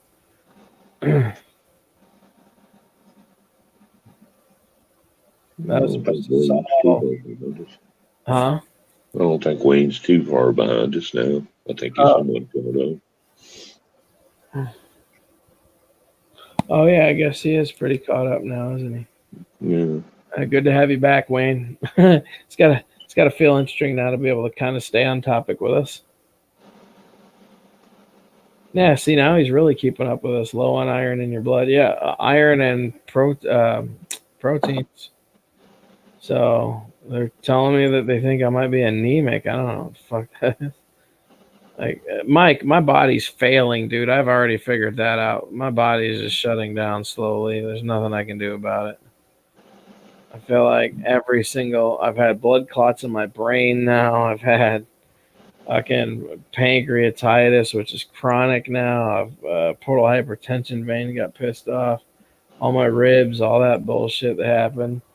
You know, fucking my liver has so much damage on it from drinking that it's actually got scar tissue. Every time I go in and I get MRI now, I always get this serious look from the doctor, and they go, "Has anybody ever talked to you about your liver before?" And I go, "No, why?" And they go, "Because it has some serious scar tissue on it." Am I gonna die? I would say don't ever drink again. Oh yeah, I'll take that into consideration. Man, you got to take better care of yourself, man. You're young. You're too young to be having all these problems. Bro, you're telling me. You're telling me. I was pretty lucky most of my youth, but because of that, I also pushed myself to a lot of limits, which I'm now paying for. But but I'm up there now, so. So if I was 32 years old, man, with the problems I got now, I'd be seriously questioning things. But at the same time, the pancreatitis and everything else that you're dealing with, and but you never know, man. You never know who this shit's gonna hit. I knew a girl, man. She had a fatal heart attack when she was 27 years old, man. It blew me away to find out that she had passed away, and she was in good shape, physically, everything, man. She leaned over to put some medicine in her dog's ears, some ear drops or something, and she had a heart attack, fell over, and she died instantly. I mean, it wasn't no way of reviving her or anything. It was a massive heart attack, and she died instantly. Interesting. Yeah. 27 years old. It just blew me away. I mean, it is what it is, dude. My blood pressure's on dot, dude. I went in last time to have my blood pressure tested, and they were like, "This is the best I think I've ever seen somebody have it." It's like 175/63. They were like, "What the fuck? How are you this big and have good blood pressure?" I told you guys I don't eat like crazy, man. I try to eat healthy. There's nothing I can do about having to take medical grade steroids. I'll have to take them the rest of my life. If I stop taking them, then all that muscle structure on this side will just go away. What was your blood pressure? What's that? What was your blood pressure? I think it was like 175/63. It was like almost perfect. No, 175 is way high. Well, then I got the numbers wrong, but yeah. Yeah, I don't know blood pressure like that, but she said it was the best she'd ever seen. Yeah, it should be like around 110 over. Well, that might have been more makes sense there. Right. But yeah, dude, it was it looked good to me. But I don't know, man. My cholesterol is not even high. All of the stuff that's happening to me is either number one caused by drinking or number two from a motorcycle accident. You know what I mean? They're all things like I think honestly the tear in my stomach and down there have actually probably been there since 2014 that caused my hernia in the first place, right? I think it was the motorcycle accident. I got thrown from the bike going 80 miles an hour and turned into a rag doll. I probably stretched and ripped and things split open and they just never surfaced because I never did anything, strenuous after that, right? For like 5 years, I didn't do anything strenuous. And then she asked me to go get that big goddamn Lion, the Witch, and the Wardrobe fucking thing that we have in the kitchen now that weighs 2 tons. And, I had to lift that up and put it in the back of my dad's truck. And I remember lifting, and all of a sudden I felt this, it felt like a tear almost. And then like a warm sensation roll over my groin area. You know what I mean? Mm-hmm. I had that feeling once, man. Yeah, I was like, what the hell was that? And then I felt it in my midsection as well. I was like, that was really strange. So anyways, I got in the truck and, I remember it kind of hurt getting in the truck. And I told my dad, I was like, man, I think I pulled a muscle. That's what I thought it was. That's normally the same feeling you get when you pull a muscle. But then 3 days later, I started noticing a lump growing down by my, area down there. And I went, what the fuck? Huh? What is that? And then after I put 2 and 2 together, I went, damn, I got to fucking cause myself an inguinal hernia. And then I started pushing on my belly button, and I realized I had ripped open a hernia up top here, umbilical cord hernia as well at the same time. So I think both of those were probably caused by my motorcycle accident. That's what I get for not doing anything strenuous or working any of those muscle structures. I've been so afraid to work these areas because of my accident. You know what I mean? I think that the muscle just got so weak in those areas that it just allowed it to rip easily and push its way through. I think I need to start doing some sit-ups again. I think I need to start doing some, leg workouts here and try to build up those muscle, It's the last thing I want is a blowout now on the left side too. Could you imagine how shitty that would be? No doubt. Fuck me, bro. Inguinal surgery on both sides. Just take the nuts on the dick. I don't even need it. I'll keep my vaginitis. Just so you know, in case I fall out, man, I'm down to 12%. Okay. I mean, we got 6 people. I can't believe people are actually jumping in here at this time. Like you said, the morning crowd's rolling in now. Yeah, I know. We've been at this all night. So they missed all the fun stuff already. You guys are popping in at like the worst time. Sorry. Still have to watch the replay. Yeah. Yeah, the 4-hour replay. But, I'm sure you will have repercussions about the accident for many, many. Oh, yeah, dude, my knees are shot. My right knee locks up all the time. And if I bend it, even with no weight on it, it pops and clicks and cracks. There's no cartilage left in my right knee anymore. Like I said, dude, I'm just an absolute fucking wreck at this point, dude. I'm just doing what I can to survive and stay a functioning member of society as long as I possibly can. I don't like sucking off the system, and I'm definitely not lazy. I do what I can till I can't,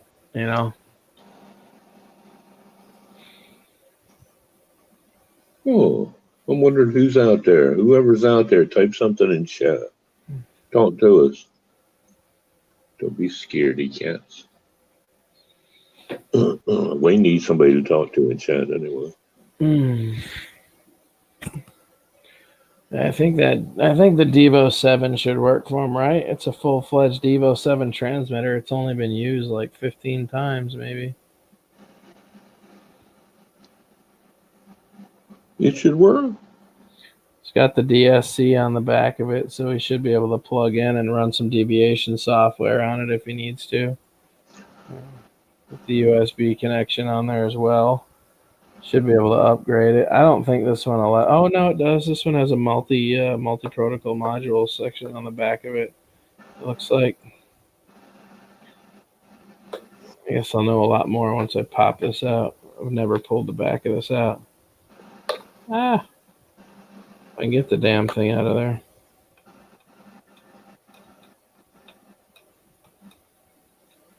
Well, who makes the best transmitter? All that crap's Greek to me to begin with, so I don't know what's one. What do you mean? What's the most functional, most usable transmitter that capable of all the protocols and it's the top of the line where you don't have to upgrade any further? It's gonna be a fight, man. If you ask my opinion, I'm gonna say, is that it there? Okay, cool. A lot of people are probably going to tell you a lot of the QX7 Tyrannus people are all about the Tyrannus stuff, right?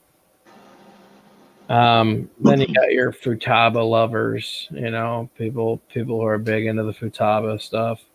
I myself am a fan of Fly Sky products, FL Sky or Fly Sky. But lately, honestly, man, I think it's all about finding one multi-protocol transmitter that works for you that's programmable.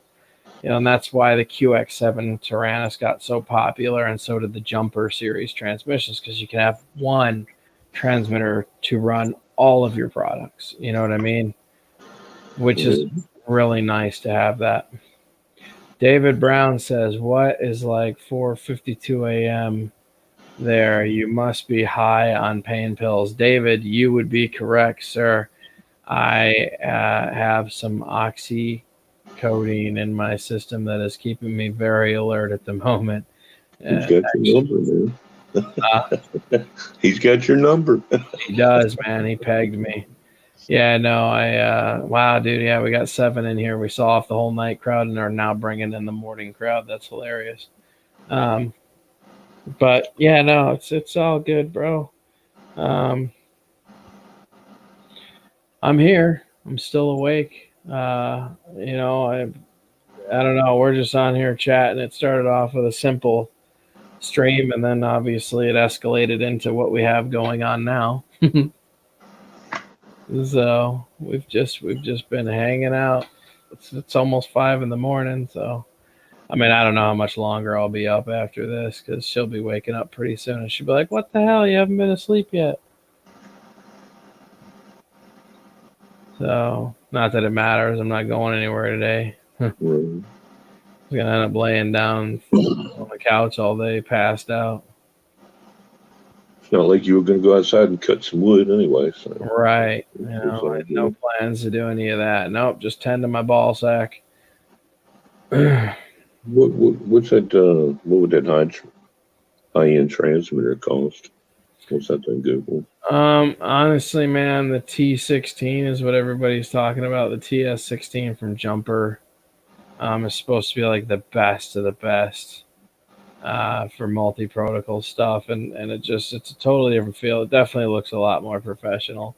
Let me see if I can pop it up here. It's based off of a Futaba design, but there, let's go. Jumper T16.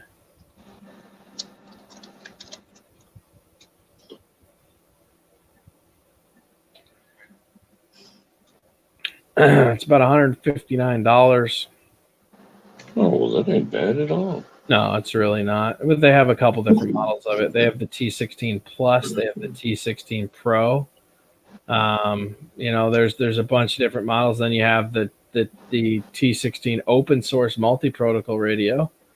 You know, and then you have the open source with 16 channels, JP4 and multi-protocol RF. And then you have the Jumper T16 Hall Gimbal open source multi-protocol radio transmitter with different. This is white, and like I said, man, there's just some differences here. You know what I mean? You just have to go through and figure out which one's going to fit your needs the best. But here's a here's a picture. Obviously, the more channels, the better. Wow, dude, we have 31 likes. That's not too shabby. Of course, one hater. Let's see here. Yeah, she is gonna yell at me, bro, for sure. For sheezy, my kneesy. Do you say you've been streaming for 4 hours? Yep, that would be right, Mr. David Brown. 4 hours. What was I gonna do? Oh yeah, I was gonna share the. All right, here we go.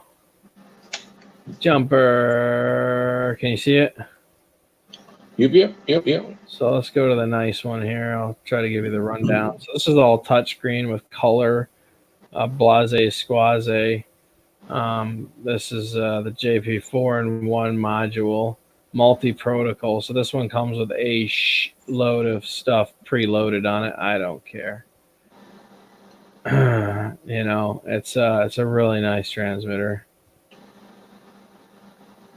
I have the T8SG right now, Jumper, and it's very nice. And these have a very strong signal output. These run 150 milliwatt, but in 2.4, not analog.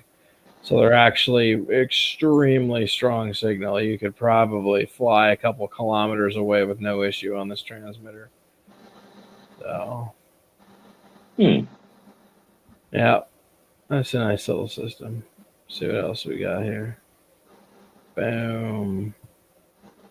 There's the multi-protocol if you wanted to add. Oh, no, that might be an extra battery pack with extendable signal, too. That's cool. That's the two. That little repeater or something that's got there? Yeah, that's weird, huh? Or an amplifier? It seems to be some kind of amplifier. That's interesting. Very interesting. Maybe it just screws on top instead of the antenna. Yeah, maybe. Yeah, it might be what the extra little battery pack is for. I have to check that out. I'd have to read into it, I guess.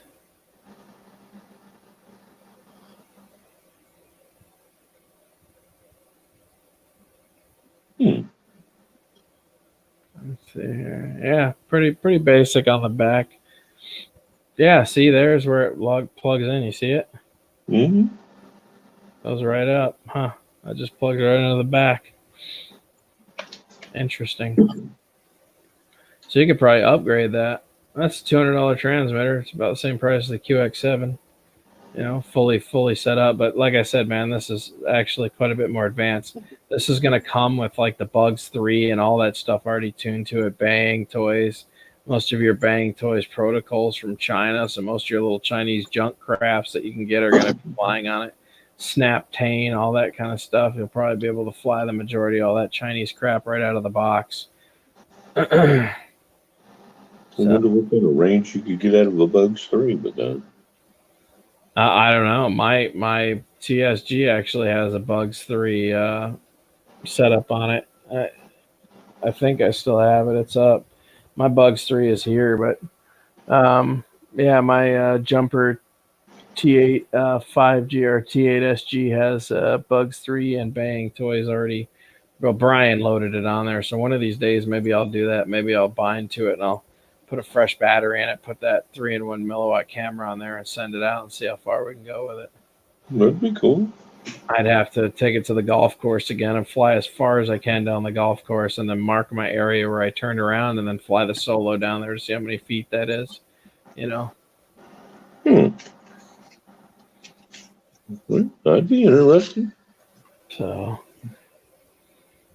I'm surprised somebody hasn't done that yet, to be honest with you. oh, the Bugs 3 on the TS, yeah, the Jumper. Yeah, just a range test it, see what the difference is. Oh, like I said, it tells you on the thing that it shoots 150 milliwatt signal. Like,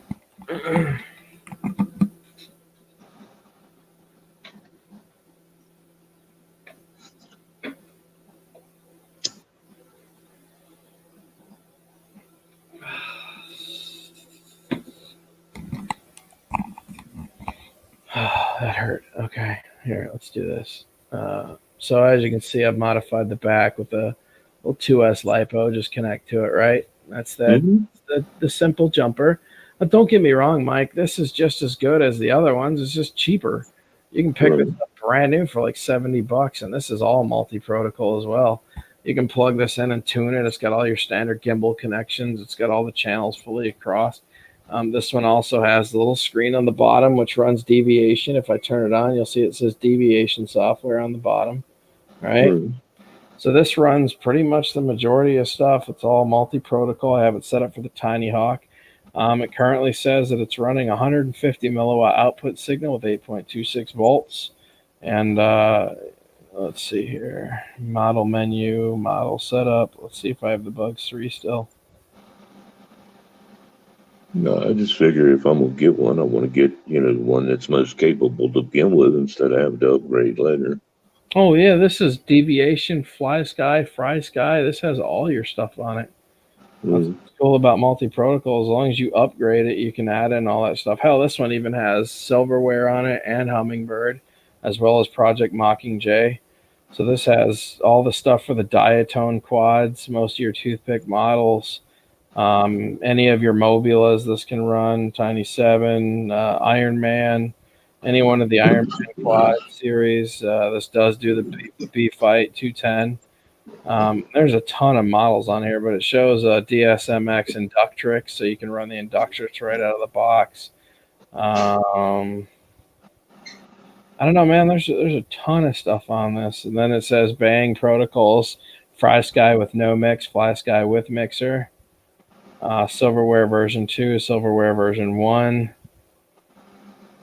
So yeah, it really depends on what you want to install in here, dude. You can run all your boats on here. You know, if you got all your boats and shit, like me. Not that I'd rather have a pistol grip than run it on this, but you know, some people that like to use the, this setup, they could do that. Put this back on B-Fight. There we go. Well, I should get me some kind of boat to run around in the ponds out here. Dude, it is fun. I'm not gonna lie. There we go. B-Fight 210. So essentially, this is 4 years old, man. This Devo 7, this runs deviation software as well, but you can see the size difference.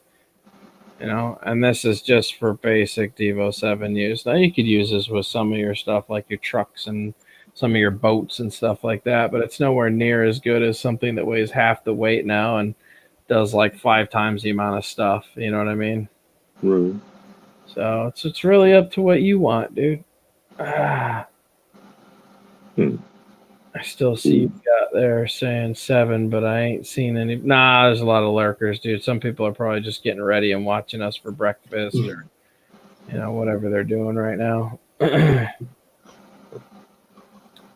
Sitting there watching us while they're eating their Wheaties, man. Yeah, Wheaties life. Yeah. But no, man, were you in here for the opening discussion about the solo mic? Yeah. I just didn't. I was unable to join until about an hour after you started streaming. Excellent. I came over here from Captain Street. Yeah. Israel Benelli is gonna be on here Monday night with us. He's a big avid solo supporter, but he's been doing some flights in Acro, and he wants to show us exactly how cinematic the solo can be without GPS being on. You know, and this is the type of stuff I was telling everybody, like, how good is the solo really? You know? So everybody's saying how cool the Anafi looks with its ability to fly FPV and blase squaze. But let's see what a real professional drone can do when given the right tools and camera setup. You know what I mean? Yeah. I am down to 2% battery, man. I'm surprised I'm still here. I'm going to lose you in a sec, huh? Well, Mike, it's been fun having you. If you drop off, I'll end the stream as soon as you drop off. So I'll invite somebody else in now. If I don't see anybody pop in, then I'll go ahead and shut her down after you drop out. Yeah? All right, man. I'll hang as long as I can. So there you go. There's the link. If anybody wants to pop in, feel free. If not, I'll be getting out of here as soon as Mike drops with his 2% battery life. Wayne ought to come in, man. He ain't got to use his camera. He can save some of his internet speed and use audio.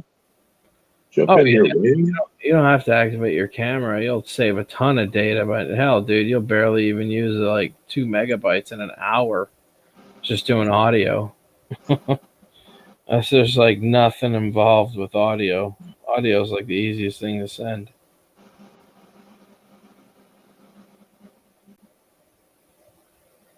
Wayne, jump on in here, man. You listen to me. You run my yap all night. I won't listen to you for a little while.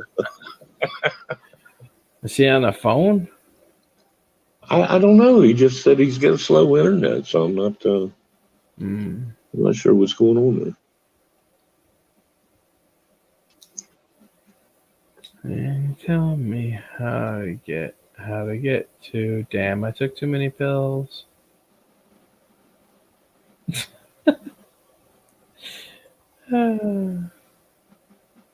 Yep. No, Israel, he's a hell of a pilot too, man. He's going to show us how it's done. I had my concerns about flying Acro, and I'm glad I finally came across somebody who's still flying it that's flying Acro, because he can answer all my questions now. You know. What time are you planning on starting that stream? So that stream's going to be Monday night, and I think we're going to get together, me and him, tomorrow and have a talk about what time we're going to be setting it up. So I'll try to give everybody a 10-hour notice ahead of time to see if they want to jump in. Not that the video is going to get a ton of views, but, you know. Well, that's what I'm saying. You ought to advertise what time it's going to be streaming so people get a heads up. Yeah. I don't know yet. Oh, there's Wayne. Let's see what he said. It keeps logging off, too, because my internet is getting pretty bad. It's raining pretty hard here. Oh, I understand. Okay. All good. All good. It's all good, man. Oh. I'm surprised this thing's still working. Yeah, it's too bad we didn't get Tater in here. I would like to. What's that? Were you talking to Tater about writing you a song or an intro or something? Yeah. hoping Tater gets me my music, man. That would be cool. If he does it, I'll come up with a new intro. Yeah.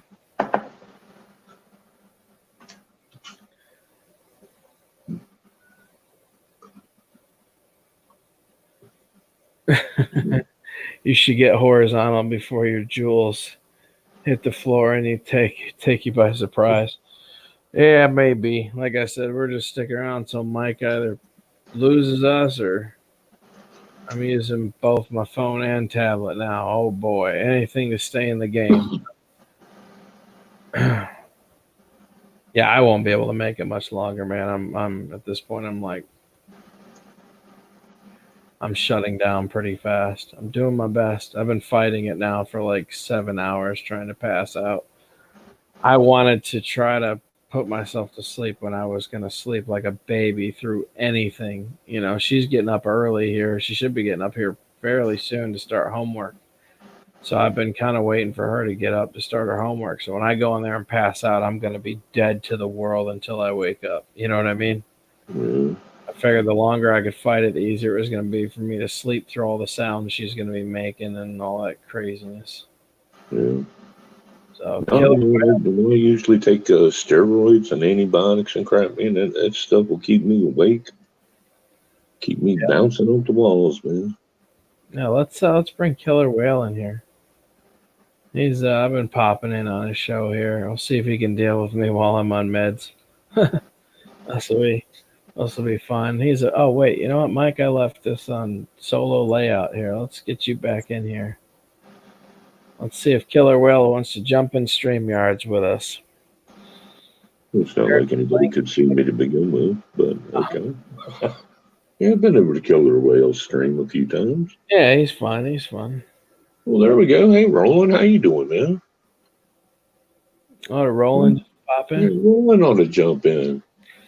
Well, I hardly ever see Roland in here, man. He's welcome to. He knows that. There's Roland. Good morning. Well, good night there, David, or good morning to you. Don't want to give you any more excuses, so I'm off to the view. Later, David. Thank you, sir. It's all right, man. I was going to stay up until I get tired anyways. I'm assuming Killer Whale may have accepted my offer because he hasn't said anything, and I doubt he left that quick, so that means he's probably trying to sign in on StreamYards to join us. Could be. That would be my guess. What do you mean you just woke up? Man, sleepers for the unsuccessful. Can't sleep, bro. Rooland.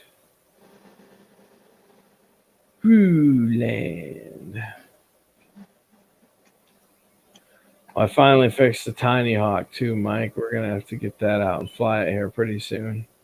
I still got to fix the Ion 75 after our last outing at DW Fest. It hit the ground pretty hard. It was not a happy camper. I guess not. No. Yeah, I broke the whole power cord assembly right off the Ion 75 millimeter. Well, I got stuck in a tree. It's not my fault. But yeah, I think it broke trying to get it out of the tree, and then after it slammed into the ground, I just think it was just very unhappy. It was unhappy.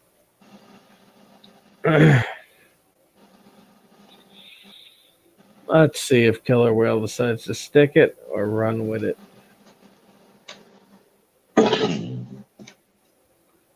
Decides to stick it or run with it. Oh, we got Echo. Mike. Oh, I think that was it for Mike. I think we just lost Mike. Oh, well. He said that his phone only had 2% battery, so I'm thinking that was the end of his run.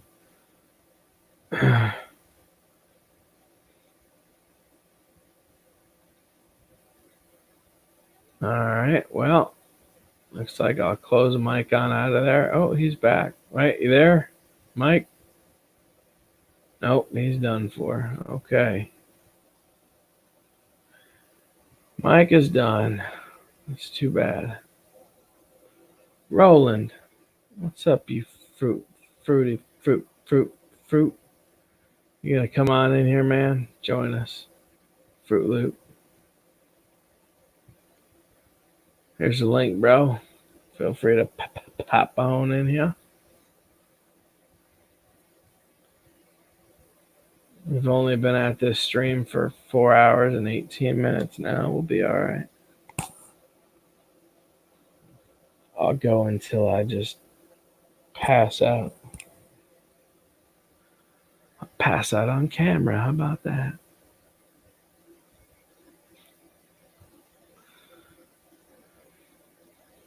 Let's see. Close this. No, we're going to leave that open. I'll close this one. Yep. Goodbye.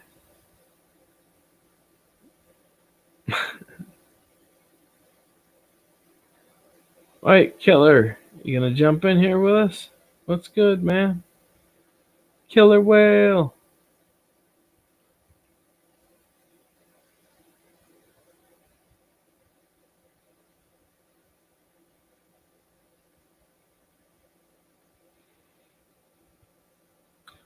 All right, guys, I'm gonna give it like 30 seconds with the watch I don't have. If nobody pops in here, I'm gonna shut it down. We'll go make some eggs and then catch some Z's. We'll lay down and let the balls start the healing process.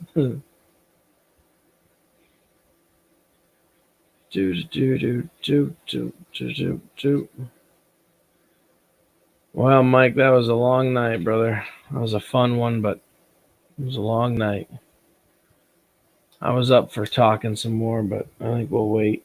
I think we'll leave some bandwidth for people to be able to do their live streams this morning. You know who's gearing up right now is probably Mr. Crowley.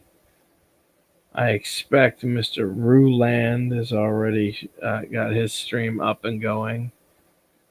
So